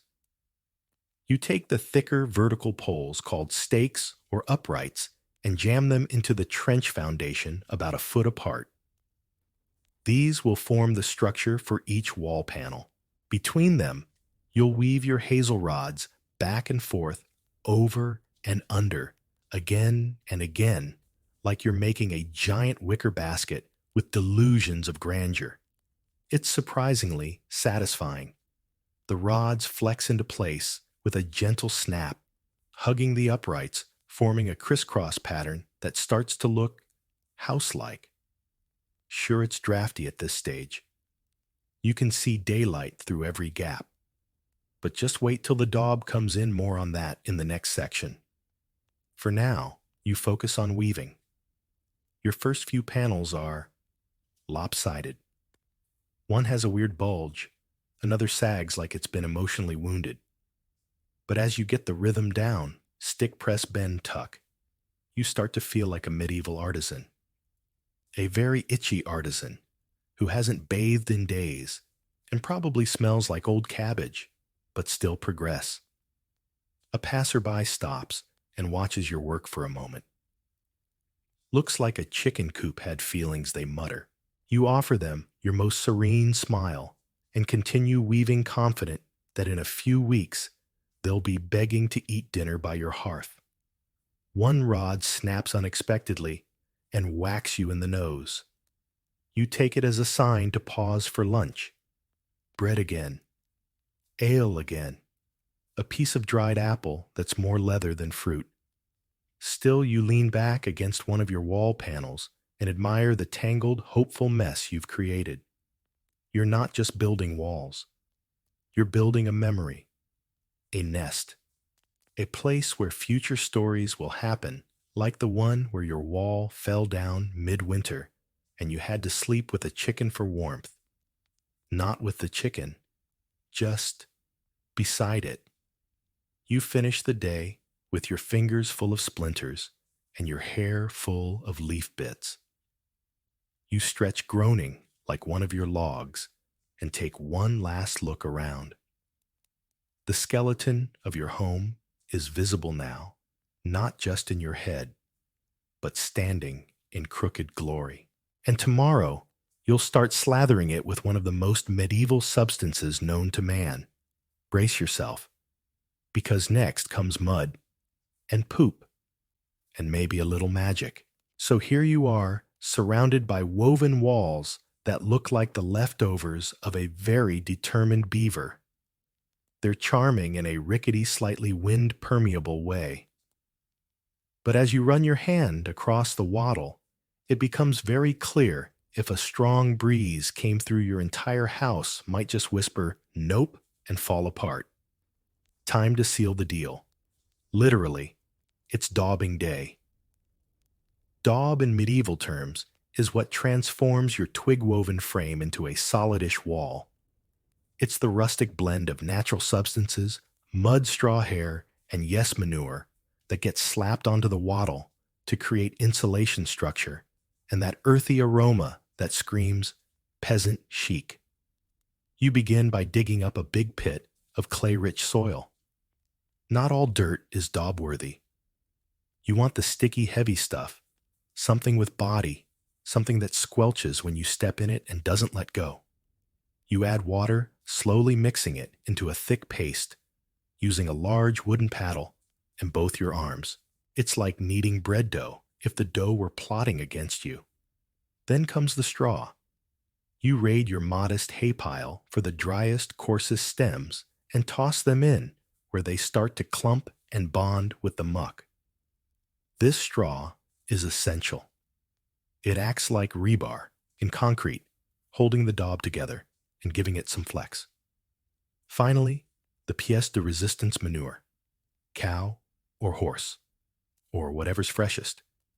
It adds binding power, microbial toughness, and that special smell that lets guests know they're in a real medieval home. You hold your nose scoop in generous handfuls and stir until your slurry becomes a rich, unholy blend of brown and hope. Historians still argue whether all peasant homes use dung in their daub, or if it was more common in certain regions. Some records show pig hair being added instead. Others mention lime sand, or even animal blood in high-status mixes. You, however, are working with the finest materials available, what the cow did behind your neighbor's fence this morning. Time to apply it. You grab a big glob and smear it across your wattle wall like icing a cake no one asked for. The mud oozes into the gaps, sticks to the twigs, and miracle of miracles stays there. You smooth it with your palms, pushing it deep into the weave, layer after layer, panel after panel. It's messy, exhausting, and surprisingly meditative. A few jokes come to mind. You consider naming the house Dungworth Manor, or perhaps the Brown Bastion. You chuckle quietly as another handful of slop splats onto your boot. Your neighbor strolls by, nose wrinkled. Smells like ambition, they say. Or desperation, you reply, elbow deep in poo paste. At one point, you're joined by a curious dog who immediately tries to eat the daub. You bribe it away with crusts and silently vow to fix the bottom section later. The process takes all day. Your arms ache, your knees are crusted, and you've become a walking mud sculpture. But by sundown, your walls look real, solid, even beautiful in a medieval earth tones kind of way. You stand back and admire your work. There's something satisfying about building a home from substances people normally try to avoid. It's nature's leftovers remixed into something that keeps out wind and rain. And as a final flourish, you press your palm into one corner of the wall, leaving a mark. A quiet claim. Proof that you were here and that this strange little structure was shaped by your own two hands. You clean off as best you can, using a bucket of water that somehow makes you feel dirtier. Then you crawl into your straw pile under the stars, exhausted and vaguely fragrant. Tomorrow, the frame goes up. But tonight you sleep with a smile and maybe a few flies. By now, your walls stand mud-caked and proud, like the ribs of a great brown beast rising from the earth. But ribs alone won't shelter you from the rain, and that curious goose that keeps waddling inside your floor plan isn't going to start paying rent. it's time to raise the frame. Today's challenge is verticality. That means hoisting your heavy beams, the posts, and lintels you painstakingly split and shaved into something resembling a sturdy structure. No pulleys, no scaffolding, just your aching back, and whatever neighbor you can bribe with ale and stale turnips. You start with the corner posts, those upright beams that will anchor your house. You dig small post holes, maybe a foot or two deep, to seat the beams firmly in the ground. Some folks drive them straight into the earth. Others wedge them into stone-filled sockets for drainage. Historians still argue over which method was more common, especially since most peasant huts didn't last long enough to leave perfect archaeological evidence. Your technique, whatever, gets the beam to stand up and stay there.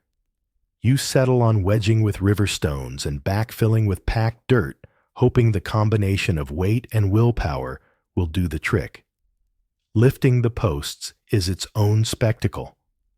One by one, you heave them upright.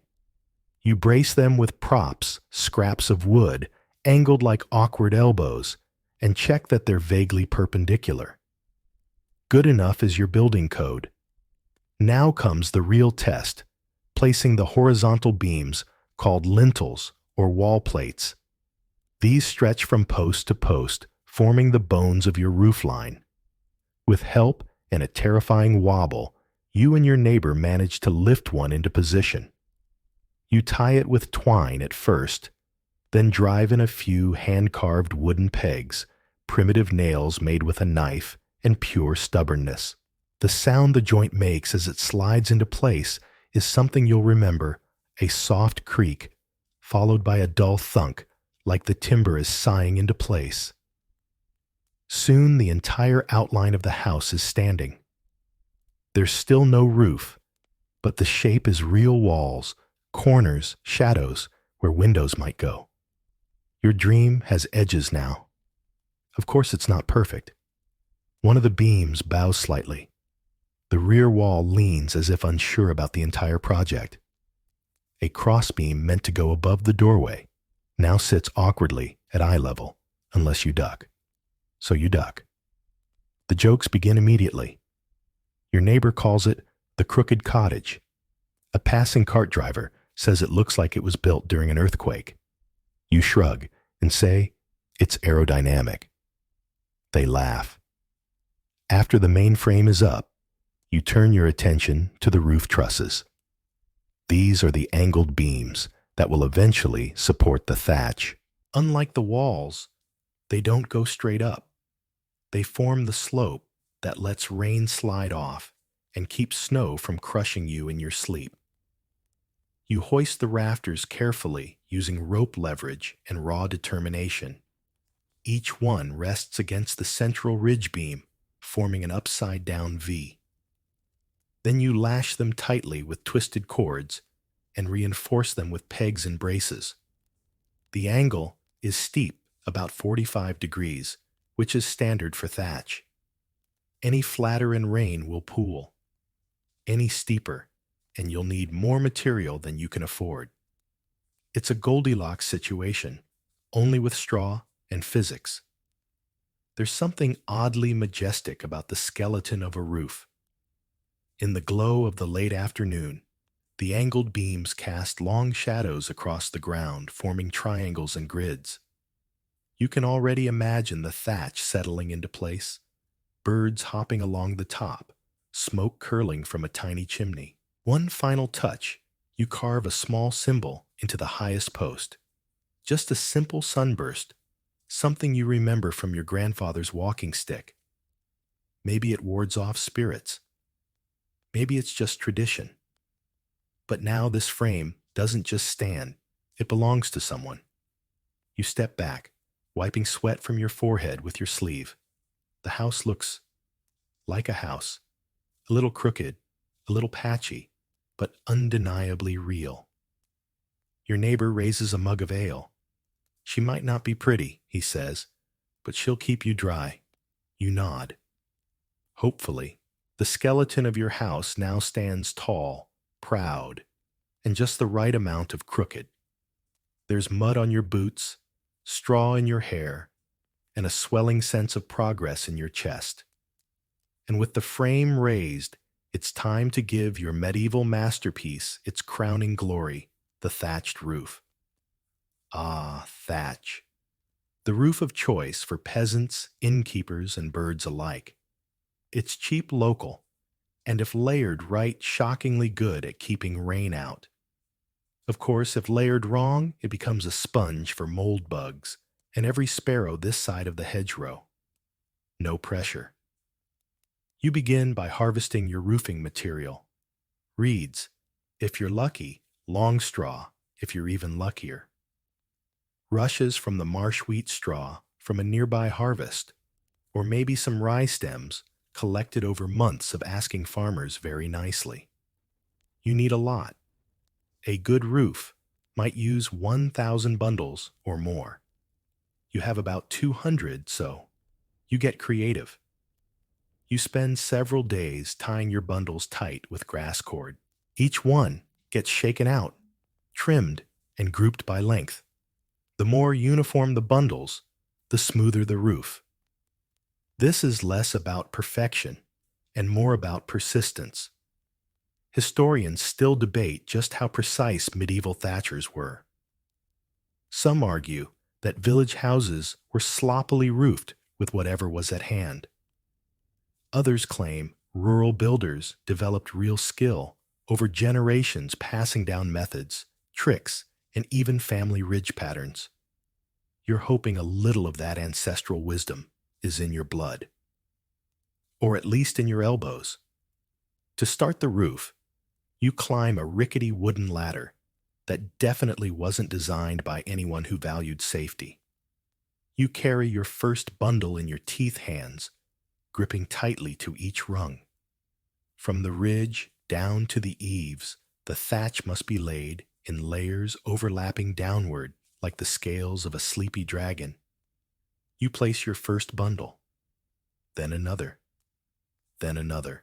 You secure each one with wooden spars, little hook sticks, twisted into the rafters to hold the bundles in place. There are no nails, no glue, just pressure layering and a healthy fear of collapse. Working your way down the slope is a dance of balance and repetition. Your boots squish slightly with each step. The reed stalks whisper in the wind. You hum to yourself, partly for rhythm, partly to distract from the fact that you're now 2 stories up with no railing. After a few days, the roof starts to take shape. It curves gently along the beams, thickening like a haystack. Rainwater, in theory, will slide right off. And if it doesn't, well, you'll find out soon enough. At some point, a crow lands on the ridge beam and watches you silently. You stare back. I know you say. It's a little uneven on the left side. The crow cocks its head, unimpressed, then flaps off to go critique someone else's chimney. You work through drizzle, through aching knees, through an incident involving a slippery reed and a very loud thud. Thankfully, the haystack below breaks your fall and your pride. You reach the ridge line and place the final bundles. This part is the trickiest. The very top of the roof has to be sealed tight, or the rain will find its way in. Some people lay turf. Others use rope netting, or even decorative cross-hatching to secure the peak. You opt for a humble rope and spar setup, weaving it as tightly as your fingers allow. As the sun sets behind your nearly finished roof, the thatch glows gold and brown and warm. It smells of earth, of harvest of effort. And underneath it, you can already imagine the smoke rising from your future hearth, the flicker of firelight on daubed walls. Your neighbor arrives with a gift, a carved rooster meant to go atop the ridge. It's tradition, he says. Wards off lightning evil spirits and unsolicited criticism. You accept it gratefully and lash it to the peak. The bird faces west into the wind. You climb down legs like jelly and stare up at your work. It's not perfect.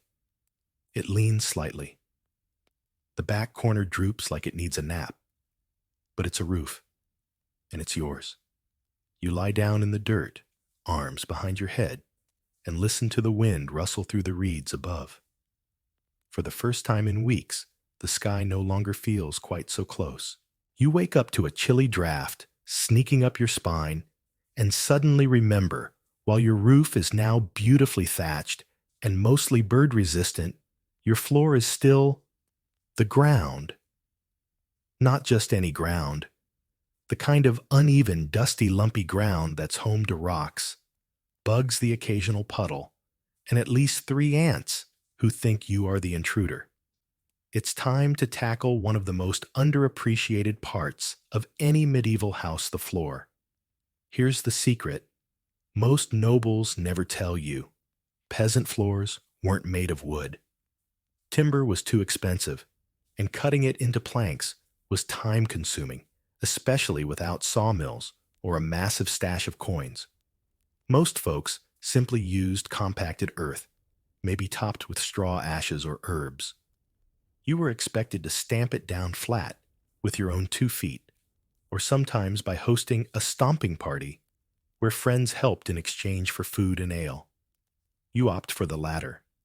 Naturally, the day begins with you clearing out the last of the stones and roots from the interior. Some you dig up with a spade. Others you pull out with your bare hands while muttering curses. One rock turns out to be shaped uncannily like a duck, which you keep and place by the future hearth for luck. Next, you haul in fresh soil from a nearby bank, something dense and moist, ideal for packing. You start spreading it out across the floor with your feet like a baker spreading icing on a massive chocolateless cake. Then the stomping begins. Your neighbor arrives first, bringing 2 children and a goat. The children are enthusiastic. The goat is confused. More villagers follow, and before long, your house is full of stamping, laughing bodies making rhythmic thuds against the earth. It's oddly joyful, like dancing only with dirt and fewer expectations.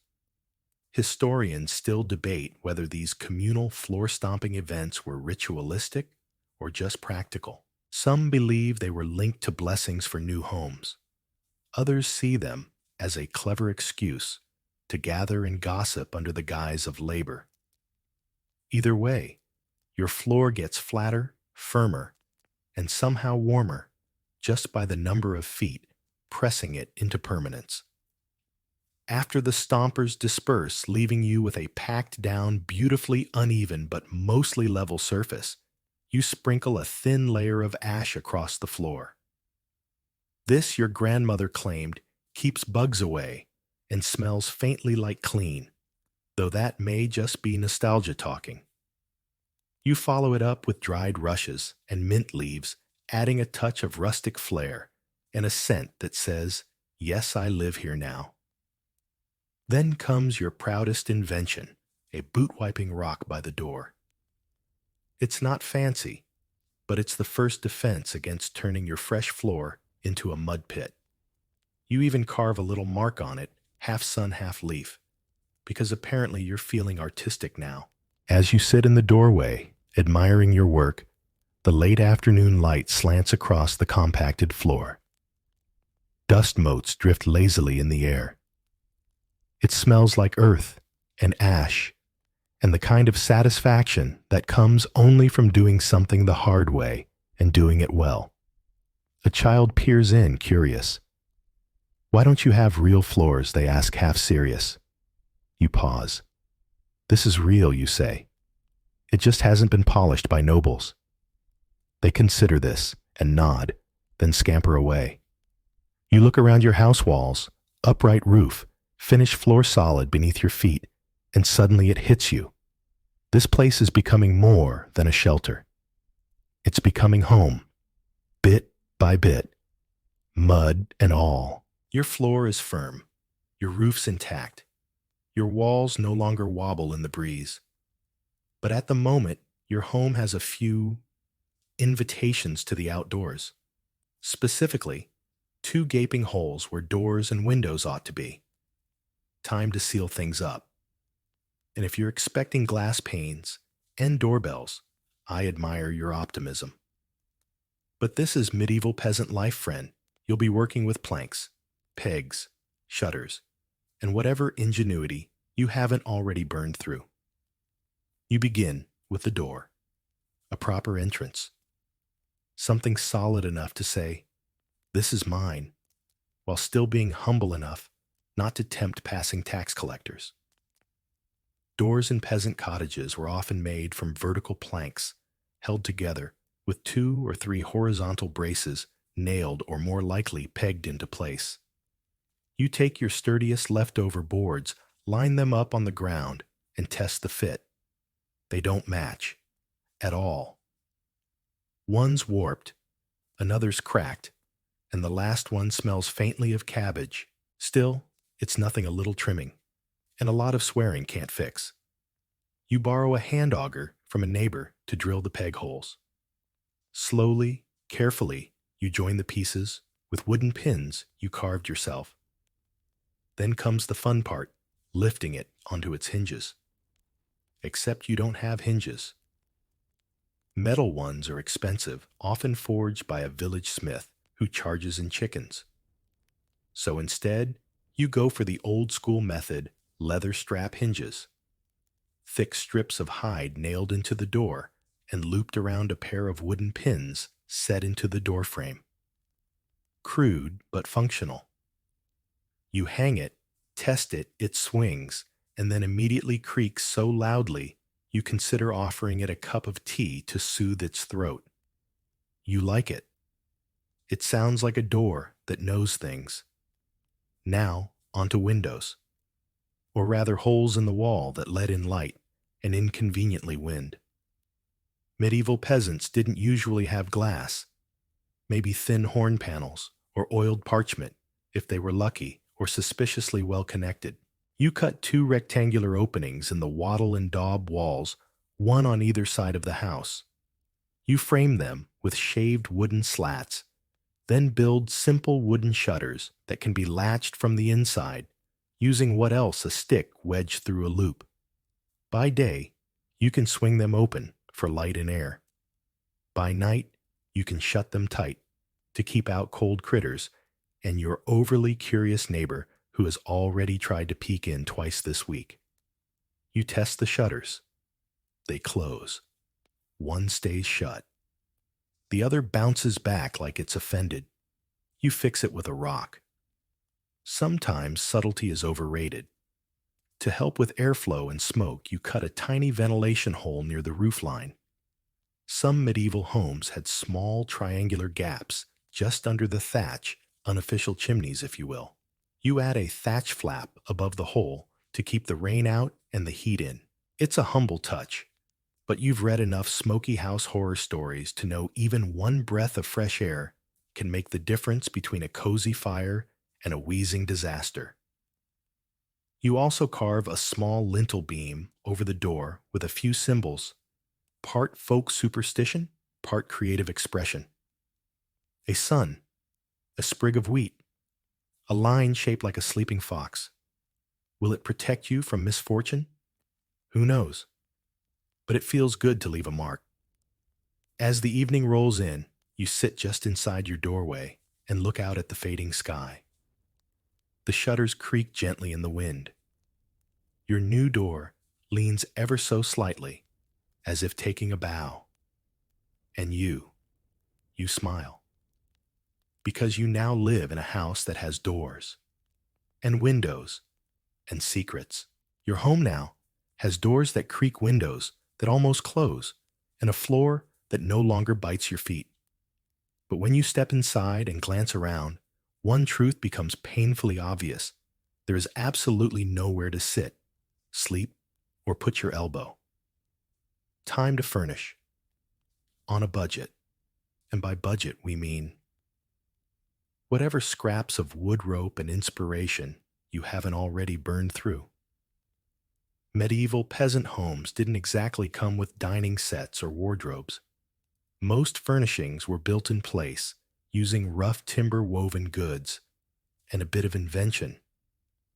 You start with the most important thing, a bed. After all, if you're going to collapse from exhaustion every night, it might as well be onto something other than dirt. You gather some of your straighter leftover beams, 2 long pieces for the sides, 2 shorter ones for the head and foot. You peg them together, wedge the corners, and add a few cross beams underneath for support. For slats, you use smaller branches tied with bark rope and spaced carefully. It creaks a little, leans a bit to one side, but doesn't immediately collapse under your weight. Success. For a mattress, a sack filled with straw, or reeds, or rushes, whatever's softish, dry, and doesn't contain beetles today. You stitch together 2 old sacks into a lumpy, crinkly rectangle and stuff it until it looks vaguely inviting. Will it stab you in your sleep? Almost certainly, but only a little. Then you build a bench, a simple affair, with 2 cross-legged supports and a flat top. It wobbles. You shorten one leg. It wobbles differently. You accept it as a feature, not a flaw. That's peasant charm. A table comes next. Really just a wide plank atop 2 stumps. You sand it with a bit of rough leather and declare it heirloom rustic. One day, people will pay good money for this look. You hang a few pegs on the wall, bent nails, carved wood, even a forked stick, anything to hold cloaks, baskets, or tools. Above the hearth, which still smells like slightly damp straw, you mount a shelf made from a leftover board and 2 flat stones. You put a clay bowl on it for decoration. Or more honestly, because you didn't know where else to put it. You also attempt a stool. 3 legs, uneven height. One of them vaguely spiral-shaped thanks to a knot in the wood. It doesn't so much stand as hover, nervously waiting for the next person to trust it. Historians still debate how much furniture medieval peasants actually had. Some sources suggest minimalism, 1 bed, 1 table, a few stools. Others note that over time, many families accumulated quite a bit: chests, spinning wheels, even shelves full of small religious figurines or carved spoons. But much of it was handmade, repurposed, or scavenged. You're keeping the tradition alive, possibly inventing a new furniture movement, peasant functional. Outside, your neighbor strolls past and glances in. Looks cozy, they say. Then pause. Is that rope holding up your shelf? You nod. It's symbolic of tension. They grunt and move on. You also take a moment to hang a small curtain over the window, a bit of sackcloth tied with string. It filters the light beautifully and gives your home the soft, gloomy ambiance of a mossy crypt. You're thrilled. Finally, you set up a sleeping area for your shoes. And by that, you mean a flat rock by the door, because if you take them inside, the entire floor will smell like cheese and swamp water. As night settles in, you light a small rushlight, a dipped reed that burns with a dim, flickering glow. The furniture creaks softly in the flickering shadows. The walls hum with the quiet hush of woven reeds and drying daub. Everything smells of straw wood smoke and faintly of triumph. It's not elegant. It's not symmetrical. But you have a bench to sit on, a bed to curl into, and a table to rest your tired hands. And after all that work, that's more than enough. The wind picks up outside, rustling the thatch with a whispery sigh, and it suddenly hits you.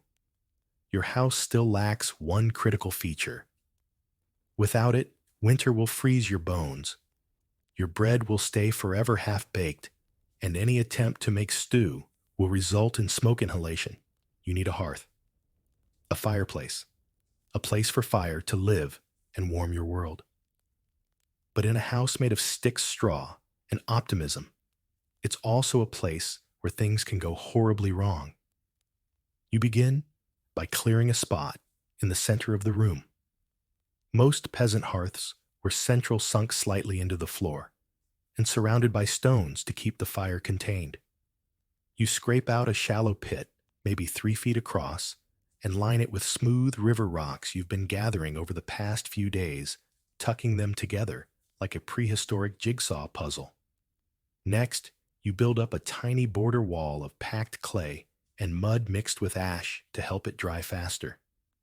This isn't for decoration, it's for safety. The last thing you need is a stray coal tumbling into your straw bed and turning the whole cottage into a cautionary tale. Above the hearth, you leave a small vent in the thatch. Remember that opening from earlier? Now it gets its moment.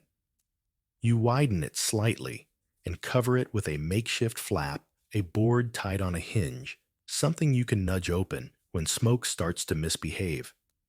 It's not exactly a chimney, but it's about as good as it gets without a stonemason and several extra years of rent. You build a test fire, just a few twigs, a curl of dry grass, and a cautious spark from your flint and steel. The flame catches dances. You blow gently, feeding it. It grows, licks upward, and then smoke. So much smoke. It pours into your eyes, your nose, your dreams. You cough, wave your arms, and dash for the door. Outside, you gasp fresh air and curse gently while the fire smolders happily behind you. Okay. Vent needs to stay wider. You wedge a stick under the flap, then try again. This time, the smoke rises in a slow spiral and mostly exits through the vent. You sit by the fire tears still leaking from your eyes and feel the warmth seep into your bones. Your tunic smells like char. Your eyebrows feel slightly singed, but you are victorious. Many medieval homes lived with constant smoke.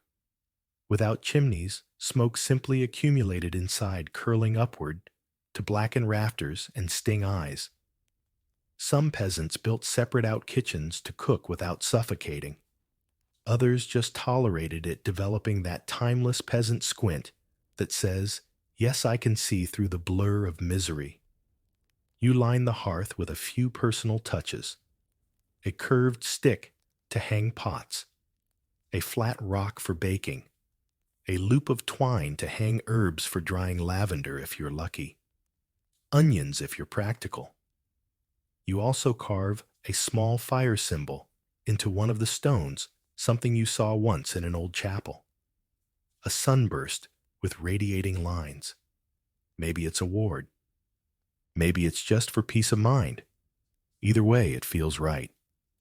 Later that night, you sit by the flickering flame with a bowl of boiled barley and turnip. Not quite stew. More like hot disappointment. But it's warm. And filling. And yours. The fire crackles softly. Shadows play across the daubed walls. Smoke still curls in corners, but it no longer panics you. Instead, it feels alive. Like breath. Like home. The hearth isn't just for heat, it's for life. For cooking. For stories. For keeping the dark at bay. You lie back on your straw bed, eyes half lidded, the warmth of the fire brushing your toes. The smoke rises slowly now, like a sigh from the house itself. Your house is nearly complete. The floor is firm. The walls are holding. The hearth is roaring in its smoky, semi-cooperative way. But you forgot to budget for one final, inescapable detail: other people's opinions. Because no matter how much mud you've mixed, or how many times you've fallen off a thatched slope, your house now exists in a village, and villages, as you know, come with commentary. It starts innocently enough. A neighbor strolls by, basket in hand, and pauses at your doorway. "Oh," she says, "that's charming." You thank her. She tilts her head. "Is the roof supposed to lean like that?" Another chimes in. "The door's a bit low. I nearly knocked my forehead clean off." And from across the lane, I remember when we built ours, used stone for the base. More solid, but that's just us. Medieval villages were tight-knit communities. Everyone knew everyone else's business, and nothing drew attention like someone building a new home.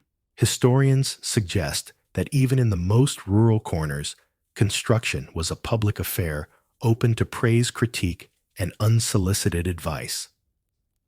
You get a lot of unsolicited advice. Put garlic by the window, keeps the sickness out. Your hearth's too close to the wall. One good sneeze and it'll catch. Don't sleep with your head facing the door. Spirits.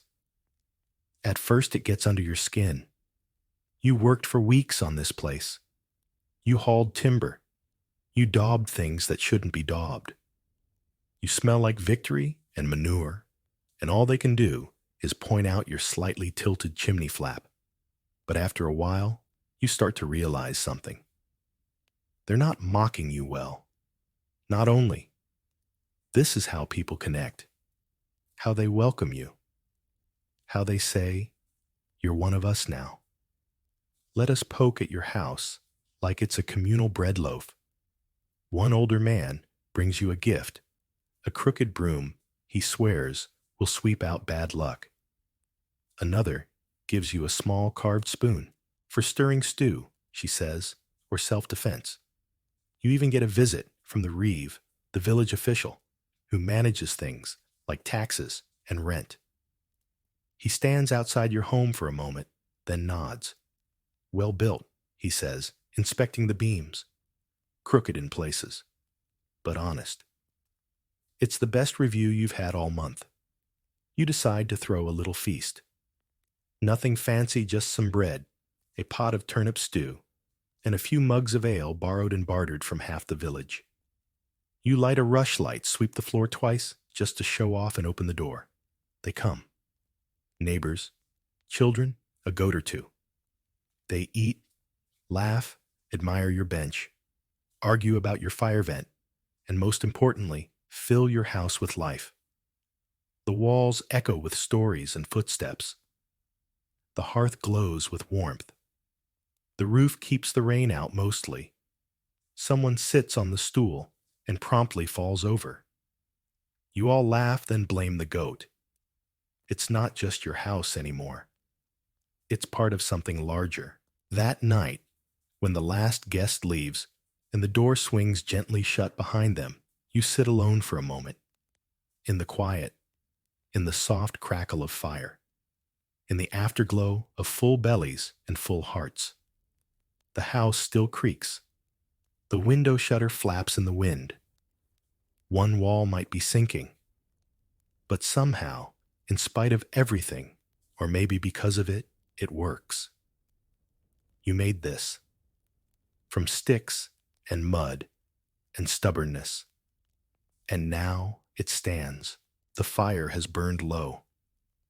Outside, the wind tiptoes around your thatched roof, like it's too polite to disturb you. Inside your home hums with quiet satisfaction, walls holding firm, floor packed tight, and smoke gently curling toward the roof vent like a tired spirit heading home. You're almost there. Almost. It's time to move in. You wake early, as always.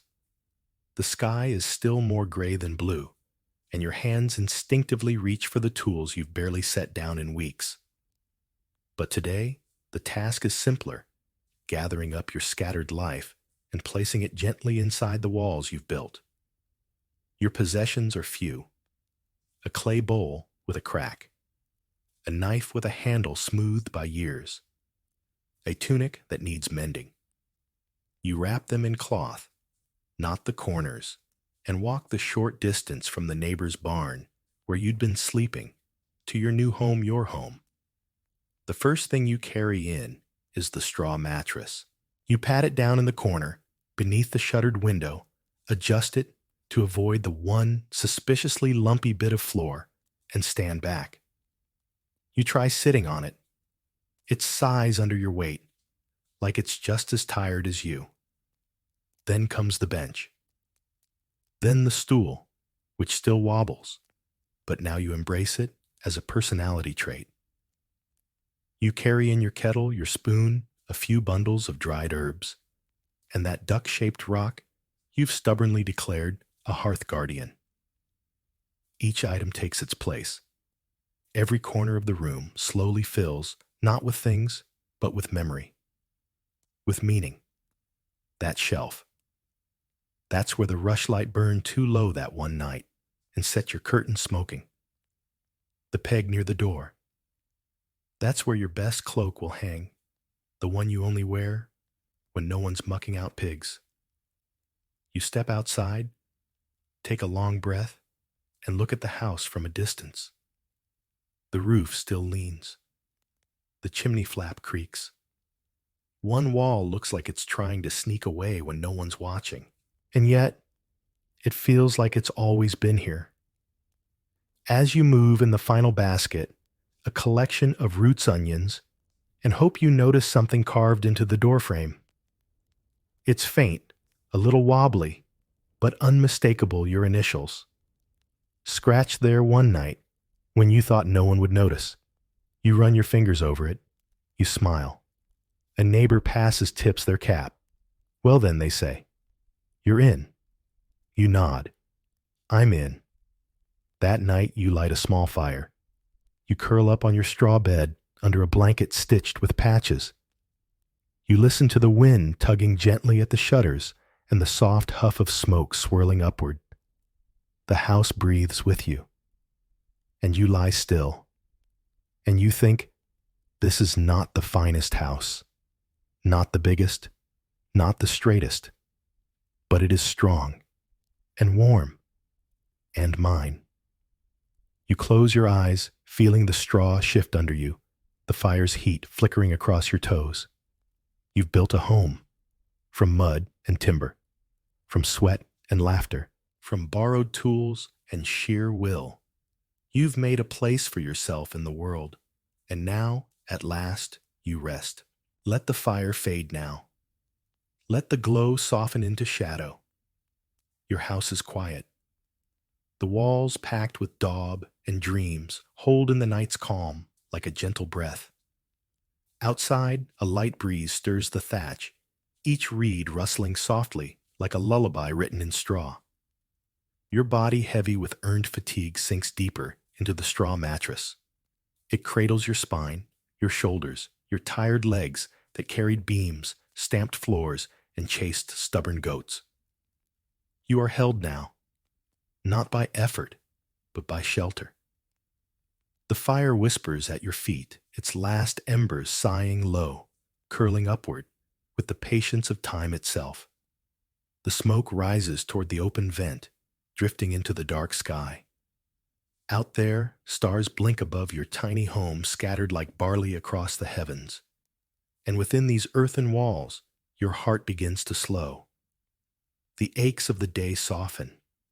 The cold no longer bites. You are safe. Your roof, your door, your hearth they hold. They wait for you. They welcome you. There's no need to fix anything else tonight. No beams to hoist, no daub to patch. Just stillness. Just warmth. Just the hum of a home made entirely by your hands. So let your thoughts settle like ash after flame. Let sleep rise in you like heat from the hearth. You're home now. You've done enough. Good night.